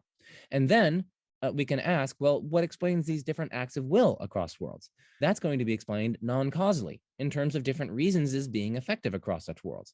And this chain of reasons explanations is going to bottom out, and for good reason. We have independent reason to accept reason's foundationalism when it comes to agential action. So the basic idea is that non-classical theism, in relation to classical theism, has more and better resources for explaining the relevant kind of indeterminism. Because under classical theism, the indeterminism is located between the cause and the effect, namely God and creation itself, without some kind of more fundamental facts about God or more fundamental things about God explaining that relevant indeterminism, it seems, because God is absolutely simple. There aren't any more, there's not like some more fundamental layer to God that could provide such an explanation. And secondly, non-classical theism seems to have an explanatory advantage when it comes to differences in creation across worlds and explaining them. So that's basically the two central points that Fakhri's Modal Collapse argument exploits. And so now we're going to consider an objection in the form of a dialogue. So an objection is that, the non-divine simplicity conception is an explanatory gap problem too, in the sense that there's something that is left unexplained that should be explained. So Fakhri explores this objection through a dialogue. So we got the non-divine simplicity person, and we got the divine simplicity person. Non-divine simplicity. According to your view, the same identical cause can bring about different effects. But since this cause is absolutely simple, it's difficult to see what type of resources we have to explain how this cause can stay the same, but bring about different effects in different worlds. My view does a better job of explaining it. On my view, there are different effects across worlds because there are different causes. That is, God has a numerically distinct act of will across worlds, which wills different things. For example, in the actual world, the universe exists because God wills this particular universe. Divine simplicity. Well, that might be true, but you have a similar problem, right? You can't explain why God wills to create this universe. Non-divine simplicity. Well, I can explain that too, right? God wills to create this universe because he has a reason R for willing to create this universe. Divine simplicity. Well, this just pushes the issue back a step. You can't explain why God takes reason R as a reason for willing this universe. In other words, you can't explain why reason R is operative for God in this world. Non-divine simplicity. I can explain that too, right? God is justified in taking reason R as a reason for creating because of some basic reason that justifies R as a reason for creating. Divine simplicity. But again, this pushes it back another step. What about those basic reasons, right? You can't explain why these basic reasons justify God in taking this non-basic reason R as a reason for creating. Non-divine simplicity. There are two problems here. First, the justificatory relation is not a causal relation. As such, if there is a problem here, it is not like the problem for divine simplicity, because divine simplicity's problem is one about providing a relevant causal explanation, the type that would satisfy our intuitive demand for an explanation. The for relation and the justificatory relation are not causal relations, and as such do not offer a causal explanation. They explain by justifying why God takes R as a reason for creating, and they make God's creating intelligible. The intrinsic change in God brought about by his creating is what provides the causal explanation that the Dwight case cries out for. Second, this request is too demanding. If there are no basic reasons, then no agent can act rationally, because the agent's reasons for acting cannot go back ad infinitum or go in a circle. Therefore, there is no special pleading here for God, because reason's foundationalism is independently plausible, entirely apart from debates about the nature and models of God. So strictly speaking, argues Fakhri, there cannot be a tu quoque objection, because the explanatory gap problem against divine simplicity is asking for a causal explanation. The problem arises because we have the strong intuition from the Dwight case, that in the Dwight cases that he considers, that there needs to be an explanation of why the same cause does not bring about the same effect. On divine simplicity, the same identical cause brings about different effects. The connection is direct. On the non-divine simplicity conception, it is false that the same identical cause brings about different effects. On the non-divine simplicity conception, there is only one causal relation in the chain of explanation. The causal relation is between God's willing to create this universe, that is, the cause, and this universe, that is, the effect. The other items in the chain of explanation play no causal role. The non-basic reasons make the cause of the universe intelligible. The basic reasons justify God's taking the non-basic reasons as reasons for creating. Moreover, we have independent evidence to think, or independent reason to think, that reasons have a natural stopping point, right? That's the whole point of reason's foundationalism. As such, there is no special pleading here for the non-divine simplicity conception, and thus the tu quoque objection fails. The result then is an explanatory superiority of the non-divine simplicity conception over the divine simplicity conception of God when it comes to, firstly, explaining the relevant kind of indeterminism at play, and secondly, explaining differences in creation across worlds. So I advise all of you to go and check out Omar Fakhri's paper. I linked it up here. You can click on this document in the description, and you can go and look at the link and so on. And now on to a fifth modal collapse argument that we're going to consider. Okay, so unrealized possibility as potency. So suppose we think that unrealized possibility corresponds to potency, such that in any world in which some possibilities are unrealized, there is some potency. Now, God could have existed alone under classical theism, since God is free to create or refrain from creating, and moreover, anything distinct from him, if it is to exist, requires God to create it. But consider a world in which God alone exists. In this world, some possibilities are unrealized, for example, creatures. So there is some potency in this world. But the only thing in this world is God, and God is pure act, utterly devoid of potency. Hence, there is no potency in this world, but we just concluded that there is potency in this world. So here's a little bit more extended version of the argument. I mean, consider the contents of the alone world. Because God is the sole reality in the alone world, the alone reality as such is wholly actual. There is no potency in reality whatsoever. For suppose there were some potency in reality, then this potency would either be intrinsic to, that is within God, or extrinsic to, that is outside of God. But qua purely and wholly actual, utterly devoid of potency, there cannot be any potency intrinsic to God, but nor can the potency be outside of God in the alone world, since there's simply nothing outside of God in the alone world. To suppose otherwise is to suppose that either God is not free to create, that is, God is necessitated to create some realm of potency distinct from him, or that there exists some uncreated realm of potency distinct from God. Neither of these options are options for the classical theist, and hence there is simply no potency at all in the alone world. Okay, so we conclude from this that there is some potency in this world. We got that here, and no potency in this world. And we got that here. Contradiction. So either A, God isn't free to refrain from creating, or B, something distinct from God, if it is to exist, doesn't require God to create it, or C, God isn't pure act. Whichever way we go, classical theism is false. Okay, so that's another modal collapse argument. I think it's a fifth one that we are considering. Or here's one way that someone might try to respond. One might object by distinguishing between passive and active potency, arguing that although passive potency doesn't exist in the alone world, active potency in the form of God's active causal power or capacity does. Hence, a certain potency exists in the alone world. So passive potency is basically the potential to be causally affected by something. Yeah, so it's more so passive. You're like receiving some kind of actuality. By contrast, active potency refers to the capacity to bring about some effect. Right? Yeah, it refers to the power, the actual active power that is able to cause things. And for classical theism, right, God only lacks passive potency. God doesn't lack active potency, because active potencies are, strictly speaking, actualities. They aren't like some kind of passivity or passive potency to be causally affected. Rather, God is actually pure active potency. That's really what we're saying when he's pure actuality, he's pure activity. Okay, so, but active potencies are not potentialities, but instead a kind of actuality. As Fazer rightly notes, quote, active potency is, strictly speaking, a kind of act or actuality. Moreover, nothing can be both actually existent and potentially existent, but yet active potencies are actually existent. Hence, active potencies do not and cannot serve as the potencies in question. So I guess the point here is just that one might object by distinguishing between the passive and active potency, but that doesn't actually deliver potency in the world in question, right?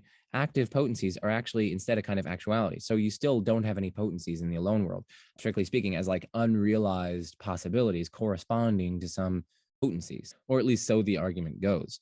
Another way to object is to say that the classical theists need not accept that all possibilities whatsoever correspond with potencies. They could instead say that all possibilities either correspond with potencies, or if they don't, are at least grounded in the active causal powers of actual things. To put it cleanly, either there is something to which the unrealized possibility corresponds, or there is nothing to which the unrealized possibility corresponds. If the former, if there is something to which the unrealized possibility corresponds, then there is potency. But if the latter, then while there is nothing in reality to which the unrealized possibility corresponds, the possibility is nevertheless grounded in the active causal powers of one or more actual things.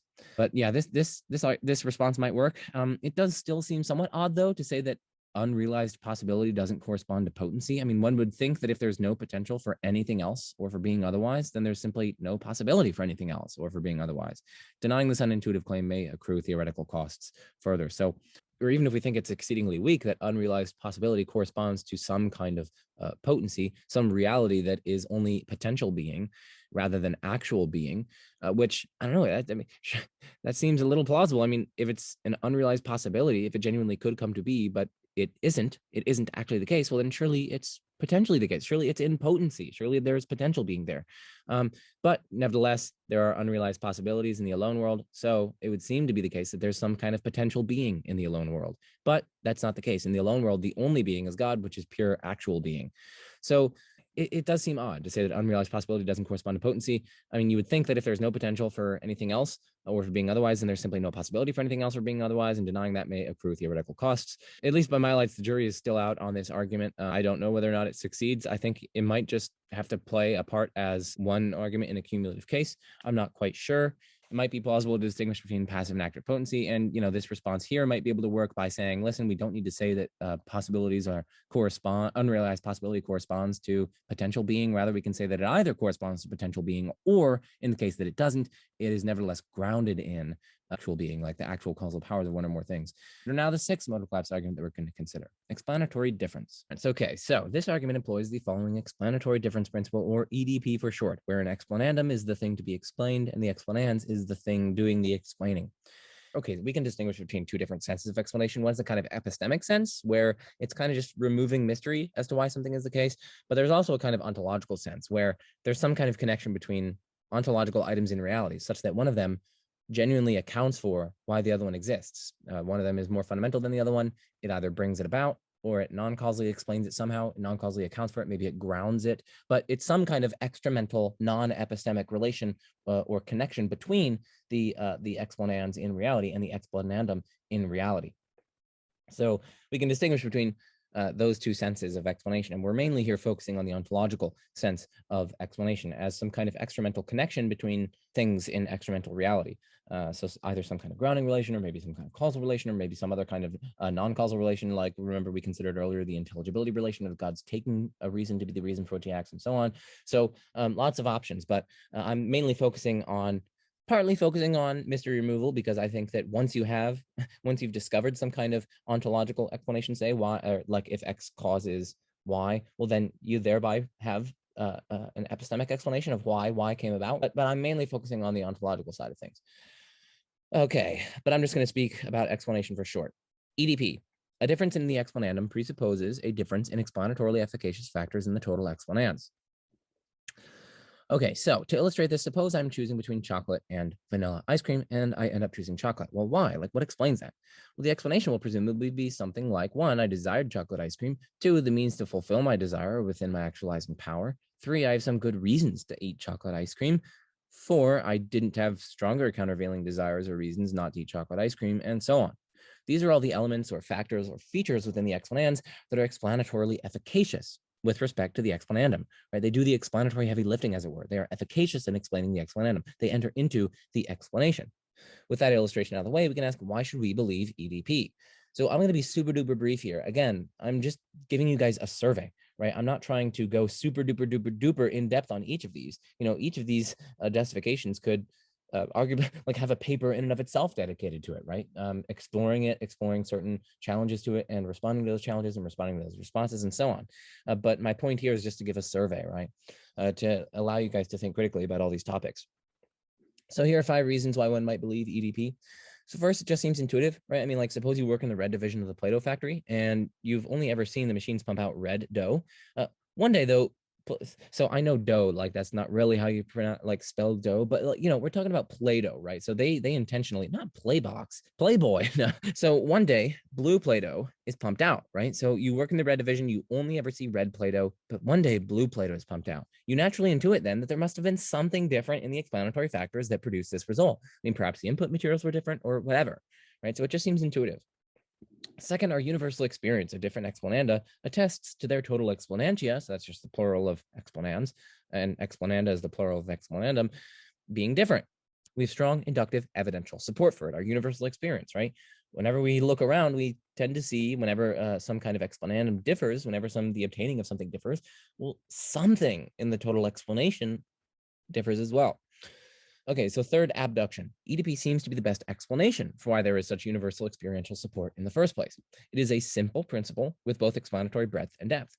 If EDP were false, why don't we experience all around us a kind of chaos wherein wildly different effects or explananda obtain from the same ordinary causes and explanations with which we are familiar? The hypothesis that such wild chaos is simply impossible best explains why we never see it obtain in actuality.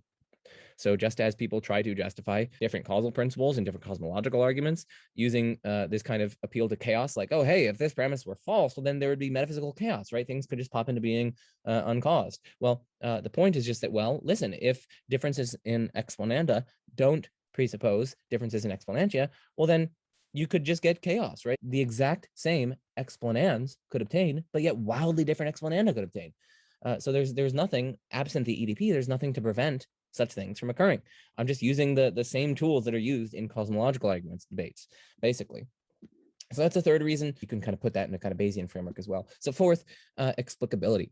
If the total explanations in two cases are utterly and completely qualitatively identical, well, there could be no ground or reason as to why the explananda differ. The difference in the explananda would be an inexplicable brute occurrence, and we should minimize inexplicability and bruteness. Fifth, if EDP is false, it's unclear how we can avoid inductive skepticism. The inductive skeptic claims, for instance, that I do not know that a stone dropped from my waist tomorrow will fall. With EDP in hand, however, we can resist this claim, for the stones failing to fall tomorrow would constitute a difference in the explanandum. But in order for such a difference to obtain, there would have to be, per EDP, some difference in the total explanans. Hence, if we are rationally justified in holding that no such difference in the total explanans obtains or will obtain, we are rationally justified in holding that the explanandum will persist in accordance with the thus far established regularity. But if EDP is false, then it seems genuinely possible, despite there being identical explanans, that the explanandum will differ in the unexamined cases. So I submit then that we at least have reason to accept EDP. But if EDP is true, then divine simplicity is false, for according to divine simplicity, there can be no difference whatsoever in the explanans, namely God, across worlds, that accounts for differences in the explanandum, that is creation. There isn't a multiplicity of elements, of positive ontological items, of features or whatever, in other words, that can differentially factor into the explanation of the differences in creation across possible worlds. This contrasts with non-classical theistic models of God, for such models of God explain cross-world differences in creation in terms of distinct freely willed actions, which are in turn explained by a multiplicity of divine psychological states, like a multiplicity of reasons, and divine mental states, like desires and plans and so on, that factor differentially into the explanans across worlds. So we can actually increase the modesty of this argument, right? Instead of invoking EDP, we can invoke the MEDP. So the MEDP, the modal explanatory difference principle. So this says that a difference in the explanandum presupposes the possibility of a difference in explanatorily efficacious factors in the total explanans. So MEDP is logically weaker than the EDP, since the MEDP only says that a difference in explanatorily efficacious factors is possible. Thus, even if there is no difference across worlds in the explanatorily efficacious factors, when there is a difference across such worlds in a given explanandum, there could have been such a difference, according to MEDP. So thus, if we have four worlds, W1 through W4, such that the explanandum E star obtains in both W1 and W3, whereas a different explanandum E double star obtains in both W2 and W4, EDP would debar, say, W1 and W2 from having all the same elements that factor into the explanation of E star and E double star at W1 and W2 respectively. But MEDP would not, right? MEDP is perfectly compatible with all the same elements factoring into the explanation of E star and E double star across W1 and W2, so long as this isn't true of some other pair of worlds in which E star and E double star obtain, in our case, W3 and W4.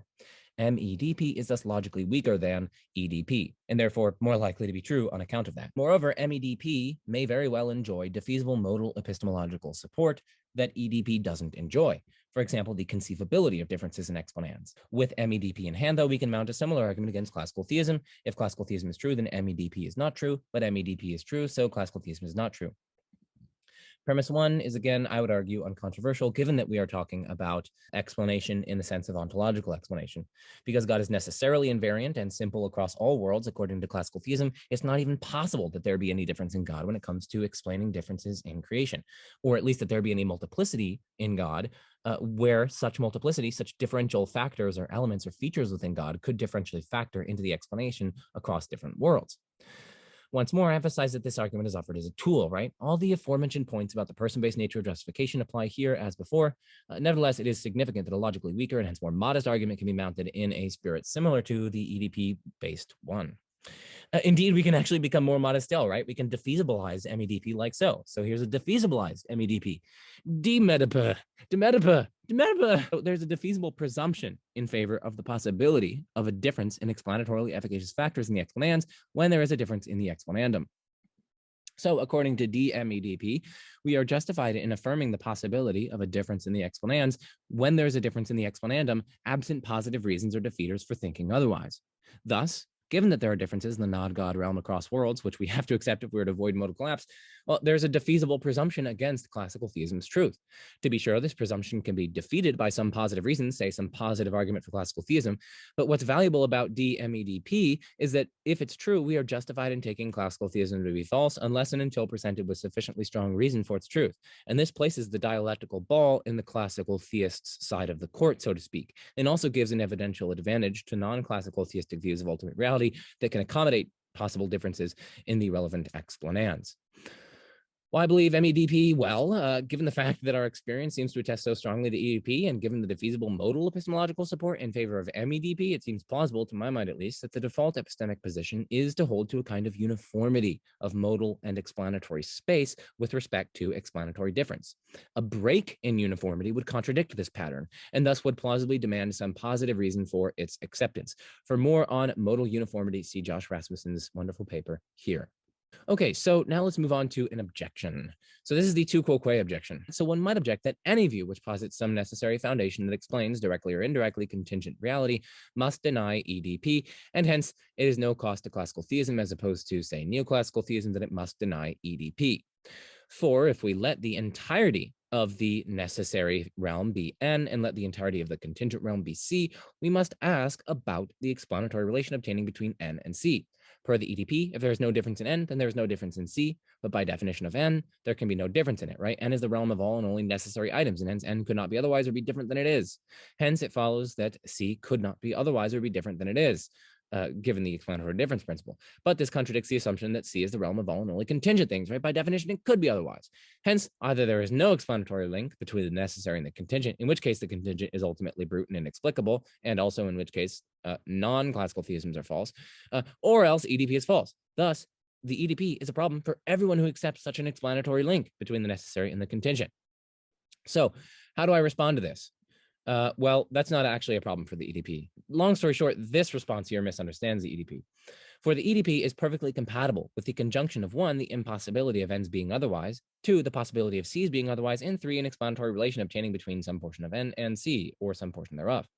The EDP only requires a multiplicity of elements or factors within N, like, say, necessarily obtaining reasons, desires, reason strengths, and desire strengths in the case of the neoclassical theistic God, that differentially factor into explanations of C when C differs across worlds. The tu quoque objection then fails to restore symmetry between classical and non-classical theists. The basic point is just that the EDP doesn't require the necessary layer to have some potential to be otherwise across worlds, and it doesn't require that something obtain in the necessary layer in one world that doesn't obtain in the other. Rather, all it requires is a multiplicity of elements or factors or features in N which can differentially factor into the explanation across worlds. And the explanation of C, that is. All these factors are present in all of the worlds, but the point is just that across different worlds, different of these factors are explanatorily efficacious, so as to preserve the principle that differences in the explanandum presuppose differences in the explanans, that is, in what features factor into the explanans of the explanandum. Okay, so now move on to a strengthened tu quoque objection. So perhaps we can strengthen the objection like so. So even under, say, neoclassical theism, we can ask, why is God's intentional, freely willed action explained by, say, this set of reasons, desires, reason, and desire strengths, instead of some other set, where the other set is explanatorily efficacious in another world? right? Per EDP, mustn't we posit some further difference in God to account for this difference? But then this difference in turn must have some prior difference to explain it, and so on ad infinitum. This is just some references. More generally, the neoclassical theist is simply left with unexplained differences across worlds concerning why God acted on a given set of reasons / desires / strengths as opposed to any other. And so it seems that the neoclassical theist merely relocates rather than resolves the bruteness. Okay, but this objection, this strengthened tu quoque objection, does not succeed either. Note first that EDP doesn't demand contrastive explanations, that is, explanations of why one thing obtains or is true as opposed to or rather than another. For the EDP only demands that the explanatorily efficacious factors within the explanans differ when the explanandum differs. This says nothing about demanding why one explanandum obtains rather than another, or why one explanans is efficacious as opposed to another. It is therefore misguided to object that neoclassical theists cannot provide a contrastive reason for the explanatory efficacy of this rather than that divine reason, desire, strength set. For the EDP never demanded a contrastive explanation for classical theism either. So that's a first response. Second response, the objection rests on a misapplication of EDP. For the EDP applies only when there is indeed an explanatory relation obtaining. For the EDP is explicitly cast in terms of an explanandum and explanans, meaning that EDP is inapplicable when there is no such explanatory relation obtaining between an explanandum and explanans. And this furnishes us with a relevant difference between classical and neoclassical theistic views here. For while both classical and neoclassical theism require that there be an explanatory relation obtaining between God and creation, including across worlds where creation is different, neoclassical theism is perfectly compatible with there being no explanatory relation obtaining between one, the fact that a particular set of reasons, desires, reason strengths, and desire strengths is efficacious, and two, some more fundamental fact about God or God's nature. And even if the neoclassical theist wishes to explain this fact further, say in terms of the actual or possible value of the to-be-actualized creation, the neoclassical theist need not maintain that this further fact stands in an explanatory relation to some more fundamental fact. So my point stands. So I'm just going to go back because this is a complicated point. Basically, there is a symmetry breaker here. This is my second response. The objection just rests on a misapplication of EDP, right? EDP only applies when there is an explanatory relation obtaining between the things in question, right? And no one can deny that on classical theism and neoclassical theism, of course, there is an explanatory relation obtaining between God and creation. But crucially, under neoclassical theism, there need not be such an explanatory relation obtaining between one, the fact that this is an explanandum, the fact that a particular set of reasons and desires and strengths is efficacious, and two, the explanans, some more fundamental fact about God or God's nature that might potentially explain this fact here. Thus, even if there are differences in the former across worlds, this need not entail further differences in God ad infinitum, since that would be to presuppose that the former is, after all, an explanandum. But the neoclassical theist can perfectly well reject this, whereas in the case of classical theism and creation, the classical theist certainly cannot reject that creation, and as differences therein across worlds, bears no explanatory relation to God. So that's the second response, the second reason why this strengthened tu quoque doesn't work. Here's the third reason why the strengthened tu quoque doesn't work. So there is still further asymmetry between classical and neoclassical theism when it comes to brute differences in creation across worlds, in the case of classical theism, and brute differences concerning why a set of reasons / desires / strengths is explanatorily effective in the case of neoclassical theism. For neoclassical theism provides an independently plausible, intelligible stopping point in the regress of explanation, while preserving what is plausibly understood to be the nature of intentional actions as directed towards or aimed at or about or oriented towards a single, distinct, unique state of affairs. Not only does classical theism fail to provide such an independently plausible, intelligible stopping point in the regress, but it also fails to preserve this intuitive understanding of the nature of intentional actions. Basic point here for intentional actions, and I'm going to explore this, I think it's actually in the next section on intentional action. So intentional actions seem by their nature directed towards some specific outcome, right? Plausibly, an intentional causal act is ultimately goal-oriented. It is directed towards, that is, aimed at, about, targets a distinct state of affairs. And God's act of creation is certainly an intentional act, if only analogously so. But classical theism must deny this understanding of intentional action, since God's one simple intentional act across all worlds, those are all identical with one another and with God himself. And so they're not directed towards any one specific creation in particular, as opposed to some other sect. And again, in section 4.2.9 on providential collapse, I address an objection from hyperintentionality that tries to rescue differential reason-based action across different worlds under classical theism. So stay tuned. And I'm going to explain what hyperintentionality is and so on. So fun stuff. There's still further asymmetry between classical and neoclassical theism when we're trying to explain these brute differences in creation across worlds. Not only do we have an independently plausible, intelligible stopping point under neoclassical theism, but we also preserve the nature of intentional actions, as uniquely directed towards, by nature, a single distinct state of affairs. While there is no contrastive explanation for why one set of reasons, desires, reason strengths, and desire strengths is effective rather than some other set, Fakhri argues that there is a kind of intelligibility here that seems missing under classical theism, on which there isn't even a multiplicity of these positive ontological items like desires and reasons and strengths and so on in God that can differentially factor into the explanation of creation across worlds. A multiplicity of reasons makes a multiplicity of possible indeterministic actions intelligible, whereas no such intelligibilizing multiplicity of reasons / desires exists under classical theism, or so this would argue. For then there would be positive ontological items intrinsic to but distinct from God, which is debarred by divine simplicity. And again, we're going to look at an objection from hyperintentionality later on. Okay, so, but we might wonder, why is God impressed by the actual reasons for which he acts? In other words, what explains why God takes the actual reasons for willing as the ones he acts on? And here's where we begin to reach a natural, independently plausible, and intelligible stopping point. For we have independent reason to accept reason's foundationalism, as Fakhri points out, on which there are basic reasons, that is, reasons that are not explained in terms of more fundamental reasons, and non-basic reasons.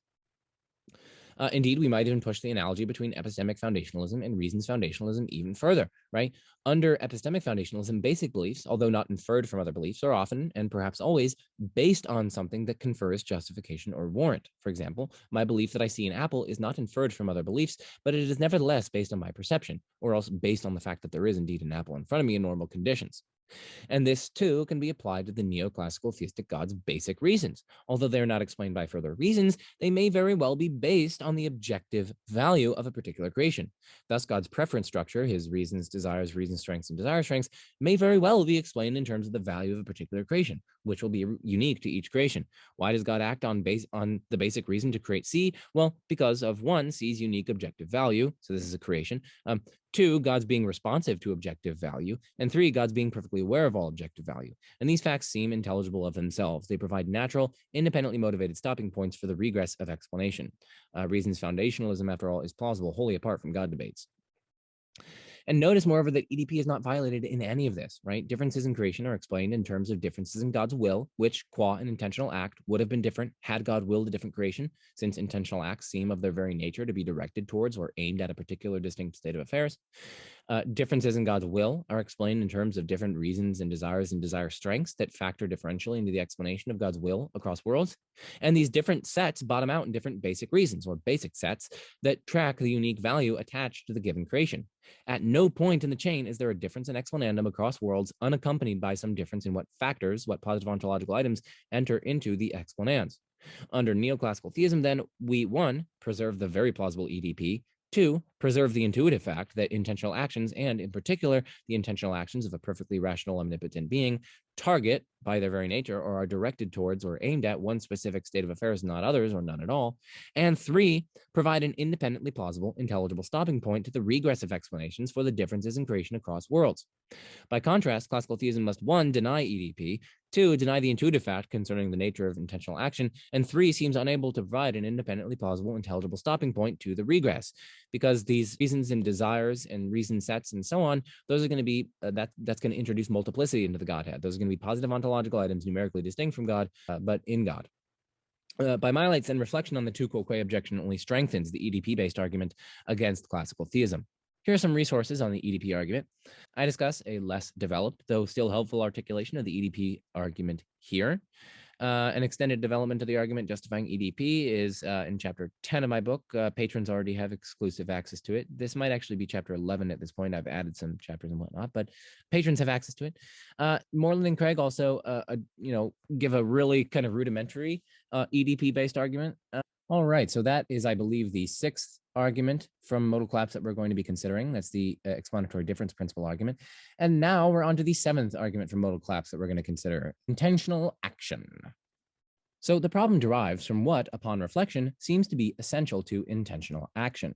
And intentional action seems of its very nature directed towards a specific, definite outcome the agent seeks to actualize. Consider, plausibly, an intentional causal act is ultimately goal-oriented. It is directed towards, aimed at, about, targets, a distinct state of affairs. I mean, that just seems constitutive of intentional action. Such actions are, by their very nature, directed toward or referred to a distinct target state. But, and this is where the problem comes in, it seems that classical theists must deny this intuitively plausible understanding of the nature of intentional action. For God's act of creation is certainly an intentional act, if only analogously so, That God is personal and hence intentionally acts is a core commitment of traditional theism, and so a fortiori, it is likewise a core commitment of classical theism. But God's intentional act or acts under classical theism cannot be directed towards a specific determinate outcome. And this is because, or at least intentional act to create, I should say. So God's intentional creative acts. I'll just put that there. Creative acts. There we go. This is because under classical theism, God's one simple act across all possible worlds is numerically identical to God himself. Whether God's simple act brings about an infinite multiverse or infinitely many infinite multiverses or a finite universe or nothing at all or anything in between, absolutely nothing about God himself and his states, for example, intentions, desires, willings, etc., varies. There is thus absolutely nothing about God's act itself which makes it an intentional act to bring about this particular universe as opposed to that one, or none at all. Nothing about the act itself is directed towards any one specific creation in particular, since one and the same act, without any cross-world variance or difference, would have counted as an intentional act to actualize creation C for any possible creation C, including the utter absence of created things, no matter which C obtained. The act itself is therefore not directed toward or referred to any outcome in particular among the infinite array of possible outcomes.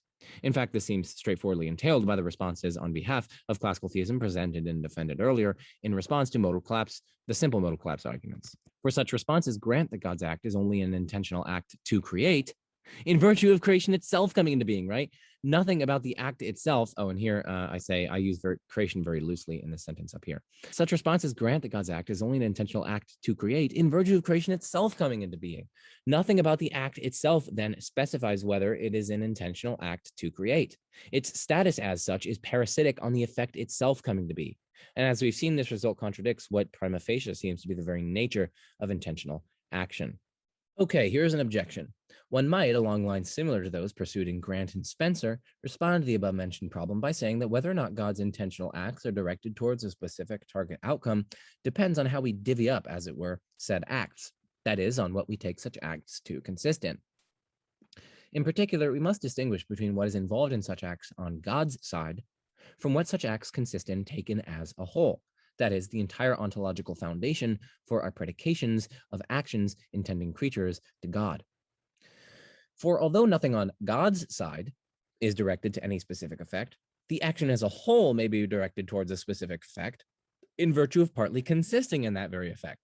So, the objection continues, depending on how we divvy up God's acts, the classical theist can preserve the deeply intuitive understanding of the nature of intentional acts as by nature directed towards a specific target state. So here's my reply. I mean, even if this objection preserves directedness toward a specific outcome for the act as a whole, it doesn't preserve it for the entity of which such preservation is needed in order to respect the intuition that intentional acts are by nature directed towards a specific target state. The driving force behind the intuition is that something about the agent themselves, right? Some doing of theirs, some activity on their end, not on the part of their effects, is by nature directed toward the specific effect in question. It is by dint of this that the agent can be meaningfully said to intentionally act, or so the intuitive thought goes. To say that the intentional directedness toward a distinct target state simply consists in that target state itself coming about seems to quite literally change the subject, to change what is intuitively required to be the subject of the essential directedness toward, namely the agent themselves or something about them, to some other subject, namely the effect itself coming to be. Indeed, the coming to be of the effect itself is intuitively posterior to and resulted from the intentional directedness of the agent's act, and hence cannot be that in virtue of which the act is intentionally directed in the relevant manner. In spite of the objection, then, the original problem seems to retain its force. So here's another objection. God's intention is directed toward one single distinct state of affairs that is love of himself. The created effects fall under this broader intention and are therefore effects of one and the same act with the same intention across all possible worlds. So here is my reply. That just doesn't target the argument. The argument is as follows. God intentionally acts, if only analogously so, to create this particular world. Intentional acts are by nature directed towards their intentional objects, that is, that toward which they aim. In other words, God's intentional act to create this particular world is by nature directed towards this particular world. But under divine simplicity, on which God is identical to all his creative acts across all worlds, none of God's intentional acts are by nature directed towards any particular world. So divine simplicity is false. Pointing to the fact that God's act isn't, after all, directed toward this particular world, but instead directed to loving himself, is only to reinforce the argument. It's simply to grant that God's acts across worlds aren't, after all, intentionally directed specifically toward the relevant created effects in that world. Instead, the intention is exactly as it is in any other world, including ones in which an infinite multiverse co-obtains with God, to ones in which God exists alone, to everything in between. Far from undermining the argument, then, the objection actually supports it. Okay, so that is the seventh broadly modal collapse argument that we are going to consider from intentional action. Now we can move on to the eighth, providential collapse. Dun, dun, dun. So under divine simplicity, God is numerically identical to his one absolutely simple act across all possible worlds. This commitment has formed the basis of a modal collapse objection to classical theism, as we've seen. Plausibly, though, the classical theist's way to avoid modal collapse ends up collapsing, that is, denying or jettisoning divine providence, which is God's radical control over creation, that is, God's control over, one, whether or not it obtains, as well as two, creation's precise contents, if it does so obtain.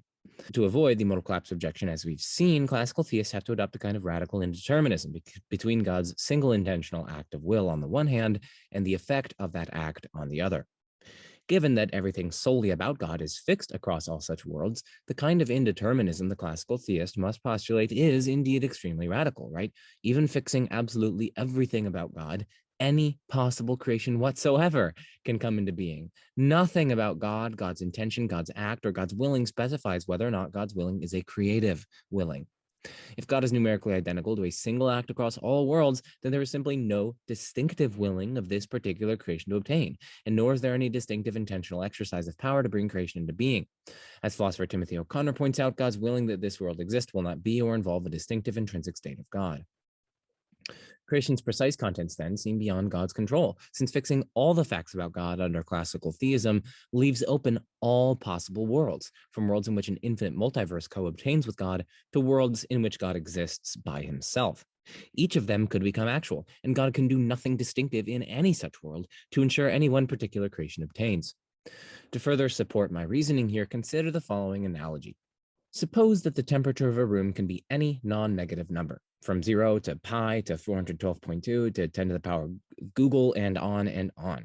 Suppose, moreover, that no matter what facts about you obtain, your actions, intentions, desires, bodily states and movements, mental states and the like, none of these facts specify any particular value or even any subset of values among this infinite array of possible temperatures to be actualized. In any situation, everything about you, including your intentions, willings, and actions, no matter how you move your arms and whatnot, that leaves perfectly open which of the infinitely many room temperatures becomes actual. So I now ask, do you have control over the room's temperature? I mean, I think the answer is just obviously not. I mean, no matter what you do, right, no matter how you move your hands, exert your will and whatnot, the temperature could still be any non-negative number. But then compare this with the classical theistic God, right? No matter what facts solely about God and what is within God obtain, for example, any desires or intentions or willings or actions and so on, all of which are numerically identical to God, none of these facts specify or determine any particular possible world to obtain, or even any subset of possible worlds among the infinite array of such worlds. So before formalizing this kind of argument, I wanted to find some terms. So by facts about an agent, I mean the facts about how an agent is in themselves. It includes things like actions, willings, intentions, desires, and so on. By X is perfectly compatible with Y's obtaining, I mean X leaves open whether Y obtains. Y's obtaining is a live possibility on the supposition that X obtains. By divine effect, I mean whatever effect of God's one necessary act happens to obtain. Now we can formalize the providential collapse argument as follows.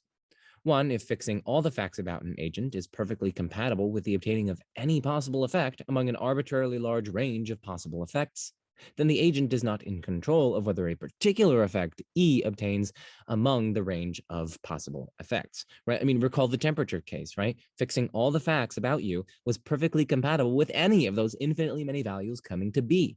And it was precisely in virtue of this, right? It was precisely because of this that you were not in control of whether some particular temperature comes to be. 2, if divine simplicity is true, then fixing all the facts about God is perfectly compatible with the obtaining of any possible divine effect among an arbitrarily large range of possible divine effects. 3, so if divine simplicity is true, God is not in control of whether a particular divine effect obtains among the arbitrarily large range of possible divine effects. 4, but since God is provident, God is in control of whether a particular divine effect obtains among that range. 5, so divine simplicity is false. So that's the argument for providential collapse. Question about this argument. Is this argument compatible with libertarianism? Here's an answer. First, we should note at the outset that arguments are confessional, right? They are, among other things, formalized ways by which people can confess and convey what strikes them as plausible. And with that being said, the principal motivation for the first premise is that it just seems intuitively extremely obvious to me. I mean, I don't claim everyone else has to share this, right? But when I reflect on the temperature case or any other case like it, I have about as clear an intuition as any that the agent in the situation is simply not in control over the temperature, or at least not in sufficient control so as to count as perfectly provident over the precise temperature.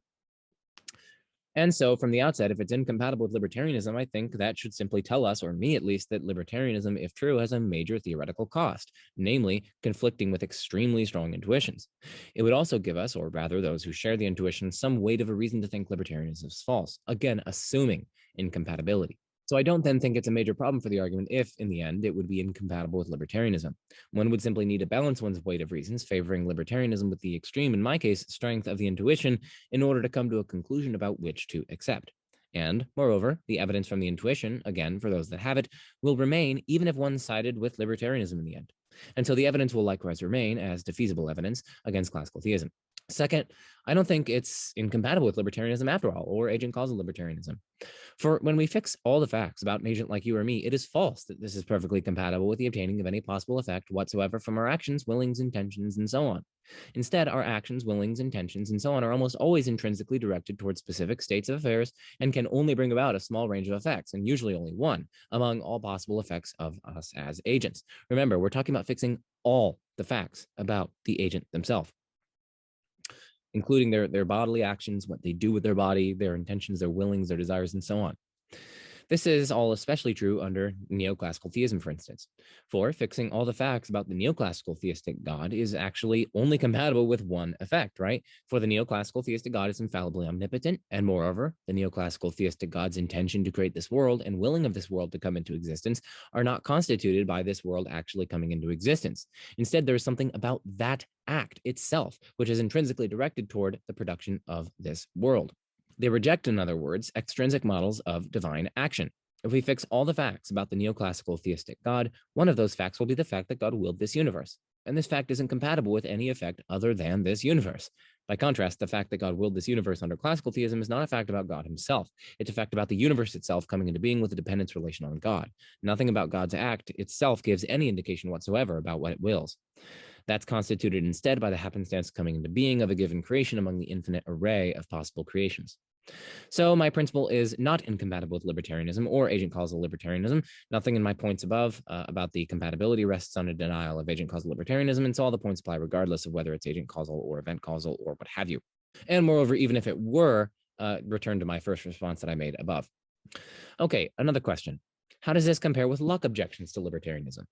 Short answer here. I mean, again, I'm not going to go totally in depth. I mean, I could, write a whole paper on this particular topic.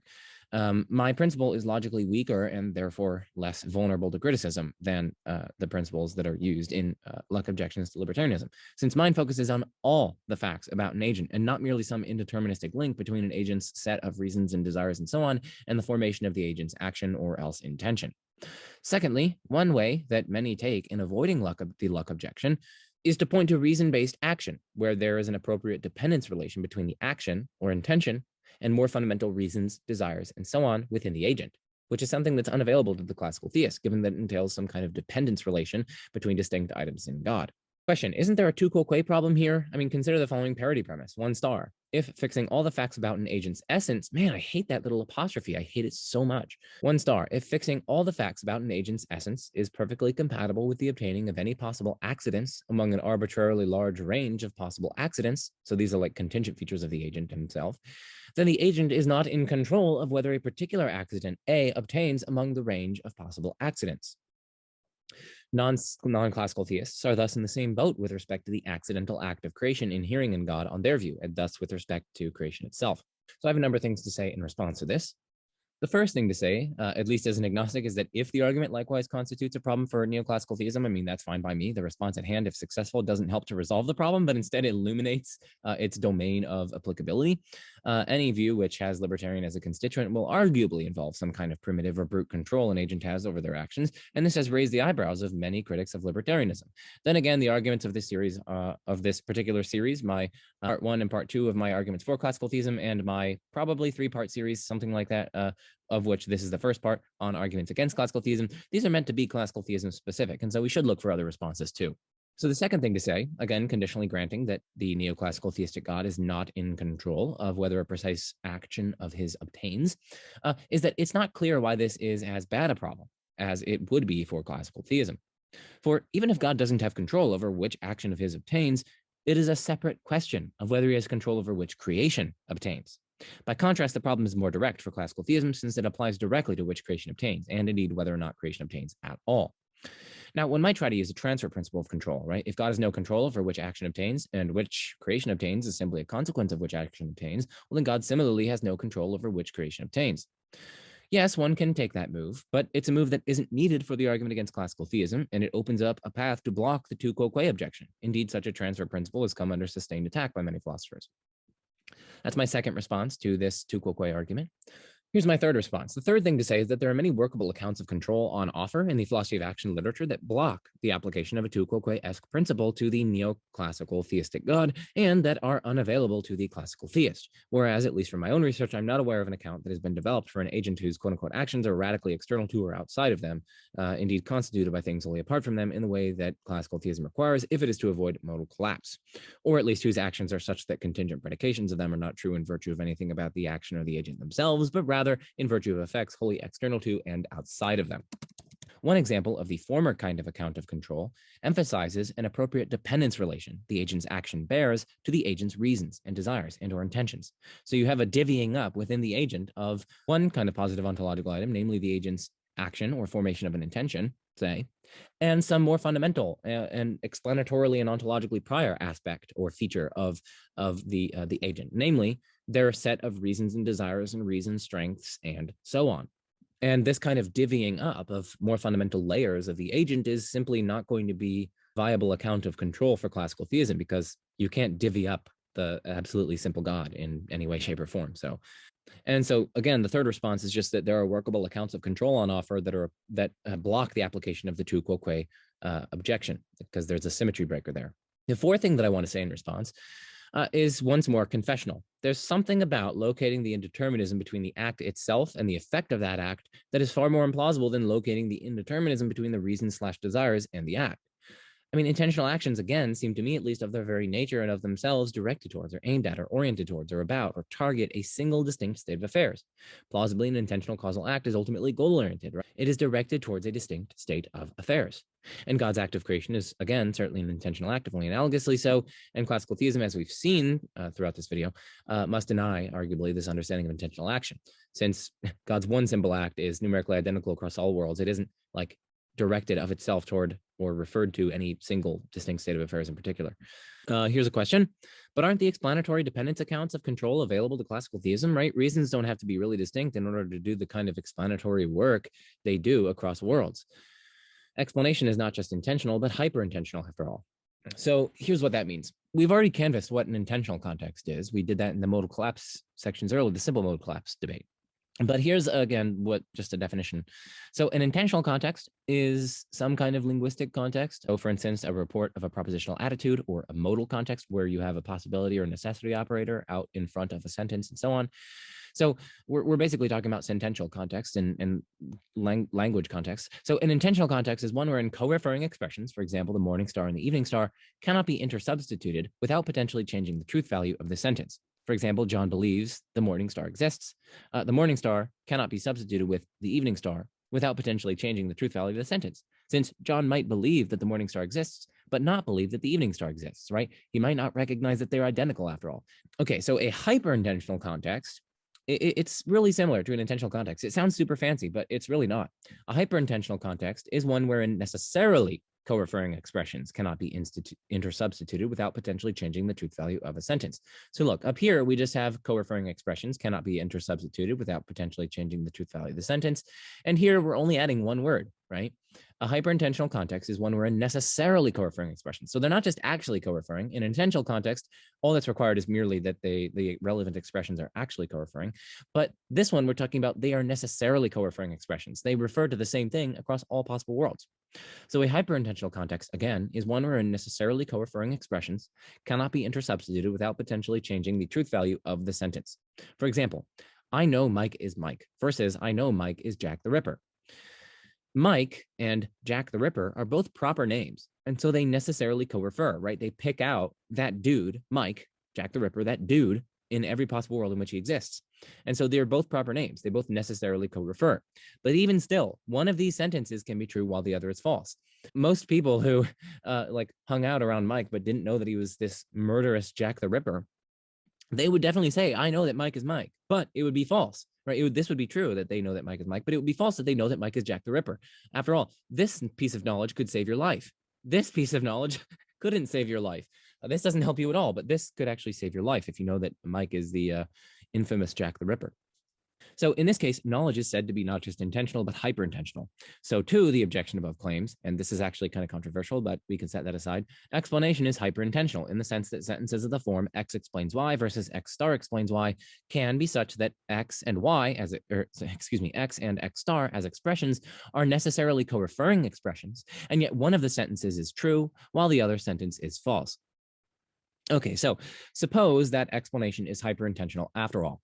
Well, then there can be one positive ontological item in reality across all possible worlds, namely God himself, and moreover, a multiplicity of reasons. For example, God's reason to bring about creation C1, God's reason to bring about creation C2, which is different from C1, and so on, can each refer to or designate or pick out that one item across all such worlds. And hence, such reasons are all necessarily co-referring. And yet in some worlds, only some of those reasons explain creation, whereas in other worlds, other reasons are explanatory. For this is what hyperintentional contexts allow, right? A and B, those expressions can necessarily co-refer, and yet A explains God's creative act can be true, while B explains God's creative act can be false. That's just the nature of hyperintentionality. So what do I make of this response? Like, hey, can't classical theists also make use of these dependence accounts of control that I was saying up here? Well, I have a number of responses to make. So first, it seems implausible that, say, God's reason to create this universe refers to God himself, right? Reasons are, whatever else reasons are, they are considerations that count in favor of something. For example, some action or some outcome of an action. But is God a consideration? I mean, does God count in favor of something? I mean, it's hard to see how. Indeed, it's hard to see how this is even intelligible. Reasons also point towards, that is, are of themselves directed towards and referred to that which they favor. But surely God himself does not point towards and is not of himself directed towards or referred to something ad extra to God. So that's the first reply that I want to make to this.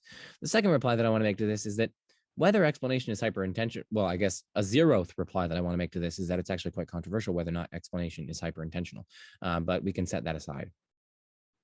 So that's the first response. Here's the second response. Whether explanation is hyperintentional depends on the notion of explanation at play. The accounts of reason-based action to which I'm referring are using explanation not in an epistemic sense of mystery removal, but in an ontological sense of some extramental dependence relation, spelled out variously, of course. Remember, I talked about this earlier on in the video. I don't know precisely when, but somewhere in there. One's actions are dependent on prior realities, namely one's reasons and one's desires and so on.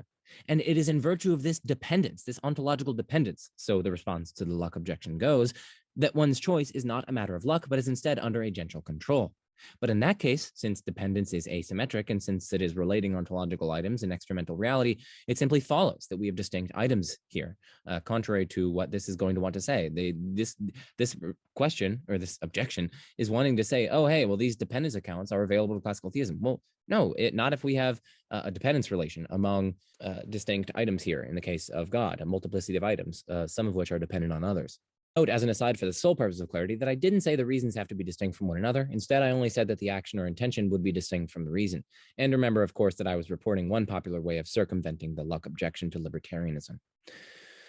Okay, so that's my second response. On to a third response. Okay, so explanations being hyperintentional, that is, explanatory contexts being hyperintentional contexts, that is, contexts that disallow the substitution of necessarily co-referring expressions, salva veritate, does not help classical theism avert providential collapse. Okay, so that's my third response.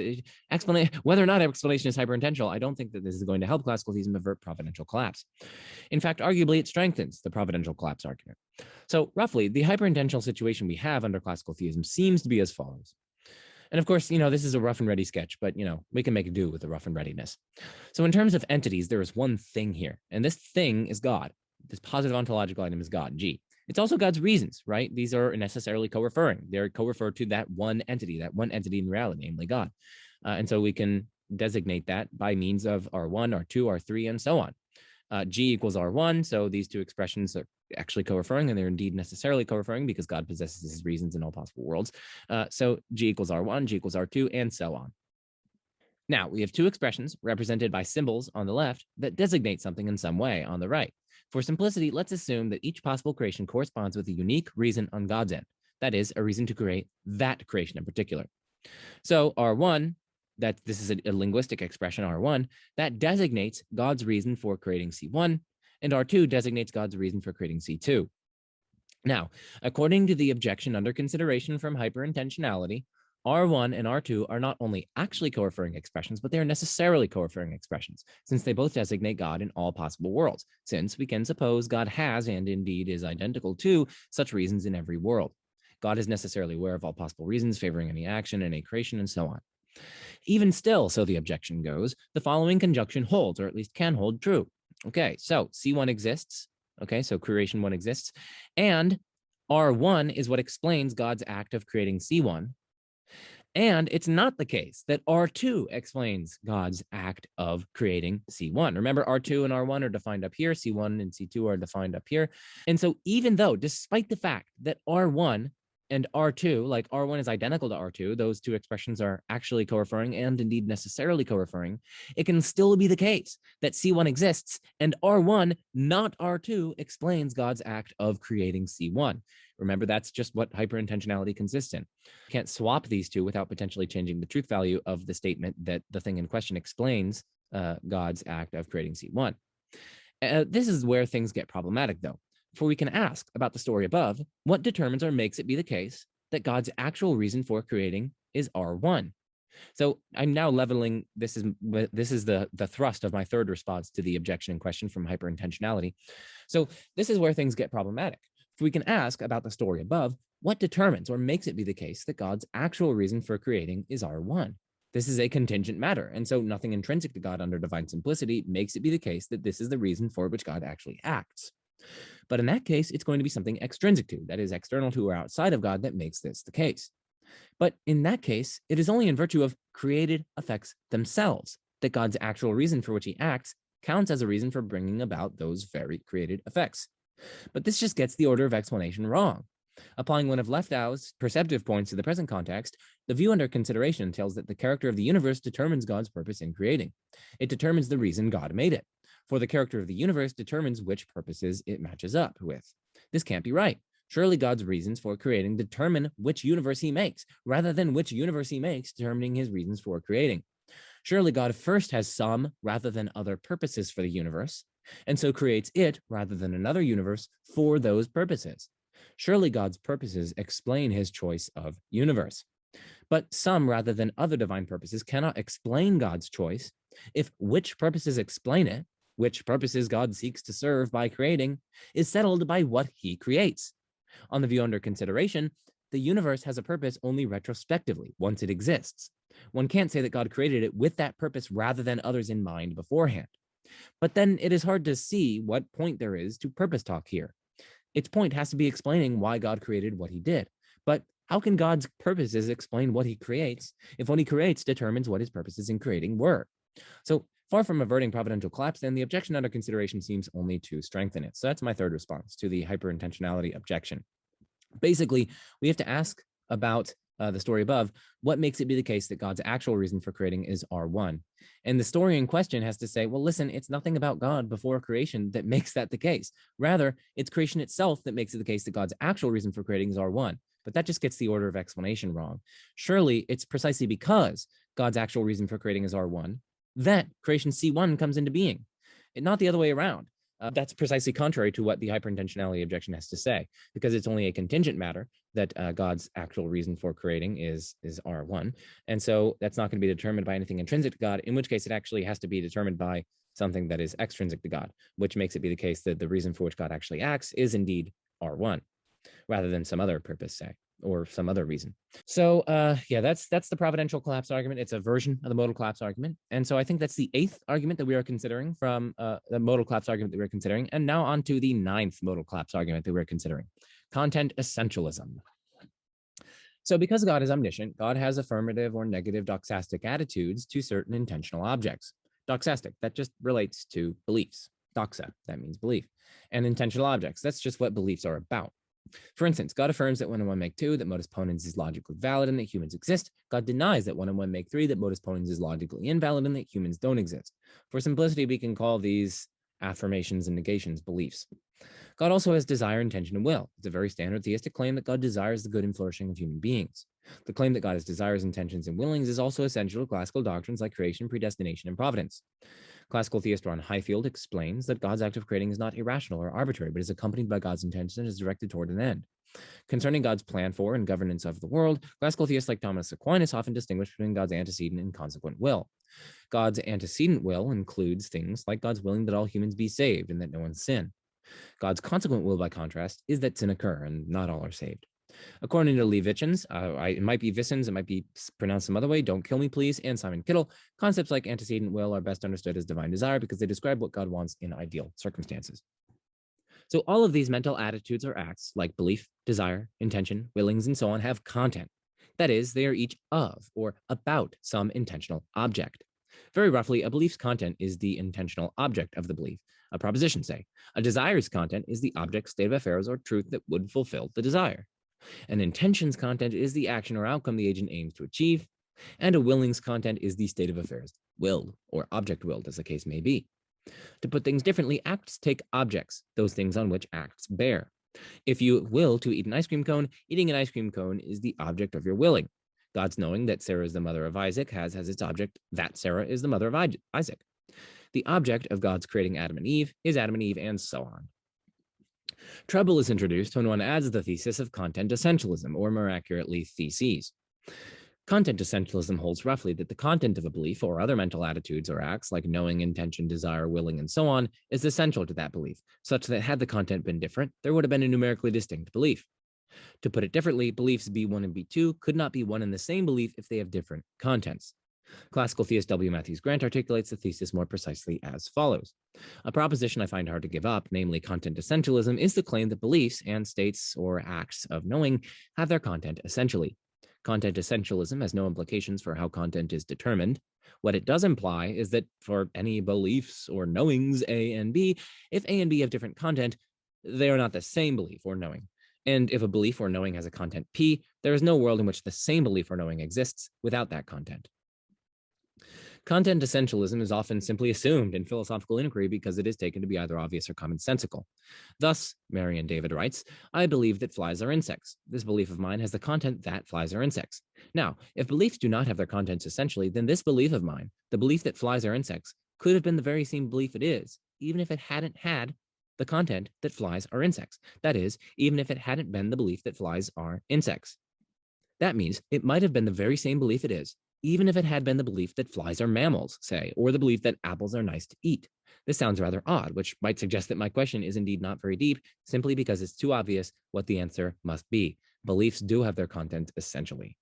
So the seemingly common sense argument seems to stem from individuation, right? Like what else could individuate beliefs, that is, distinguish them from one another, demarcate them from one another, in particular tokens and types of beliefs, except for their contents, right? In virtue of what are beliefs individuated, distinguished from one another? The natural answer to many philosophers is their content.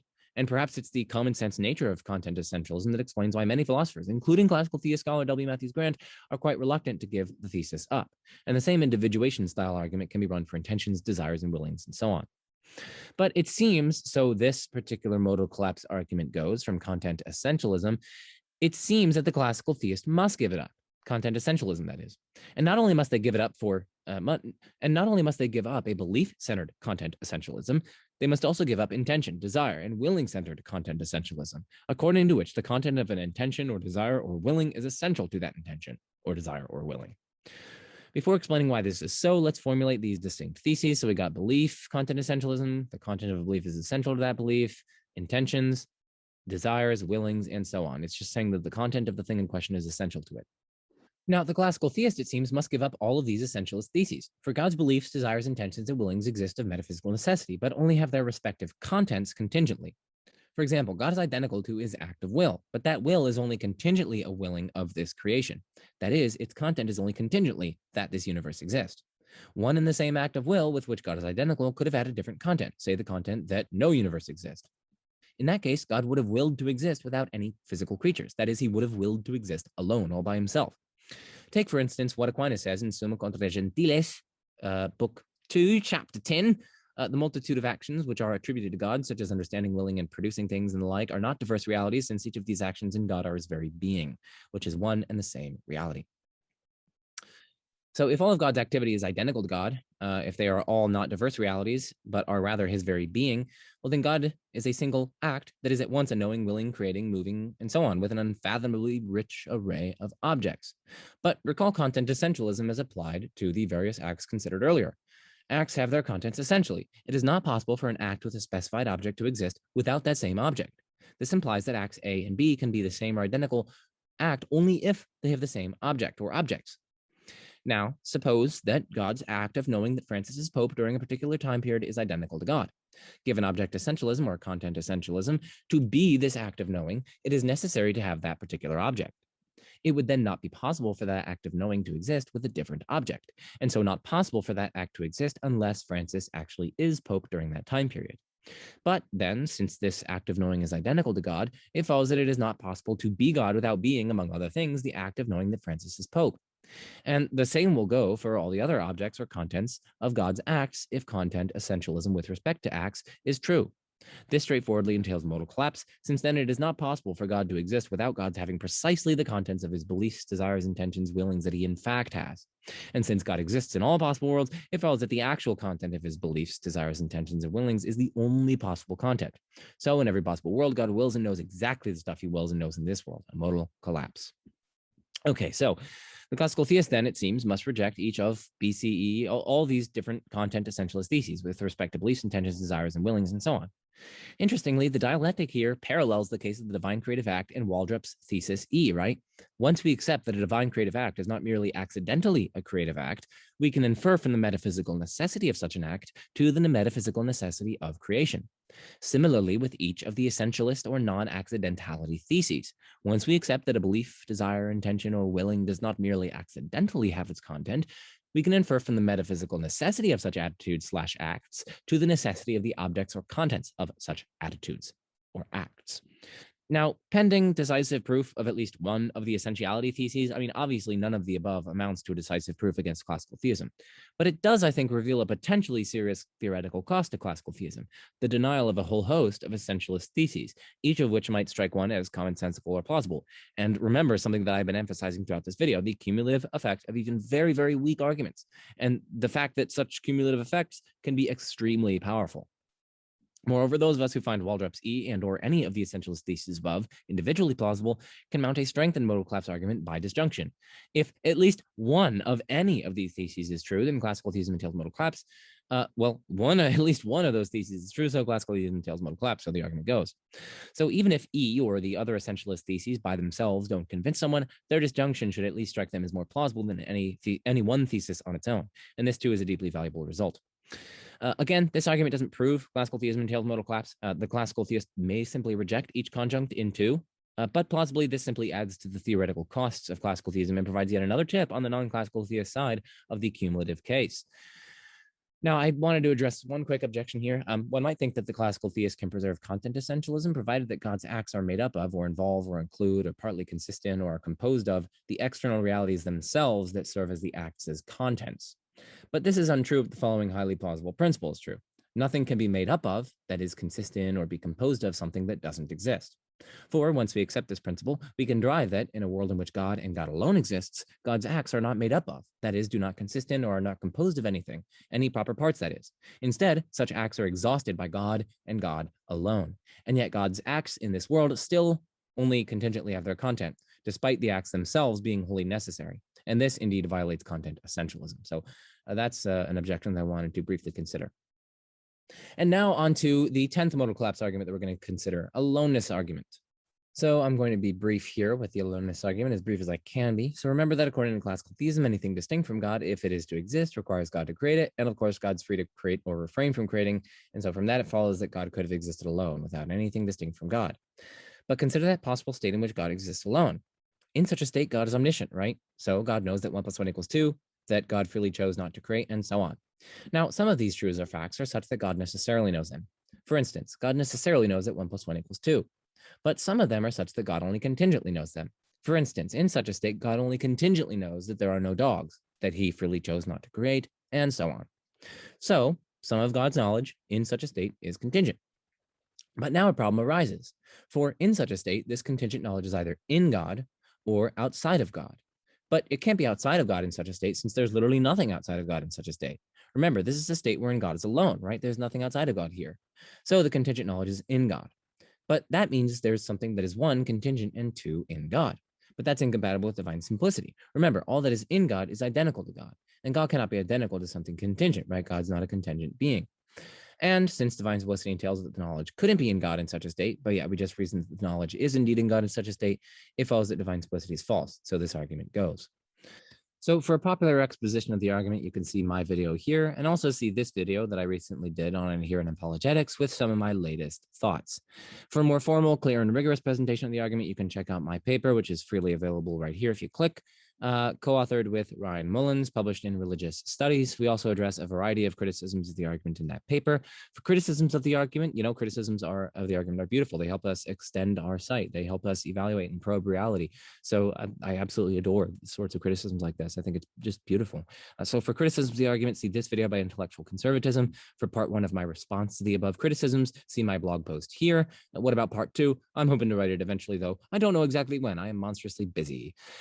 So that is the, I believe that's the 10th modal collapse argument that we're going to consider. Now on to the 11th modal collapse argument. This is actually a family of arguments here that I'm going to be looking at. So there are more arguments along aloneness lines. So these aren't identical to the aloneness argument here up here. They are independent of it, but they are at least along aloneness lines. And they're also, I think this is also kind of a funny title, arguments along aloneness lines. It kind of sounds it's mellifluous, as it were. Anyway, they are each also modal collapse arguments. So under classical theism, God creates ex nihilo. Traditionally, this is taken to entail, among other things, that causally prior to creation, there's a state in which God alone exists. So I'm not going to go through all of these references, but there are tons of this. So there is this causally prior state in which God alone exists prior to creation. We're obviously not saying that it's temporally prior, right? God is timeless under classical theism. So this is not going to be a temporally prior state, but it's a causally prior state, and God alone exists in such a state. And indeed, there is such a state if creation ex nihilo, traditionally understood, is to be affirmed. So Brian Leftow explains, for instance, that before all else existed, God existed alone, or God and only God did not begin to exist. Brian Leftow reiterates this commitment in the context of Aquinas, that there is the initial state of things, which is God alone, causally prior to creating. And he goes on to say that there's a causally first state of things, which is God actually existing alone, causally, though not temporally prior to creating. He talks about God's initial state being atemporal, one in which God exists alone, yada, yada, yada. You can go through all sorts of different thinkers that reiterate this commitment, or at least other things that seem to entail this commitment. All these different thinkers. So basically, check out these citations if you're curious. But we're just going to take it for granted here that there's a causally initial state under classical theism, because classical theism is credited to creation ex nihilo. There's a causally initial state in which God and God alone exists, causally prior to creatures. Let's call this lonely state prior, since it is causally prior to creation. So that is all stage setting for the sections to come. So now we're going to look at a variety of arguments from Modal Collapse that are interesting and that are based, most of which are based on this commitment above to prior. I don't think the next one here is, but the ones that right after it are. So here's the Nog problem. So Nog, that just means non-omniscient God, N-O-G, Nog. Okay, so consider Nog. Nog is qualitatively identical to the classical theistic God, except Nog knows all and only necessary truths. Okay, so Nog is thoroughly uninfected by contingency, so much so that he is only aware of and only knows necessary things. He doesn't know contingent things and indeed is incapable of knowing them. Other than that, though, Nog is pure, undifferentiated actuality. Nog is numerically identical to everything in Nog across all worlds, and Nog is absolutely simple. In extramental, that is non-predicative, non-linguistic reality, there is only the one absolutely necessary, simple, ungrounded Nog. Now, we can ask, what makes Nog different from the classical theistic God? What, in other words, explains their difference? Consider the classical theist God alone world and the Nog alone world. In extramental, non-linguistic, non-predicative reality, these two worlds seem utterly identical. There's no difference between them, right? Entitatively, as it were, there's only the absolutely simple necessary act in the alone worlds. This is true of the classical theistic God, and the same is true of Nog. It would seem then that the difference between Nog and the CT God is inexplicable. There is nothing in reality in virtue of which they are differentiated from one another. The only difference is a predicated difference. That is a difference in our predications of knowledge of the two beings. But there seems to be nothing to ground, or explain, or account for such differences. And surely this is both one, implausible in its own right, and two, points to a theoretical cost accruing to classical theism in virtue of being unable to explain entitatively the difference in these cases. So the basic idea is that, listen, God under classical theism, everything about God, God himself, as he is intrinsically, everything about God is utterly necessary. And the only thing that obtains in the alone world, the only thing that exists is God himself, which is absolutely necessary. But then we can ask about God's contingent knowledge in that world.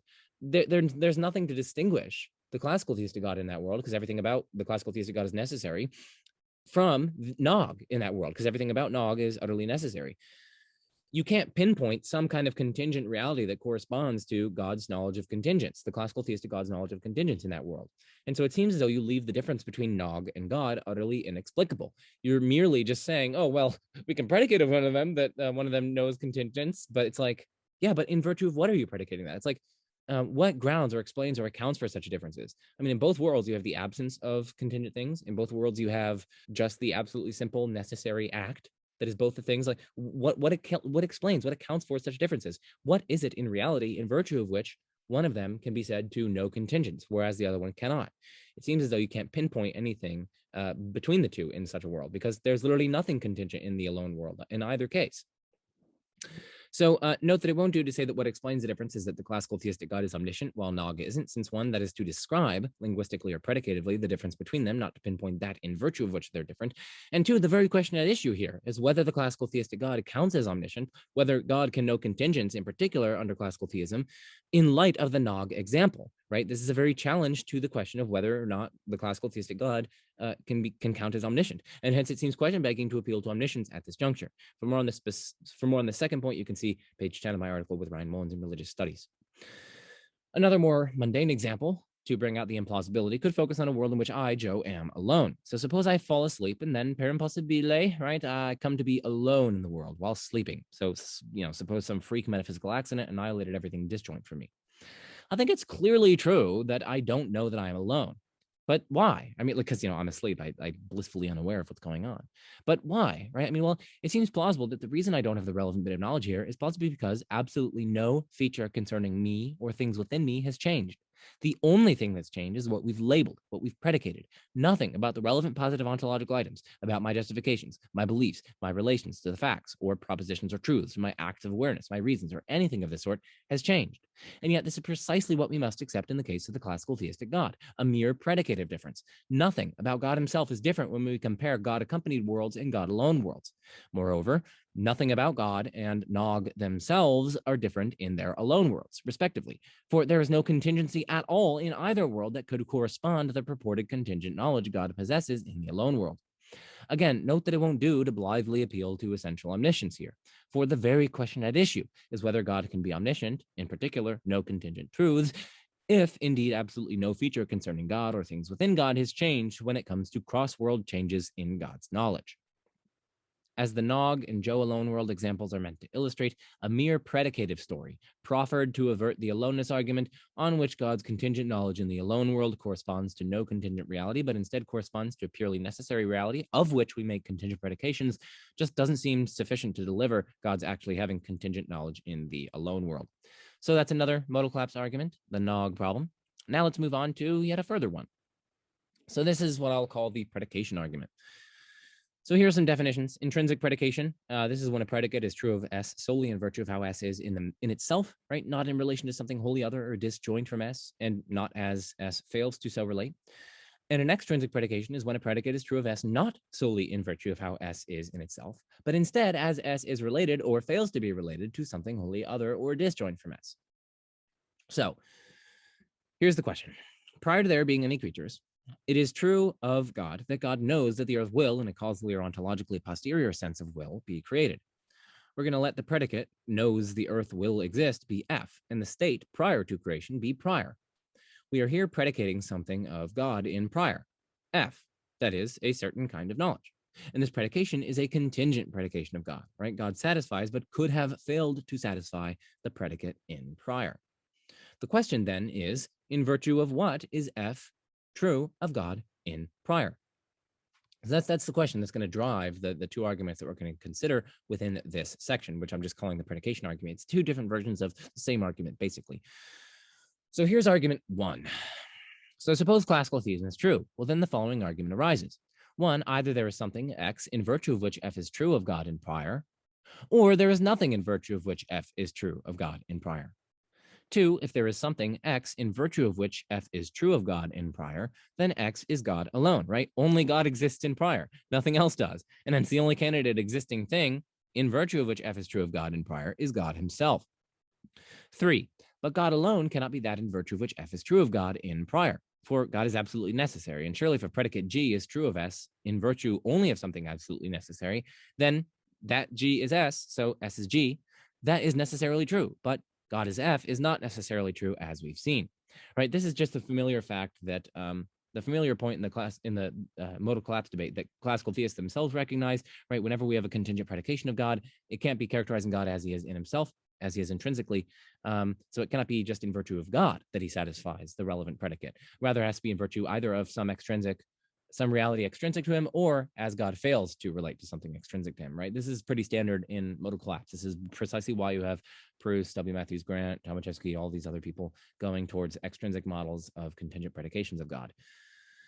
Okay, so it follows from those that there is nothing in virtue of which F is true of God in prior. If there's nothing in virtue of which F is true of God in prior, then the proposition that in prior God is F is an inexplicable brute contingent fact, right? It's like there's nothing that makes it be the case that F is true of God. It's like there's nothing in virtue of what is true. There's nothing that makes it true. It doesn't seem as though we can pinpoint something and say, it's because of this that God satisfies F in prior. It seems to just be an inexplicable brute contingent fact, right? And it is indeed contingent that F is true of God in prior. Remember, this is about God's knowledge that the earth will contingently obtain later on. So it follows from this, premise 6. So the proposition that in prior God is F is an inexplicable brute contingent fact, but there are no inexplicable brute contingent facts. So contradiction, they both are and aren't brute contingent facts. So since we assumed at the beginning that classical theism is true and then got this argument up and running, follows that classical theism is false, or so the argument goes. So here's an objection. So the objection is that, hey, the problem afflicts every model of God, right? Let God's necessary layer be N and God's contingent layer be C. Now C is dependent on N. A meta point here, right? Y'all, this is like good philosophical reasoning, right? We are thinking whether or not, whenever you see an argument distinctively against classical theism, you should be asking yourself, hey, would this prove too much, right? If this argument succeeded against classical theism, would it also succeed with some requisite changes applying? Would it also succeed against non-classical theistic models?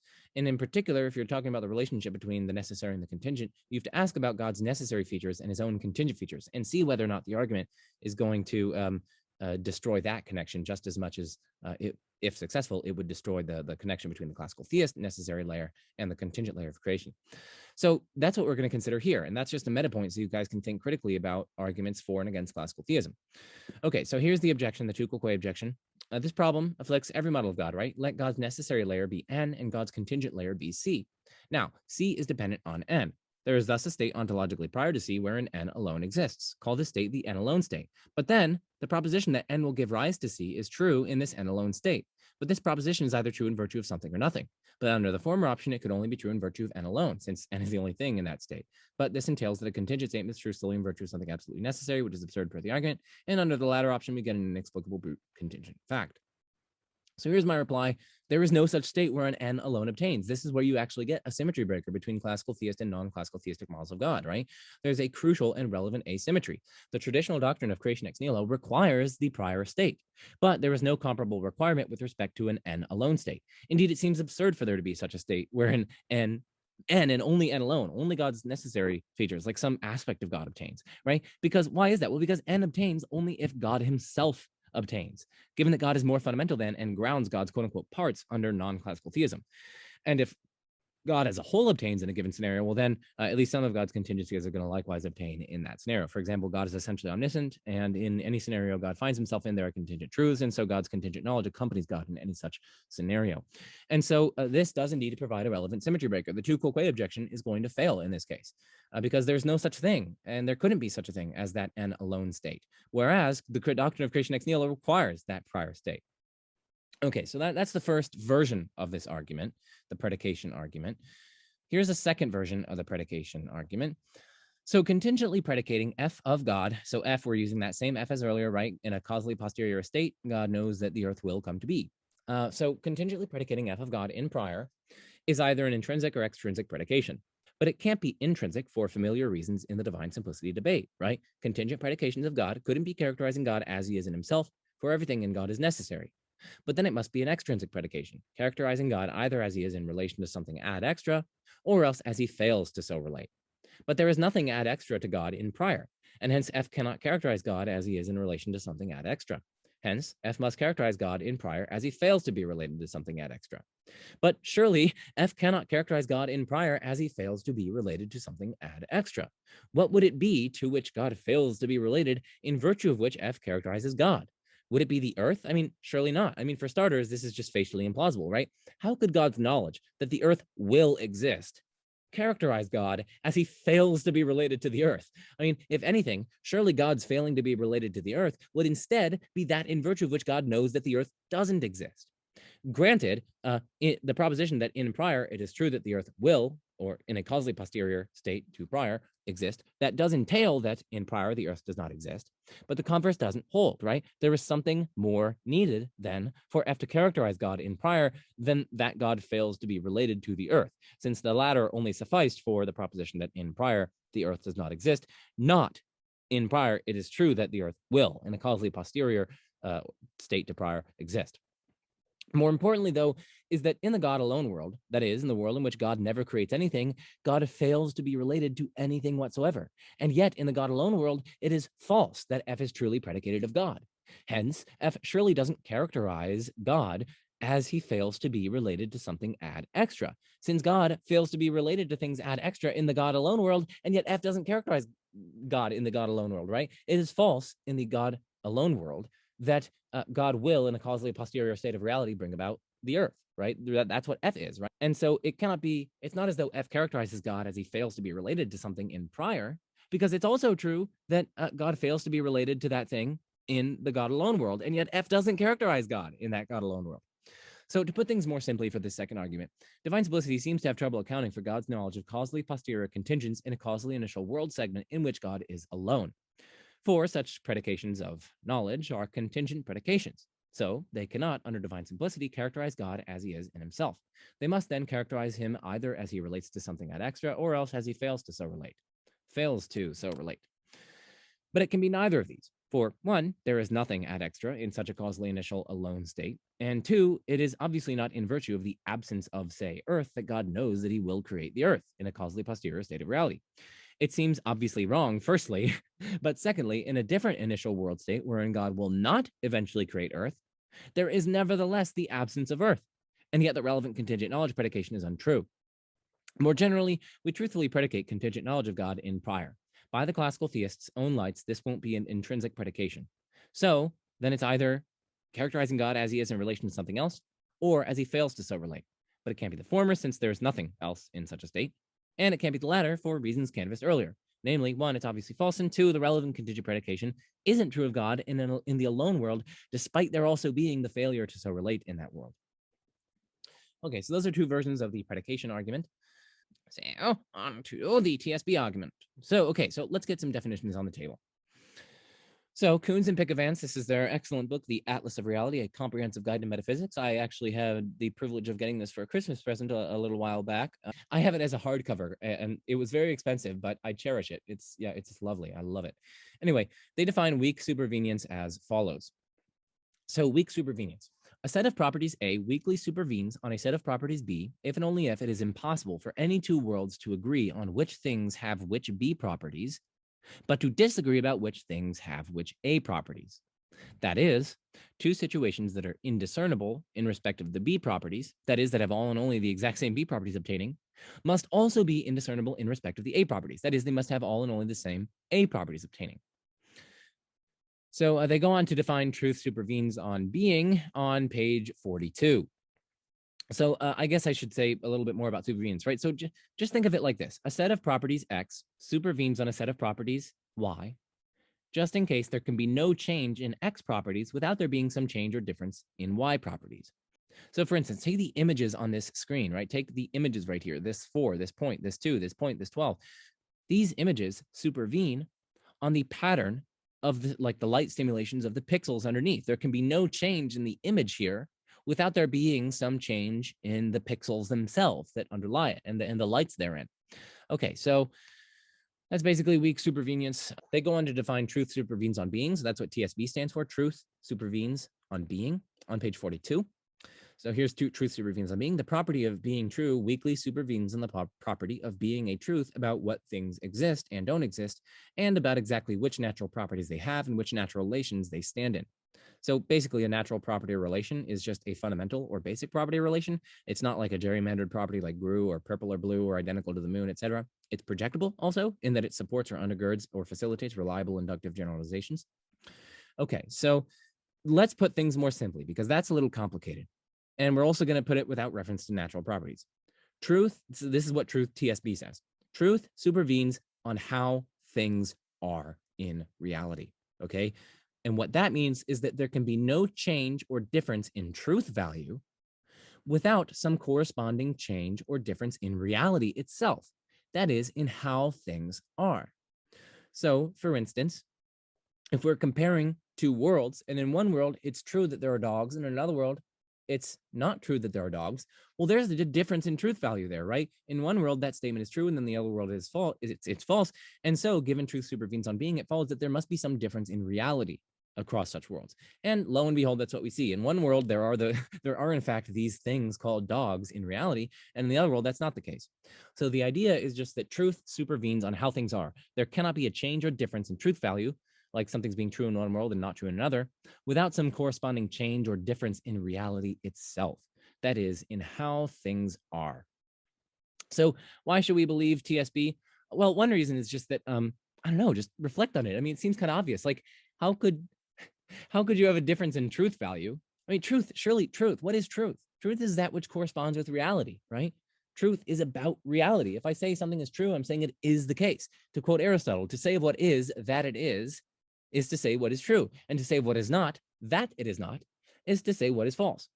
Yeah, truth surely is just what is about reality. And so if you have a difference in truth, that requires some kind of difference in reality, right? If something is true in one world and false in another, well, then something about reality itself is going to be different across those worlds. So it just does seem kind of obvious. I mean, those of us who, like most philosophers, accept the correspondence theory of truth, arguably, I don't know, this principle, TSB, seems reasonably intuitive and pretty obvious. But not all philosophers accept it, as is the case with almost everything, including external world skepticism, or including external world realism. But, we can set that aside. So Koons, he says in one of his papers, 2020 paper, page 469, quote, Aristotelians ought to be sympathetic to the TSB principle, since it is what motivates the reifying of accidents. When some substance alters qualitatively or quantitatively, why suppose that some new accident comes into being? Because truth must supervene on being, right? If it's true that the substance goes from being one way to another or alters qualitatively or quantitatively, I mean, why should we think that there's some new accident, some new reality that comes into being or goes out of being? Well, because a difference in truth value occurred, that namely the substance is characterized in one way and then it's not characterized in that way. So it either gained or lost something, and truth must, of course, supervene on being, right? There must be some difference in reality. Moreover, the Aristotelian conception of truth as correspondence provides support for the TSB principle. For a predication to be true is for it to say of what is, that it is, or of what is not, that it is not. Hence, it seems that variation in truth value depends on what exists and how it is, which is precisely what TSB demands. So that's the second reason, or at least I guess it's a cluster of reasons. It's just from Aristotelianism and certain things that seem plausible. So first and second, now a third reason from the correspondence theory of truth. On this motivation, Kuhns and Pick-Avance write, TSB captures something of our common sense intuition that truths correspond to reality. TSB theorists cash out this correspondence in terms of difference making. In order for a true proposition to be false or a false proposition to be true, different things would have to exist, or existing things would have to stand in different natural relations to one another. A true proposition is one that corresponds with how things in general are. And so if you're changing the true proposition to make it false, well, then how things are is going to have to change. Okay, fourth, it provides, TSB that is, TSB provides an illuminating and powerful explanation of the difference between ontological and ideological differences between theories. Kuhns and Pick-Avance also write, on TSB, two theories will be merely ideologically different when there is no difference between the theories with respect to what exists and what natural properties those things have and what natural relations they stand in. Thus, TSB can be used to distinguish ontological and ideological differences between the theory. The ideological difference is like just what a theory says about what exists, but an ontological difference between theories is like what actually exists if those theories were true, say. So catching metaphysical cheaters. This is a fifth reason. Basically, some people want to have their cake but without paying the ontological costs of it. So some people, and that's what, Trenton Merrick's is called metaphysical cheating. Like people want to say, oh, well, such and such is characterized in this way. And then when this happens, it's characterized in a different way. Well, surely you have to pay your metaphysical buck there. You have to say, okay, then reality itself must be different somehow.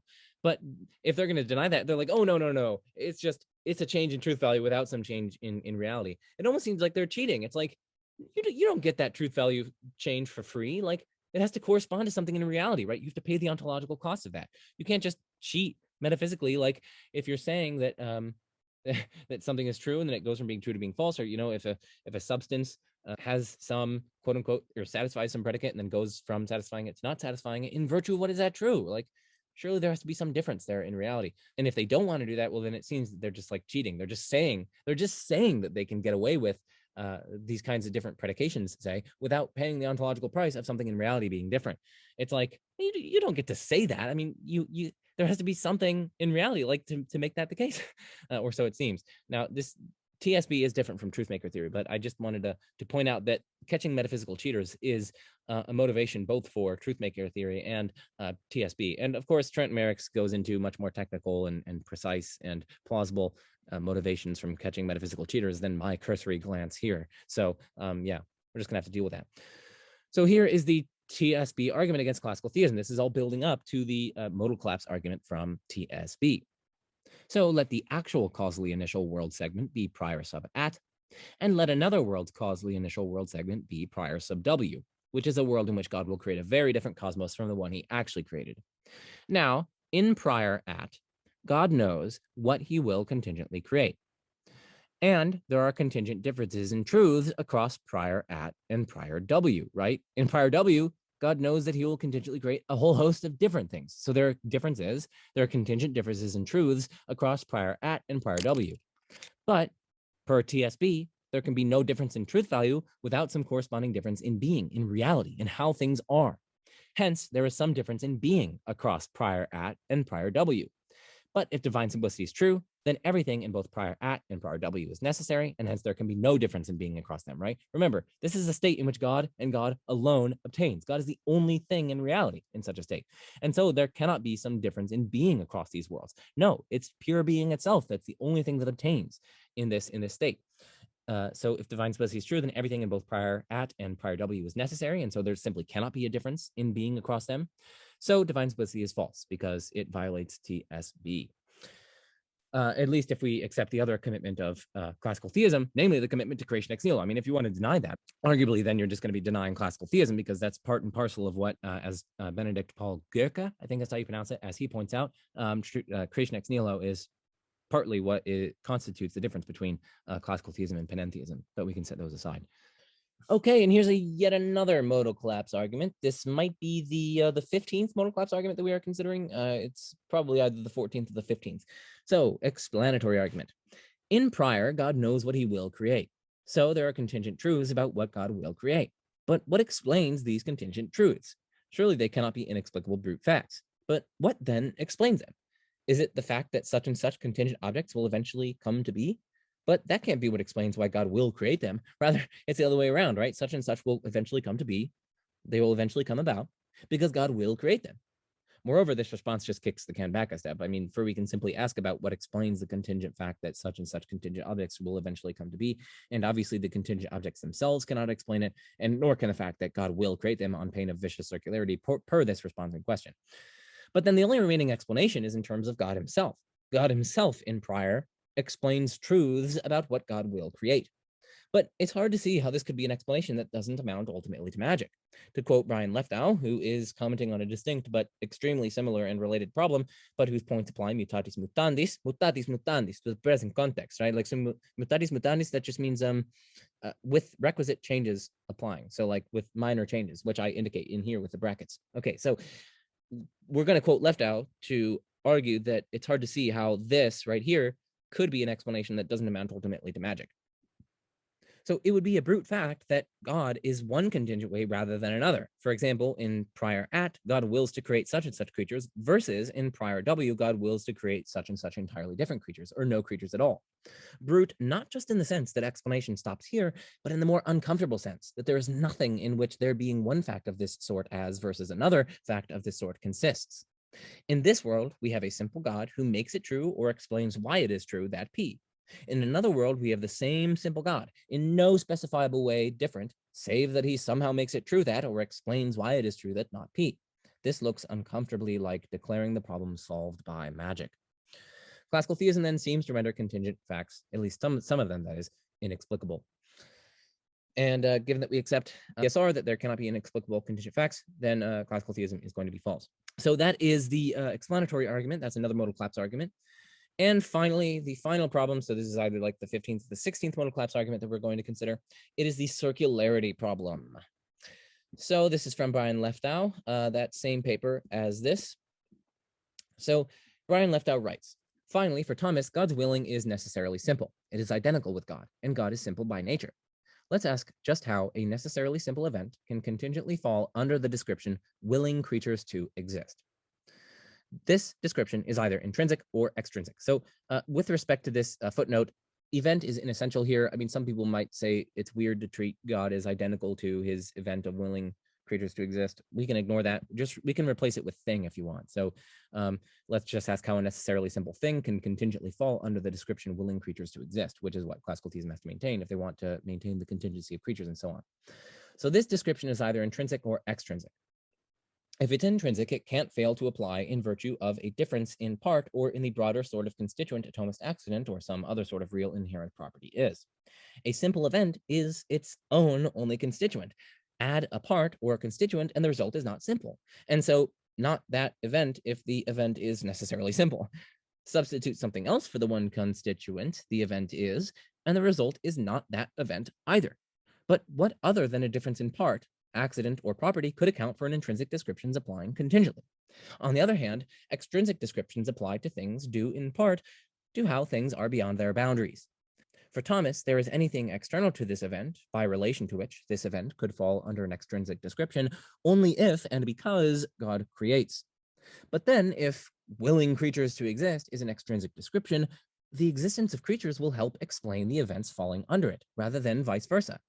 This is unintuitive. Surely there are creatures because God wills there to be, rather than it being the case that God wills there to be because there are creatures. Now, one might reply here by distinguishing the senses of because. In there are creatures because God wills there to be, because expresses something efficient causal, while in God wills there to be creatures because there are creatures, it expresses a non-causal relation in virtue of which a predicate applies. But it's not clear that these two explanations really cohere. If God's causation accounts for creatures' existence, then logically before the creatures exist, God's volition has a character sufficient to account for their existence. If it does, then at that point, and for that reason, it is a willing of creatures. there is nothing left for an extrinsic relation to the creatures themselves to explain. So it seems both that willing creatures must be intrinsic, and that if intrinsic, it can't, on Thomas's terms, apply contingently. So God's going to have to necessarily will creatures, and you get modal collapse as a result. So that's the circularity problem. And I would also add, if we just simply consider the two propositions, God wills such and such creatures, and there are such and such creatures, it seems like we still have the truth of the former being explained by the truth of the latter, as well as the truth of the latter being explained by the former. So that's another response. So remember, Leftow is considering one reply to what Leftow says up here, that it can be neither intrinsic nor extrinsic if it's contingently applied to God. My response here is just a further response to what Leftow responds with respect to this reply here. So anyway, that marks the end of this part 1 in arguments against classical theism. Again, I hope you guys use this not as weapons designed to attack, but rather as tools designed to serve your own thinking, right? Tools to explore the fundamental nature of reality, to probe the nature of God, his relation to the world, whether or not God exists, and so on. That's the ultimate goal of this. The goal is to serve, not to knock down, not to prove, not to decisively demonstrate, not to shut people up, not to shut people down, but rather to lift people up, to lift them up to the heights of reason, to the heights of the majesty of reason.